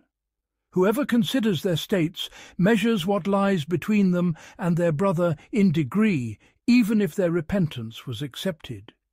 For he who has patched and mended is not like one whose garment remains whole. How many a mighty thing, once broken, is never restored, and if it be restored, it remains weak. So be vigilant, my brothers, whenever the soul is offered its cravings. Hold your steeds tight by their bridles, and when clouds gather, climb a high ridge, for the valley may suddenly swell and carry off the caravan. Section. He would test you to lay bare your secrets. I observed a strange condition. A believer is struck by trial. He prays and intensifies his plea, yet sees no trace of response. When he approaches despair, he then looks into his heart. Should he find it content with the decree, not in despair of God's bounty, oft is the answer hastened then, for there faith is perfected and Satan routed. There the measure of men becomes manifest. This is alluded to in his words, until the point that the messenger and those who believe with him would say, "When will God's help come?" Thus it occurred with Jacob, peace be upon him. When one son was lost, and the matter grew long, he did not despair of relief. When his other son was taken, his hope did not cease. It may well be that God will bring them all to me. Likewise Zachariah said, "Never, my sustainer, has my prayer to you been fruitless." So do not deem long the delay in answer. Keep your gaze upon him as sovereign, all-wise in his governance, all-knowing of what benefits, that he wants to test you, to lay bare what lies within you, that he would see your humble plea, that he would reward you for patience, and that he delays to make you battle the whisperings of Satan. Each of these strengthens hope in his favour, and compels gratitude to him, for he has bound you with trial, so that you might turn to asking him. The poverty of the needy one's refuge in him is in truth all wealth. Section. Procuring benefit and warding off harm. Since the human body stands only by procuring beneficial things and warding off harm, desire was embedded in it to be the cause of procuring benefit, and anger to be the cause of warding off harm. Were it not for desire in food, one would not eat, and the body would not stand. Therefore a craving and a longing for it were placed in him. When he has attained what keeps him standing, the craving subsides. Thus with drink, clothing, and mating. As for mating, its benefit is twofold. The first, preservation of the species, which is among the greatest purposes. The second, expulsion of a retained surplus whose retention causes harm. Were the desire that inclines one to mating not fashioned, none would seek it. The lineage would be cut off, and the retained surplus would injure. The knowers have understood the purpose. The ignorant follow the pull of desire, and do not understand why it was placed there. Their time is wasted in what yields no true gain. They forfeit the very purpose for which they were created. Their passion leads them into waste of wealth, loss of reputation and religion, and then unto ruin. How often have we seen a reveller spend lavishly on slave girls to quicken his appetite with the ever-new only for his innate powers to weaken quickly and hasten his demise? Likewise have we seen those whose anger overflows the bounds and destroys both themselves and those they love. Whoever knows that these things were made only to aid the body in traversing the stages of this world, and not for the sake of the pleasures themselves, understands that the pleasure therein is but the ruse by which benefit is conveyed. For had the very purpose been delight, the beasts would not have been given a share more ample than man's. Glad tidings to him who understands the realities of how things are set, and is not swayed by desire from grasping the wisdom of creation. Section. He who reflects on the outcomes of sins finds them ugly. Whoever reflects on the outcomes of sins will find them ugly indeed. I have often reflected on those I know who admit to fornication and the like. Despite their boldness, I see them stumbling in this world without end, as though garbed in darkness, from which hearts recoil. If matters open for them, most of it is by others' wealth. If matters narrow, they grumble against decree. They are soiled with these filths from mindful remembrance of the hereafter. Then I turned my reflection and considered those who held their ground against desire and left what is forbidden. Among them are those for whom the fruits of this world ripened. Delectable sustenance, pleasant bedding, sweet living, expansive standing. If a matter constricts, patience widens it, contentment sweetens it. By sheer observation, I understood his saying, truly, whoever is mindful of God and patient, surely God does not let the reward of those who excel go to waste. Section. Intimacy with God is fit only with steadfast God consciousness. A person of reason should stand at his master's door at all times and cling to the hem of his grace, whether he disobeys or obeys. Let him cultivate intimacy with him in solitude, and if estrangement arises, let him strive to remove what estranges, just as the poet said. Are you estranged because of what you wrought? Then do well, if you wish, and find your solace. If he finds himself inclined to the world, let him ask it of him. If to the hereafter, let him ask his enabling grace to work for it. If he fears harm in what he seeks of the world, let him ask God to set his heart aright, and ask for his pleasure. For if his heart is set aright, he will not seek what harms him. Whoever is thus will live the comfortable life. But this state necessarily entails steadfast God consciousness. Intimacy is unfit without it. The possessors of God consciousness would busy themselves with nothing but taking refuge in him and asking of him. It is narrated that when Qutayba ibn Muslim faced the Turks in battle and was struck by their awe, he said, "Where is Muhammad ibn Wasi?" He was told, "At the far right flank, leaning on the back of his bow, pointing with his finger toward heaven." Qutayba said, "That lone finger is more beloved to me than 100,000 drawn swords and gleaming spearheads."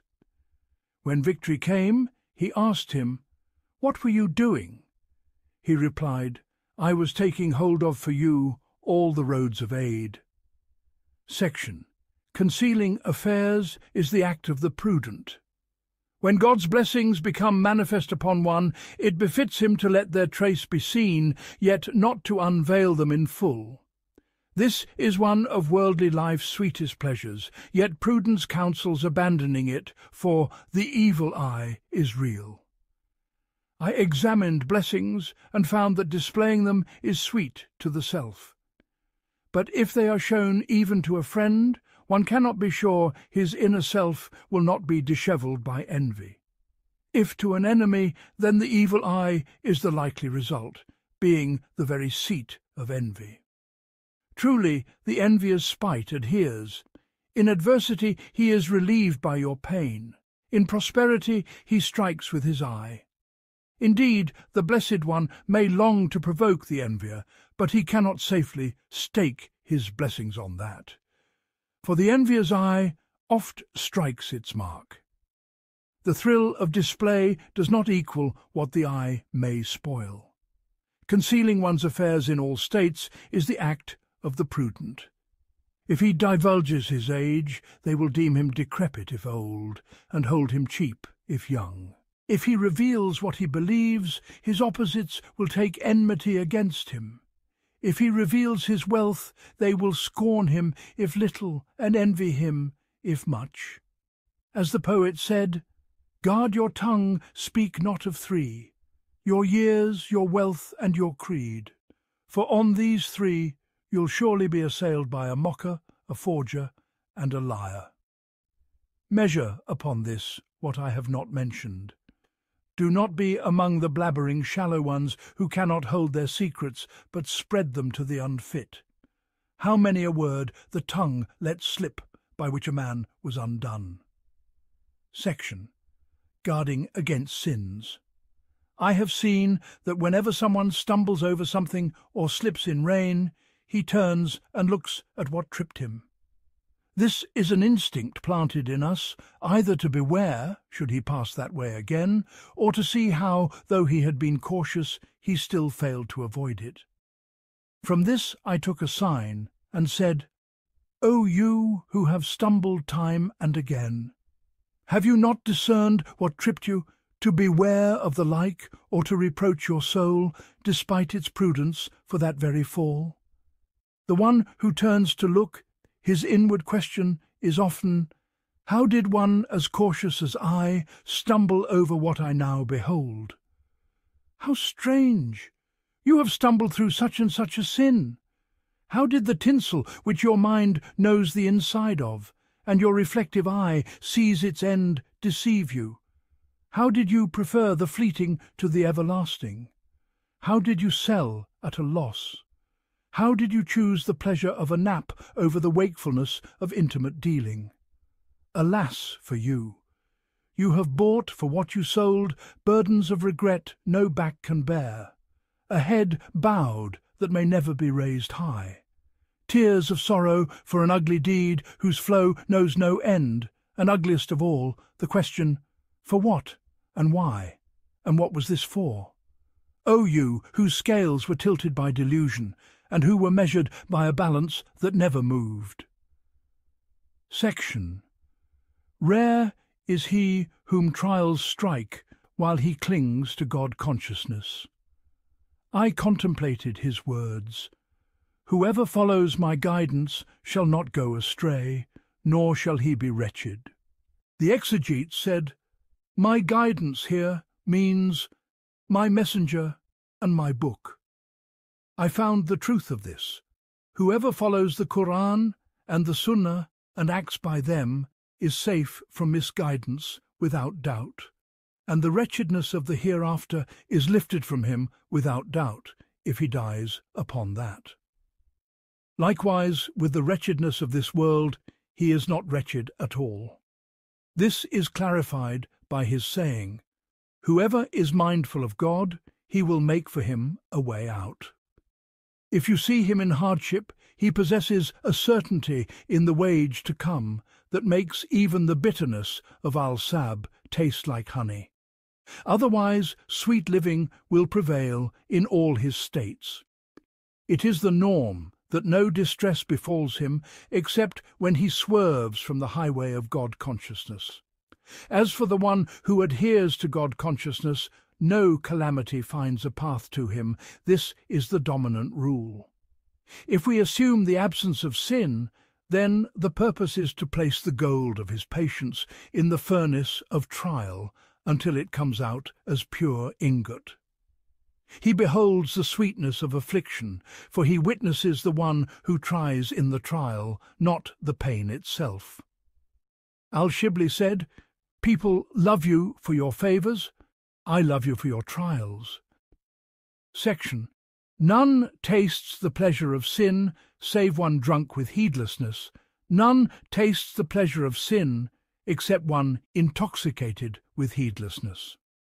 As for the believer, he does not delight in it, for at the very moment of delight he beholds, facing him, the knowledge of its prohibition and the fear of its penalty. If his knowledge is strong, he beholds with the eye of insight the nearness of the forbidder, so his living is made bitter even as he indulges. If the intoxication of desire overwhelms, his heart remains embittered by these watchful thoughts, though his nature be in its pleasure. It is but a moment then take from the creditor of regret, constant dunning, from the eye flowing tears, from the soul a sorrow that stretches with the length of days, so that even if he were certain of pardon, he would still stand before the apprehension of reproach. Fie upon sins, how ugly their traces, and how evil their tales. Would that there were no desire that could only be reached at the price of deep heedlessness. Section. The only seclusion fit for a scholar is seclusion from evil. One morning I went early seeking solitude to the Rusafa Mosque. I wandered alone and reflected upon that place and those who had been there of the scholars and the righteous. I saw some who had lived beyond the usual span. I asked one of them, "How long have you been here?" He gestured nearly 40 years. I saw him in a cramped, filthy room. I began to ponder his self-imprisonment from marriage for all that time. My soul started praising it, censuring the world and deceived trust in it, while knowledge rose to censure the soul. Understanding stood up for the realities. The framework of the law strengthened what knowledge said, and the tangle began to unravel. I said to my soul, "Know that these are of two kinds.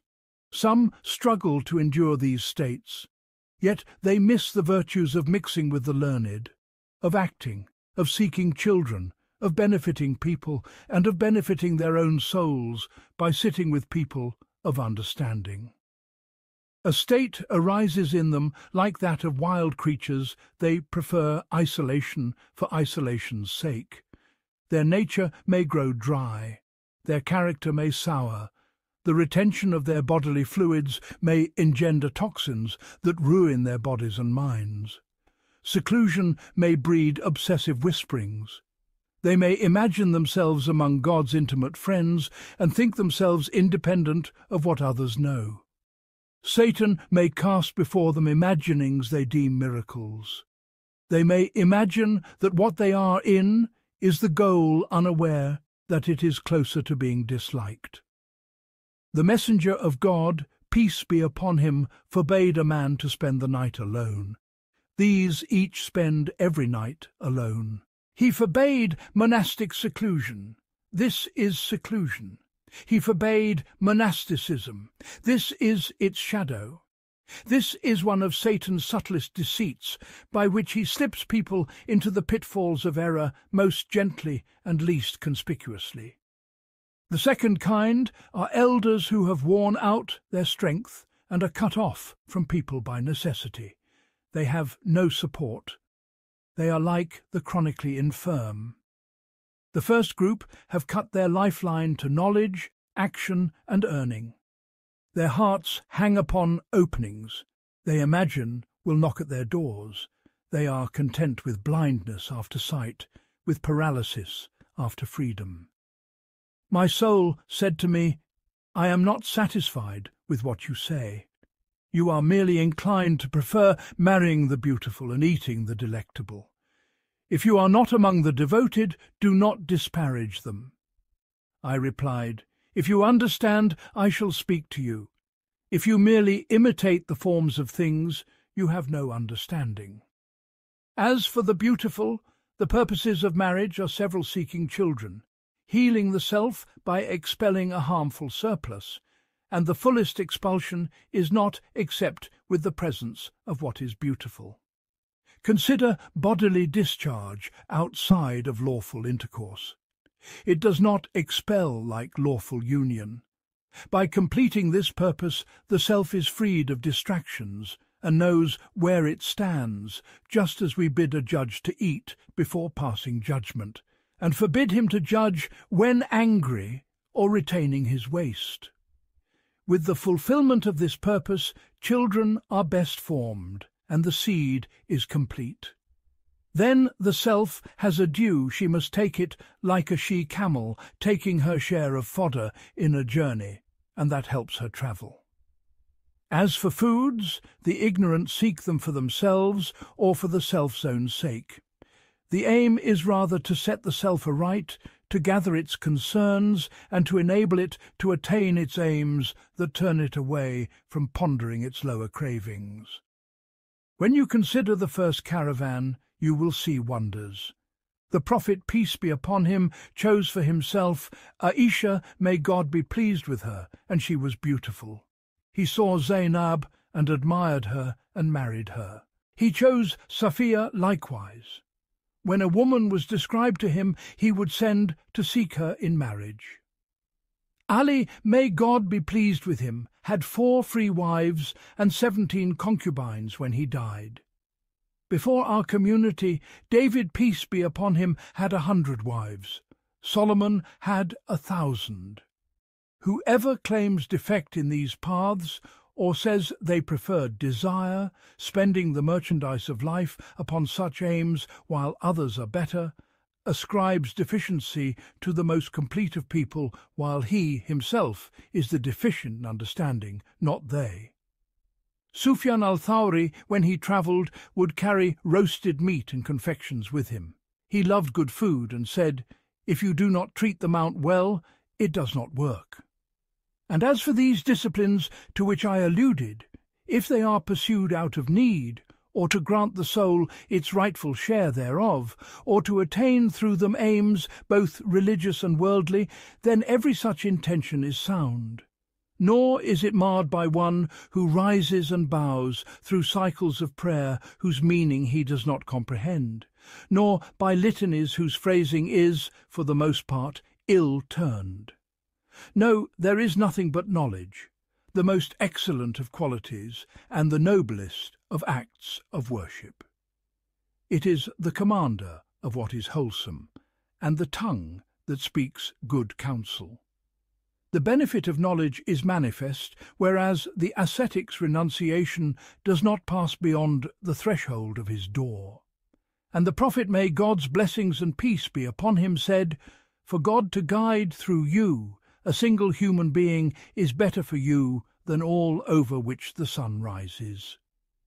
Then consider the preeminence of the messengers over the prophets, God's blessings and peace be upon them all, and of the hunting beasts over those that do not hunt, and of the clay that is shaped into something useful over the clay that lies idle in the quarry. And the furthest scope of the learned is that they employ their knowledge within the realm of the permissible, while most of those who affect self-denial are ignorant, enslaved by the kissing of their hands for having forsaken what was permitted. How much has seclusion caused us to forfeit of knowledge by which the very root of religion would be made sound? And how often has it cast one into a calamity by which religion perished? The seclusion befitting the scholar is seclusion from evil no more, and God is the one who grants success. Section. Sins have evil consequences. It behooves every person of sound mind and keen insight to beware the outcomes of disobedience, for between a human being and God there is neither kinship nor blood tie. He stands forth in equity and judges with justice. True, his forbearance can encompass sins, yet when he wills, he pardons, and he effaces even the densest of sins, and when he wills, he takes a man to task for the slightest of them. So beware, beware. I have seen men of ease and luxury who tossed themselves about in oppression and iniquity secret and overt, and they were wearied from where they did not expect. The roots of their standing were uprooted. The structures they had carefully built as legacies for their children were overturned. And that was but because they neglected the due of the divine truth, and imagined that whatever good they did would offset the evil that streamed from them. So the ship of their presumptions listed, and there poured into it so much of the water of guile that it drowned them. And I have seen men counted among the learned who neglected the gaze of the Almighty upon them in their solitudes, whereupon he erased their fair renown in public assemblies. They came to be present, and yet as if absent, no sweetness in seeing them, no heart yearning for their company. So by God, watch your Lord in the privacy of your hearts, for the balance of his justice reveals the weight of a mote, and his requital lies in ambush for the erring, though it come only after a while. Perhaps a man imagines it to be pardon. It is but respite. Verily, sins bear evil consequences. By God, the solitudes, the inwardness, the intentions. For upon you there is an all-seeing eye from God. Beware of being deluded by his clemency and generosity. How many have been lured along by it? Be vigilant over your slips, striving to efface them, and nothing avails like beseeching him with a guarded soul that holds back from sins, so do it without let-up. This is a chapter. If one who deals with God ponders it, it will benefit him. One of those who watch God said, "I had the power to taste a pleasure, not a great one. My soul contended with me for it, relying on its smallness and the greatness of God's grace and bounty. So I said to my soul, if this defeats you, then you are you indeed, and if you commit this, what are you then?" I reminded it of the state of people who used to grant themselves small indulgences, how their remembrances withered, and how the penalty of turning away from them took hold of them. So it took admonition and turned back from what it had intended, and God is the one who grants success. Section. Know the majesty of the one who forbids many people make light of matters they deem small, yet they impair the very foundations. A student borrowing a part of a book and not returning it, entering upon one who is eating in order to eat with him, taking food to which one was not invited, indulging in slander of an enemy for the relish of it while belittling such a sin, letting the gaze roam, thinking lightly of that transgression, issuing a legal opinion without knowledge lest one be deemed ignorant, and the like of these, which he imagines small though they are grave. The least that such things do to their perpetrator is to lower him from the rank of those distinguished among people, and from a station of high esteem with God. It may be said to him by the tongue of truth, "O you who were entrusted with a small matter, and betrayed what calamity has befallen your fortune, so intend its rectification." One of the early ones said, "I made light of a morsel and took it, and now, 40 years on, I am still falling back." By God, hear from one who has tried. Be ever watchful, look to the outcomes, know the grandeur of the one who forbids. Beware a puff you deem paltry, a spark you belittle, for perhaps it will burn a town. What I have pointed to is a little that points to much, an exemplar by which one may know the remainder of the small sins. Knowledge and vigilant self-scrutiny will make you aware of what I have left unmentioned, and will teach you, if you gaze with the eye of insight, the ill-omened trace of doing it. And there is no might and no power save through God, the Most High, the All-Glorious. Section. You ask God for your needs and forget your crimes. I have seen something wondrous in myself. She asks God Most High for her needs and forgets her crimes. So I said, "O evil soul, is it for the like of you to speak? If you do speak, your question should be nothing but for pardon." She said, "From whom, then, shall I ask for what I desire?" I said, "I do not prevent you from seeking your desires. I only say, realize repentance, and then speak. It is, as we say, of one who is sinning by his very journey. If he is driven to carrion, he is not permitted to eat of it. If one then asks us, shall he die? We say, no, rather, let him repent, and then eat. So, by God, beware the boldness of asking for aims while forgetting what has gone before, of sins that require your head to be cast down. If you preoccupy yourself with setting right what has passed and grieving over it, your desires will come to you as it has been related. Whoso is kept busy by my remembrance from asking me, I give him better than what I give the askers. Bishr al-Hafa used to stretch out his hands to supplicate, then he would lower them, saying, "One like me does not ask. My sins have left me no face." This belongs to Bishr's state, due to the strength of his knowledge. At the time of supplication he was as one addressed face to face, and so he felt shame on account of his slips. As for people of heedlessness, their asking is from afar. Understand what I have said, and apply yourself to repentance from stumblings, and what a wonder your petitions are. You scarcely ever ask for what is truly important of this world, but for excess and superfluity. Nor do you ask for the soundness of heart and religion as much as you ask for the soundness of your worldly affairs. Restrain your affair, for with this expansiveness and heedlessness you stand on the brink of a crumbling edge. Let your sorrow over your slips preoccupy you from your wants. Al-Hasan al-Basr was in great fear. When asked about it, he said, "And what secures me from it, that he may have looked upon some of my sins, and said, 'Go, I shall never forgive you.' He has neither known God nor feared him." Section, None knows God save him who fears him. Most wondrous is the claim of knowing while being far from true knowledge of God. None has known him save the one who fears him. As for the one at ease and untroubled, he is not of the folk of Gnosis. Among the self-denying there are simpletons. One of them almost feels certain that he is a saint, beloved and accepted. Perhaps graces follow one upon another, he deems them miracles, and forgets the drawing on step by step which hides in living with those graces.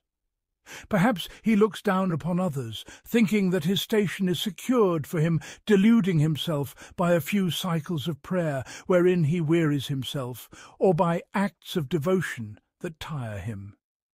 He may imagine he is the pole of the earth, and that none shall attain his station after him. And yet was he oblivious that while Moses was a speaker with God, Joshua was made a prophet? While Zechariah had his supplication answered, he was sawn asunder. While John was described as a noble leader, a disbeliever was given sway over him and cut off his head. While Balaam had the supreme name, his likeness became that of a dog. While a religious law is acted upon, it is abrogated and its ruling rendered void. While the body is populated, it is ruined and decay is set over it. While a scholar toils until he reaches a station he believes in himself to have attained, there arises a child in his time who advances to discerning his defects and errors. How many a preacher saying, "None is like me," and had he lived to hear what eloquence has arisen after him, he would have counted himself tongueless. These sermons of Ibn al-Samak and Ibn Ammar and Ibn Samun, some of our students today would not deem them fit nor accept them. How then can a man be amazed at what he expends? And how can we be amazed at those who have come after us, who do not even count us?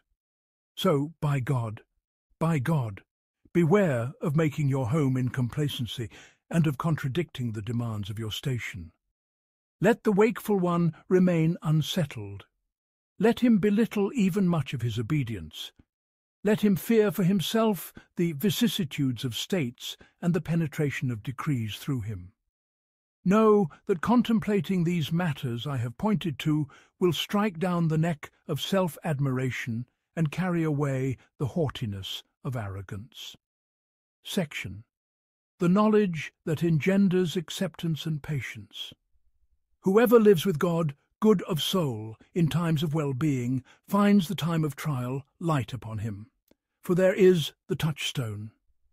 The sovereign exalted is he, even as he builds, demolishes, and even as he gives, he strips away. There in that hour do equanimity and contentment reveal themselves. As for him upon whom blessings have followed one upon another, he is of good cheer, due to their continuity. And when a breath of affliction touches him, it is far-fetched that he will stand firm. Al-Hasan al-Basr said, "They were alike in times of blessing, but when trial descended, they were shown as different. The intelligent is he who prepares a store, and amasses provisions, and increases his armament to meet the warfare of tribulation. Tribulation must be met, even if only at the final fall of death. If, when it descends, God's refuge is sought, he has not a knowledge that engenders contentment or patience. It may lead him out to ingratitude. I heard a man whom I had thought abundant in goodness say in the nights of his dying, "My Lord, here he is wronging me." I remained anxious thereafter, intent on acquiring resources with which to meet that day. How so, when it has been related that Satan says to his helpers in that hour, "Be upon this one, for if he eludes you, you will not be able to get him"?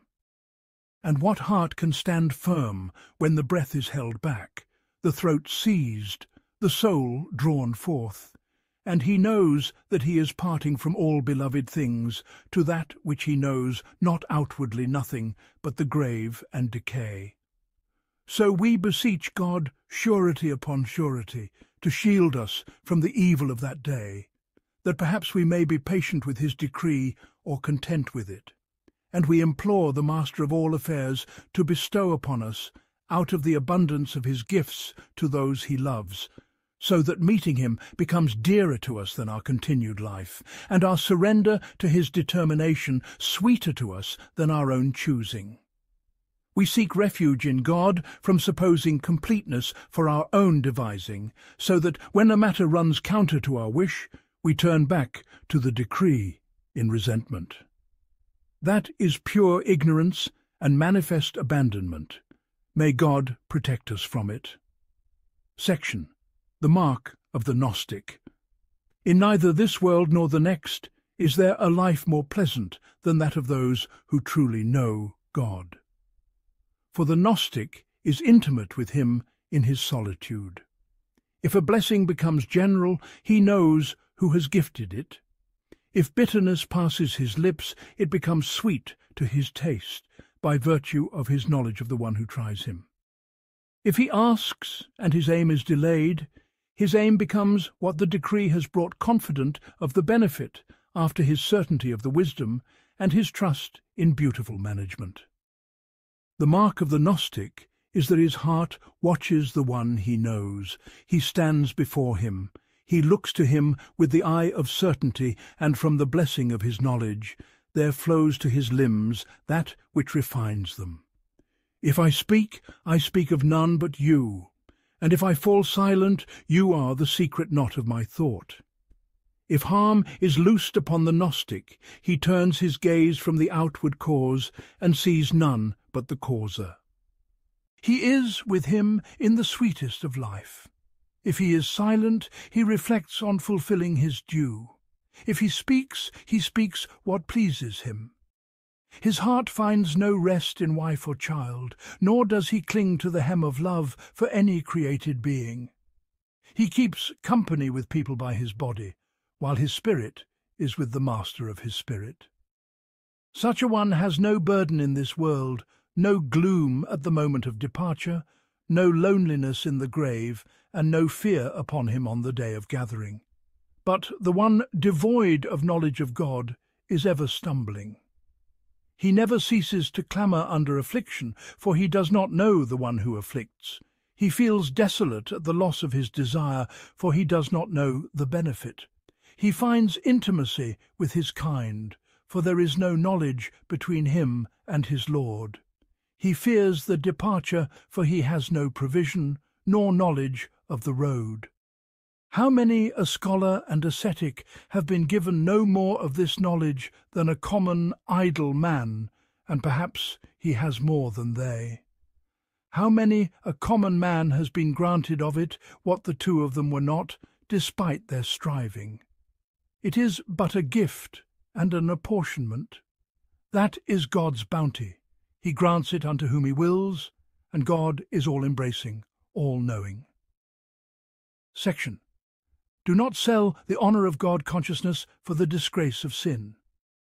By God, I implore you, O you whose worth is raised high by God consciousness, do not sell its nobility for the humiliation of disobedience. Endure the thirst of craving under the burning heat of what is desired, even though it pains and scorches. When you reach the furthest limit of patience, then claim your right and say, "This is the station of one who, were he to swear by God, God would fulfill it." By God Were it not for Umar's patience, his hand would not have been free to strike the earth with his staff.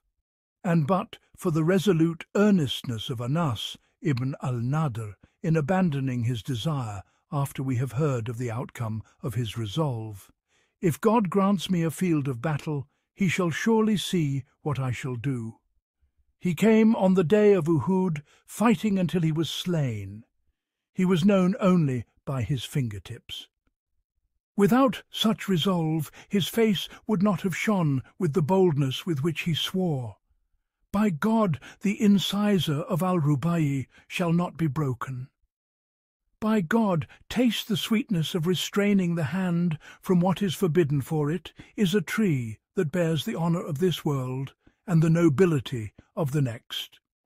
When your thirst for what you desire grows severe, spread the fingers of hope to him in whose hand is the full quenching. Say, the patience of my nature has been exhausted by its lean years, so hasten to me the year wherein I am succoured and press the grapes. By God, reflect upon one who passed most of his life in piety and obedience.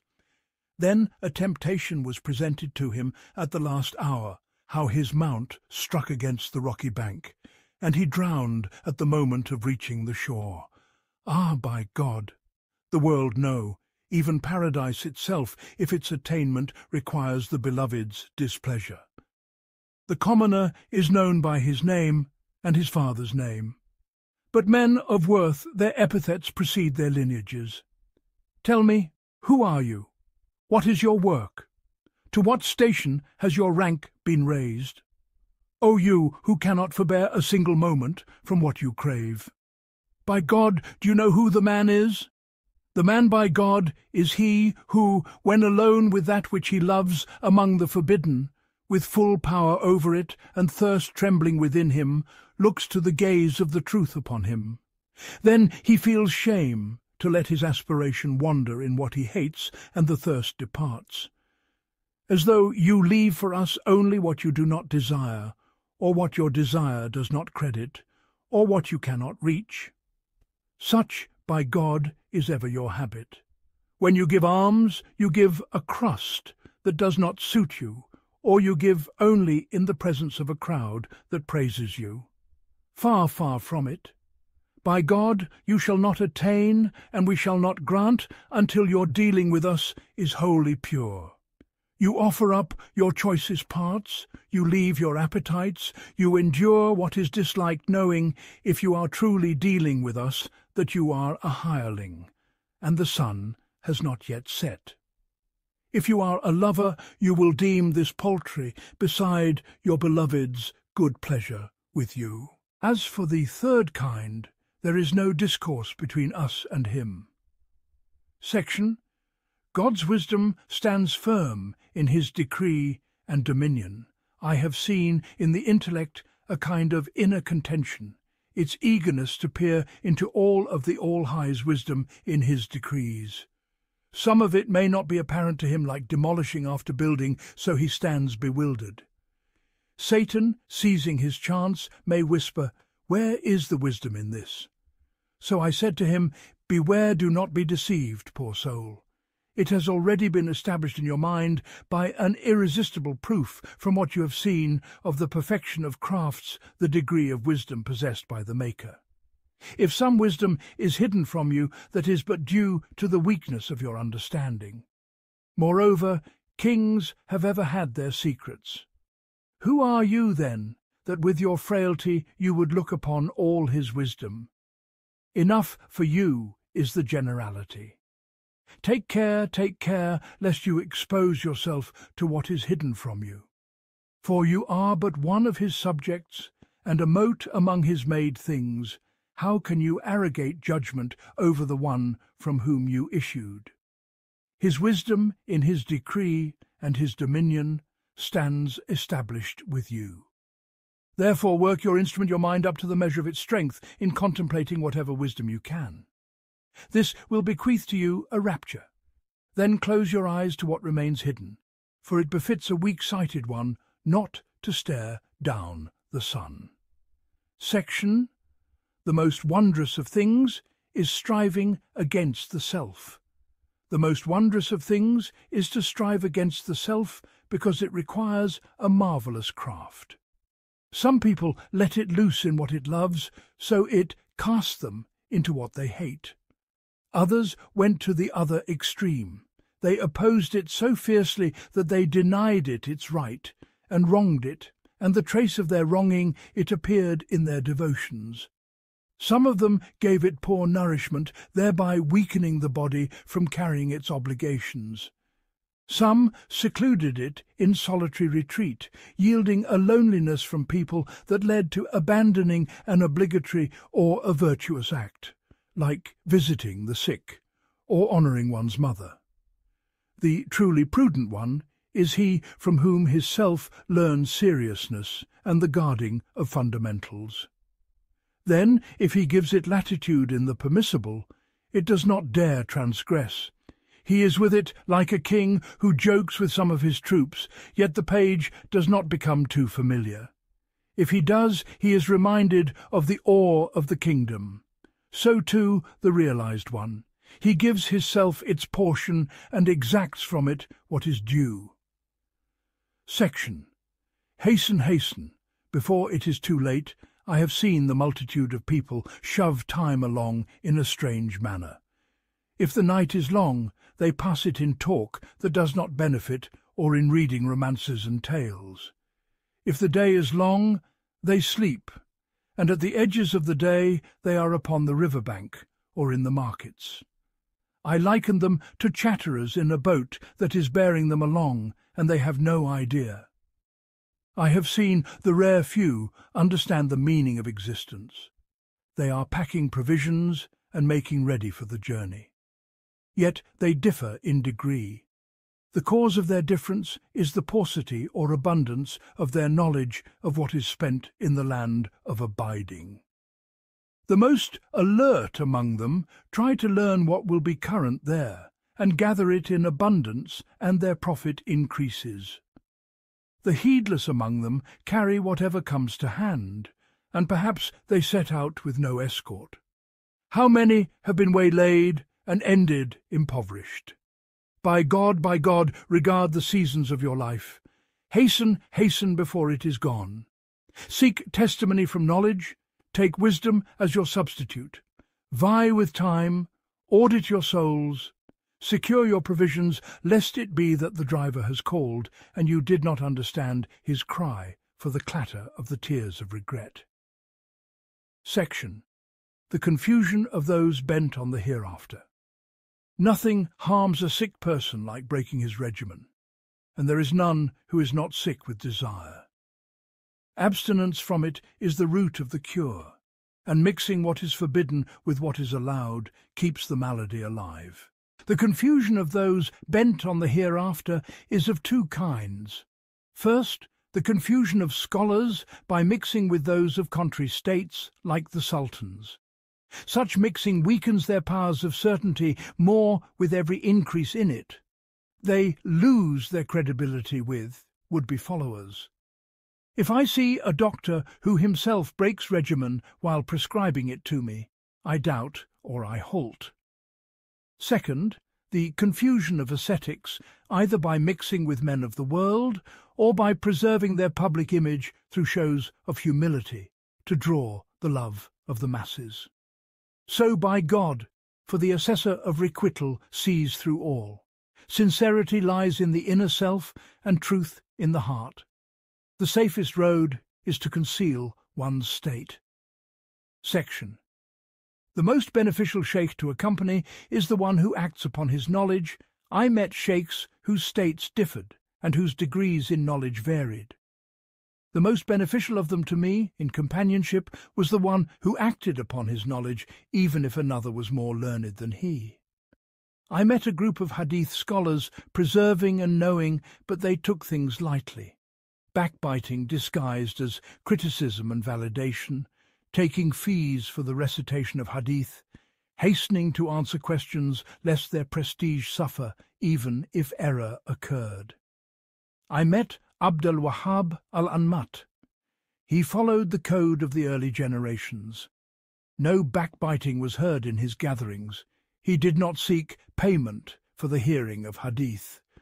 When I read to him narrations softening the heart, he would weep. His weeping ran on, and I, then young, found that his weeping worked within my heart and laid foundations. He was upon the way of those sheikhs whose descriptions we have come to know from transmitted reports. I met Sheikh Abu Mansur al-Jawalik, much given to silence, extremely scrupulous in what he said, precise and verifying. He might be asked an obvious question, one which some of his young students would answer at once, yet he would pause until he was certain. He fasted much and kept silent much. I benefited by seeing these two men more than by others, so I understood from their states that proof by deed guides better than proof by word. I saw sheikhs who in their privacies were expansive and jesting. They passed away from hearts, and their neglect scattered what they had gathered of knowledge. The benefit from them in their lives was little. After their deaths they were forgotten.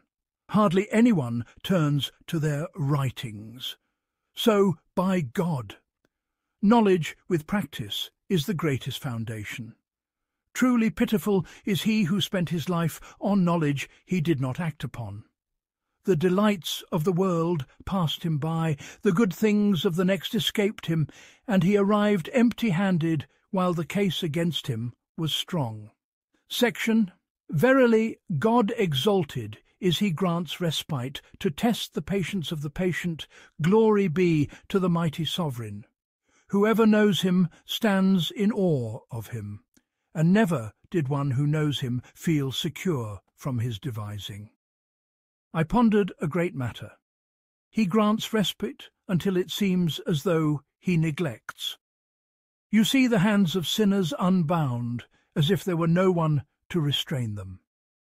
Then, when the recklessness increases, and minds do not take admonition, he seizes with the seizing of the compeller. That respite is so that he may try the patience of the patient, and give rope to the oppressor, so that this one stands firm and receives his reward, and that one is requited for his ugly deed, while there is within all that such forbearance as we do not know. When the taking comes as punishment, you see for every misstep a consequence. Perhaps they are gathered together, and the sinner is struck with a smashing stone. And perhaps the cause of his punishment is hidden from people. They say, so and so was of the people of good. What was the point of what befell him? The decree replies, they are the boundaries for hidden sins. Their collection demanded a visible requital. Glory be to the one who is manifest until there is no obscurity concerning him, and hidden until he's as those unknown, who grants respite until one hopes for his leniency, and examines closely until minds are bewildered at his taking to task. There is no might nor power save through God. Section: Between knowledge and spiritual dealing, I contemplated knowledge, one's inclination to it and preoccupation with it. It strengthens the heart with a strength that tends it toward a kind of hardness. Without the strength of heart and the length of hope, one would not be occupied with it, for I write hadiths hoping to narrate them. I begin a book hoping to complete it. But when I contemplated the gate of dealings with God, my hopes shortened. My heart softened, tears came. Intimate supplication became sweet. Tranquillity overshadowed me. I became as though in the station of watchfulness. Yet knowledge is better, more powerful a proof, higher in rank, even if it brings about what I have complained of. As for the spiritual dealings, however abundant their benefits, such as I have alluded to, they approximate the states of the timid, the slothful, who content themselves with the rectitude of their own selves, and leave off guiding others, withdrawing in seclusion instead of drawing creation to their Lord. The right course is to stay devoted to knowledge, while sparingly warming the heart with such gentle aids as do not detract from complete preoccupation with learning. From the angle of my heart's weakness and tenderness, I dislike for myself to frequent the graves or attend the dying too often, for that affects my thinking and moves me out of the realm of those absorbed in knowledge into the station of reflecting on death, and I do not benefit from myself for a time. The decisive word is this: one must counter the malady with its opposite. He whose heart is hard, very hard, and who has not enough watchfulness to hold him back from error, should correct it by remembering death and attending upon those in their last moments. But he whose heart is very tender, what he has is enough for him. Rather, he should preoccupy himself with what will make him forget that for the sake of profiting by his life and understanding what he will give as fatwa. God's messenger jested. He ran races with Aisha. He was gentle with himself. Whoever walks his path understands from its import what I have said about the necessity of gentleness with the soul. Section. We seek refuge with God from long hopes. Most subtle of things is the sobering of the dying in their last hour. They awaken with an awakening beyond description. They are seized by an anxiety past measure. They long for their time gone by. They wish they were spared, that they might make up for what they missed. They are true in their repentance, in proportion to their certainty of death, almost killing their souls before their death with grief. If but a grain of those states were found in sound health, every aim of God-wariness would be attained. The intelligent is he who imagines that hour and acts accordingly. If the exact imaging of it cannot be had, let him conjure it to himself as much as his wakefulness allows, for that will restrain the hand of passion and spur him to earnestness. As for him who keeps that hour always before his eyes, he is its captive. It is related of Habab al-Ajam that when he awoke he would say to his wife, "If I die today, so and so shall wash me, so and so shall carry me." Maruf said to a man, "Lead us in the noon prayer." The man said, "If I lead you in the noon prayer, I shall not lead you in the afternoon." Maruf said, "And do you hope to live until the afternoon? We seek refuge with God from long hopes." A man mentioned another in his presence with backbiting, so Maruf kept saying to him, "Remember the cotton when they place it upon your eyes." Section. Taking indications from lines of poetry. Sometimes the wakeful one takes a line of verse and takes from it an indication and benefits thereby. Al-Junaid said, "Sari handed me a slip on which was written, I heard a camel driver on the road to Mecca chant, 'I weep, and what would make you know what makes me weep? I weep in dread, lest you part from me, breaking my cord and abandoning me.' Look, may God have mercy on you and grant you success at the effect of these lines upon Sari, so much so that he wanted Junaid to see what he had seen. Only Junaid was fit to perceive such a thing. There are men thick of nature and rough of understanding. One of them, hearing such lines, said, 'To what is this alluding, if to the truth he is not indicated with a feminine term? If to a woman, where is the renunciation?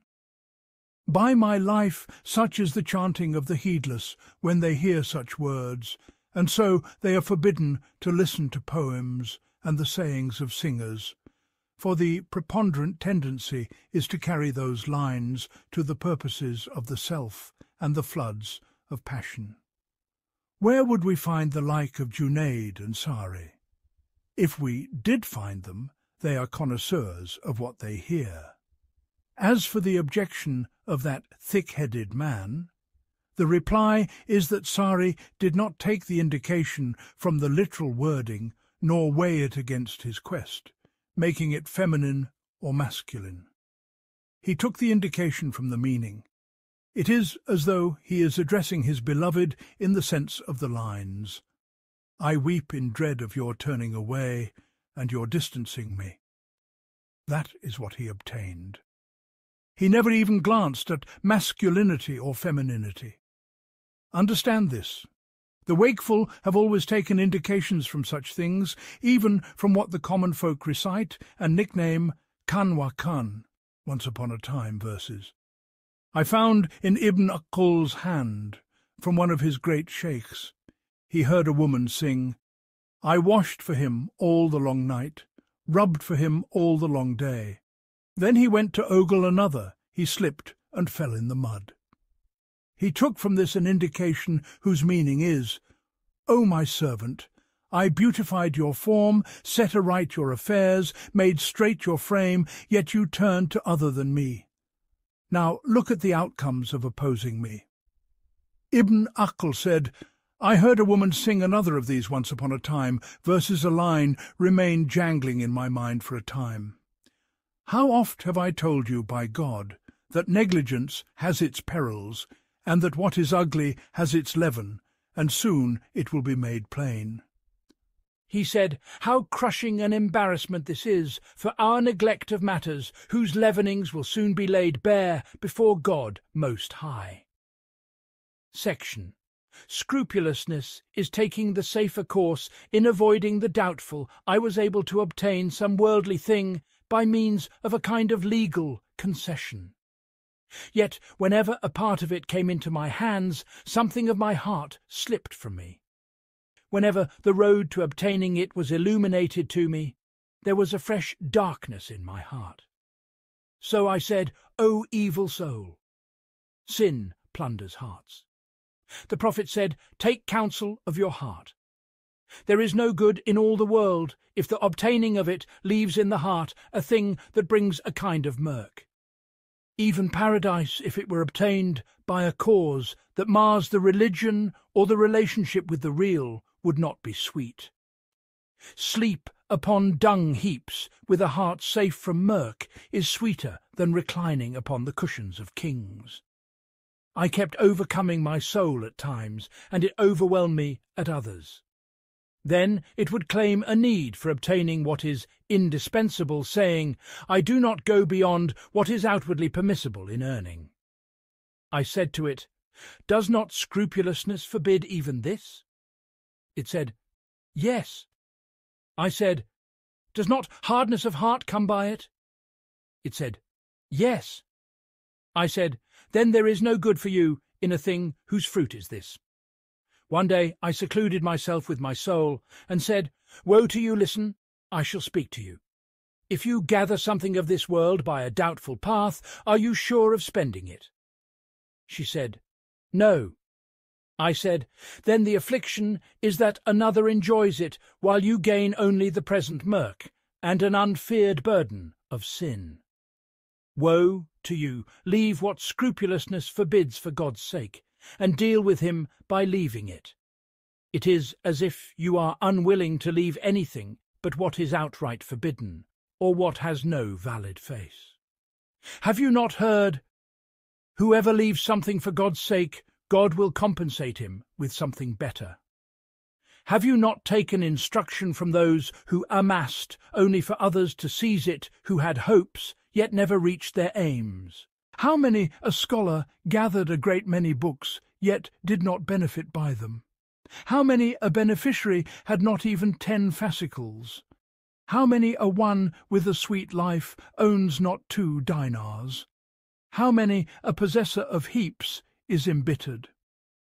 Have you no discernment to observe how those who take concessions in one respect are stripped of them in many others? Perhaps illness descends upon the owner of a house or upon some within, and he spends in that year multiples of what he gained by taking a concession, while the God-fearing one is preserved. My soul cried out from my reproach and said, "If I do not transgress the obligation of the law, what more do you want from me?" I said, "I am stingy with you, lest you suffer loss, and you know your inward state best. She said, "So tell me, what shall I do?" I said, "Keep watch for the one who sees you. Imagine yourself in the presence of one highly venerated among creatures, for you are before the Supreme King, who sees from your inner being what the venerated can never see from your outward form. So take the safer course. Beware of taking concessions whereby you sell certainty and God-wariness for immediate desire. If your nature feels constricted by what you undergo, say to it, 'Give it time, the period of testing has not yet ended.' God will guide you to realization and aid you by his enabling grace." Section. Verily, punishment lies in ambush. I kept hearing about notables and people of high station, that they drank wine, fornicated, oppressed, committed acts that entail legal punishments. I kept pondering, when would firm proof be established against such people requiring a legal penalty? And if it were established, who would carry it out? It seemed far-fetched by common custom, for they occupy a station of respect by virtue of their positions. I kept thinking about the suspension of the penalty required for them, until we saw that they were afflicted, seized again and again. Wonders befell them. Their oppression was met by the seizure of their wealth. The penalties were extracted from them, multiplied after long imprisonment, heavy chains, and great humiliation. Some were killed after meeting every hardship. I knew then that nothing is neglected. So beware, beware, for punishment lies in ambush. Section.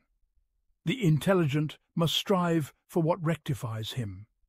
It is incumbent by reason and by law that an intelligent man strive for what sets him aright. Among such things is preserving his wealth, seeking to increase it, and desiring its growth, for a man's continuance depends, in part, upon his wealth. He is forbidden to squander it. It is said to him, "Do not entrust your wealth to the feeble-minded, the wealth which God has made for you a support, that is, a means of maintaining your livelihood." And dedusin, "Do not spread out your hand to its full extension." And do not be wasteful, for the wasteful are brothers of the Satans, and those who, when they spend, are neither wasteful nor niggardly, but follow a middle course between the two. Of the virtues of wealth, God says, "Who is it that will lend unto God a goodly loan?" and spend in God's cause. And they spend their wealth in God's cause. And not equal among you are those who spent of their wealth before the victory and fought. He made wealth a blessing, and its alms a purification. Take from their wealth a charity by which you will purify them, and bless them thereby. The prophet said, "How excellent is righteous wealth for a righteous man!" And he said, "No wealth benefited me as the wealth of Abu Bakr." Abu Bakr used to go out for trade and leave the messenger of God, and the prophet did not forbid him. Umar ibn al-Khattab said, "That I die between the two passes of a mountain, seeking only what will suffice my face honour, is dearer to me than that I die fighting in the path of God." A number of companions traded. Among the lords of the followers was Sa'd ibn al-Musayyib. He died leaving wealth. He used to trade in oil. And so the early generations ever were. Calamities arise, illness, for example, in which money is needed. A man finds himself compelled to contrive in seeking it, sacrificing his honour or his religion. With wealth the body has strength. It is counted by physicians among remedies, a wisdom placed by the all-wise. Then there arose a people, seeking a path of ease, who claimed they were relying upon God. They said, We do not keep anything. We do not take provisions for a journey. The sustenance of bodies will come. This opposes the law. The messenger of God forbade wasting wealth. When Moses travelled in search of al-Khatir, he took provisions.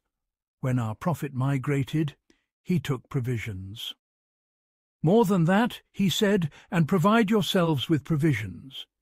But, verily, the best of provisions is God consciousness. Then these self-styled Sufis claim hatred of the world without understanding what rightly should be hated. They judge that increased seeking of wealth is greed and avarice. Ibn Qutaybah, explaining the hadith and the upper hand, said it is the giving hand. Then he said, I am amazed at a people who say it is the receiving hand. They are but people who have found begging to their taste and seek proofs to justify baseness. As for the revealed laws, they are innocent of their condition. It is narrated that the land grew too narrow for Abraham's flocks, and Lot's, so they parted. Shu'aib was a man of much wealth, but he desired an increase of wages from Moses. And if you complete 10, that will be of your own accord. Ibn Aql used to say, whoever says, I do not love this world, is a liar. When Jacob was asked for his son, Benjamin, they said, we will gain the measure of a camel load, and he said, take him. Some of the early ones said, whoever claims hatred of the world is a liar in my eyes until his truth is proven. If it is proven, he is mad. A group of Sufis have driven a wedge between people and earning a living, turning them away from it, while it is the way of the prophets and the righteous. They sought a path of ease and sat awaiting openings. When they had eaten their fill, they danced. When their food was digested, they ate again. When a scheme appeared to them against a rich man, they made it obligatory upon him to give a banquet either for thanksgiving or for seeking forgiveness. Worst of calamities is their claim that this is devotion. The consensus of scholars stands that whoever claims dancing to be a means of drawing near to God has committed unbelief. If only they had said it is permitted, it would be nearer the truth. For nearnesses are known only by the law, and in the law there is no command to dance, no recommendation of it. I have heard that some of them light candles before beardless youths and gaze at them. If questioned, they mock the questioner and say, we contemplate God's creation. Are they stronger than the prophet when he seated the beautiful youth who came to him behind his back, saying, was not David's trial through the gaze? Far indeed, the devil has seized those reins and driven them wherever he wished. And wondrous it is that the one who reviles this world eats to satiety without care as to the source of his food. The righteous of old ever examined their food. Ibn Adam used to be distracted, he and his companions, saying, with whom then shall we work? Sari al-Sakat was known for pure nourishment, and he had stations in scrupulousness. Then there came people who call themselves Sufis, claiming to follow those masters while they eat from so-and-so's wealth, though they know the origins of those monies, and say, our provision. Strange indeed when the eater cares not whence, and there is no restraint from appetite nor any deliberate minimalism. The ribat knows no day without a kitchen. The hammam is running. The chanter beats a tambourine with little bells, his fellow with the reed flute. Sada and Layla in the chanting, and beardless youths by candlelight, and then they revile the world after this. Tell us who plays with people, if not these? Yet he who falls for their trickeries is baser than they. Section. If souls were sound, they would melt from fear of God or vanish in his love. On the way to the pilgrimage, fear of the desert Arabs presented itself to me, so we took the road of Khaybar. I saw mountains, tremendous and wondrous tracks. They overwhelmed me, so that the grandeur of the Creator swelled in my breast. At the mere mention of those passes, a kind of awe comes over me that I do not find at the mention of other things. So I called out to my soul, "Woe to you, cross over to the sea. Look upon it and its marvels with the eye of reflection. You will behold terrors greater than these. Then go forth into the cosmos. Look upon it, you will see it, by comparison with the heavens and the spheres, as a mote in a wasteland. Then circle through the spheres, circumambulate the throne, look upon what lies in the gardens and the flames. Then go beyond all, turn toward him, and you will behold the worlds in the grasp of the all-powerful, whose power halts at no limit. Then look to yourself. Consider your beginning and your end. Think on what was before the beginning, nothing but non-existence, and what is after decay, nothing but dust. How can he take solace in this existence who, with the eye of thought, looks upon the origin and the end? How can hearts of understanding be heedless of the remembrance of this tremendous God? By God, were souls sober from the intoxication of their passions, they would melt from fear of him or vanish in his love. But sense has prevailed. The power of the Creator is magnified upon seeing a mountain, yet if intelligence contemplated meanings, they would point to the all-powerful more faithfully than the mountain does. Glory be to him who has busied most of creation with what they are in, away from what they were created for. Glory be to him. Section. The duty is patience, though supplication is prescribed. Tribulations have appointed ends whose times are known to God. The one tried must be patient until the appointed time of the trial ends. If he thrashes before the time, his thrashing avails him not. Just as when a humour descends to a limb it will not return, he must be patient until the period of inactivity arrives, seeking the hastening of relief when its term has been decreed. This will not avail. Duty is patience, though supplication is prescribed, and naught avails save with it. Yet the supplicant should not be hasty.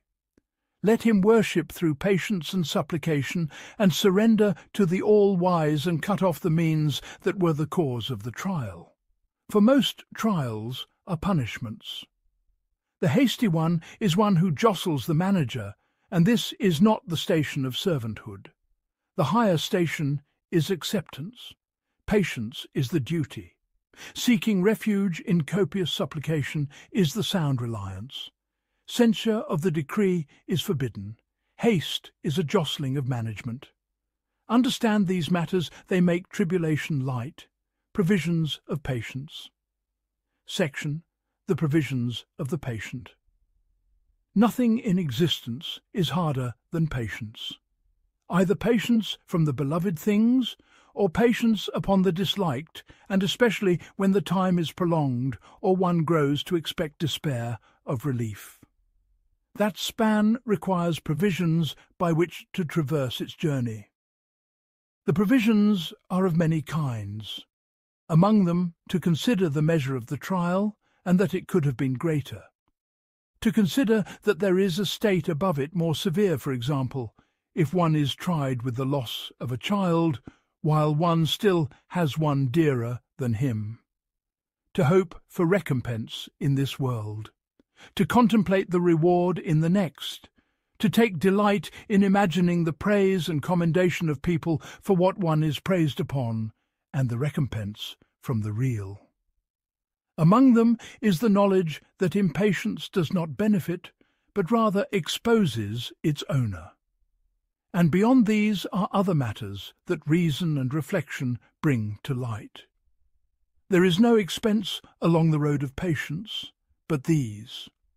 The patient ought to busy himself with them, passing the hours of his trial thereby until the dawn shines upon his encampment.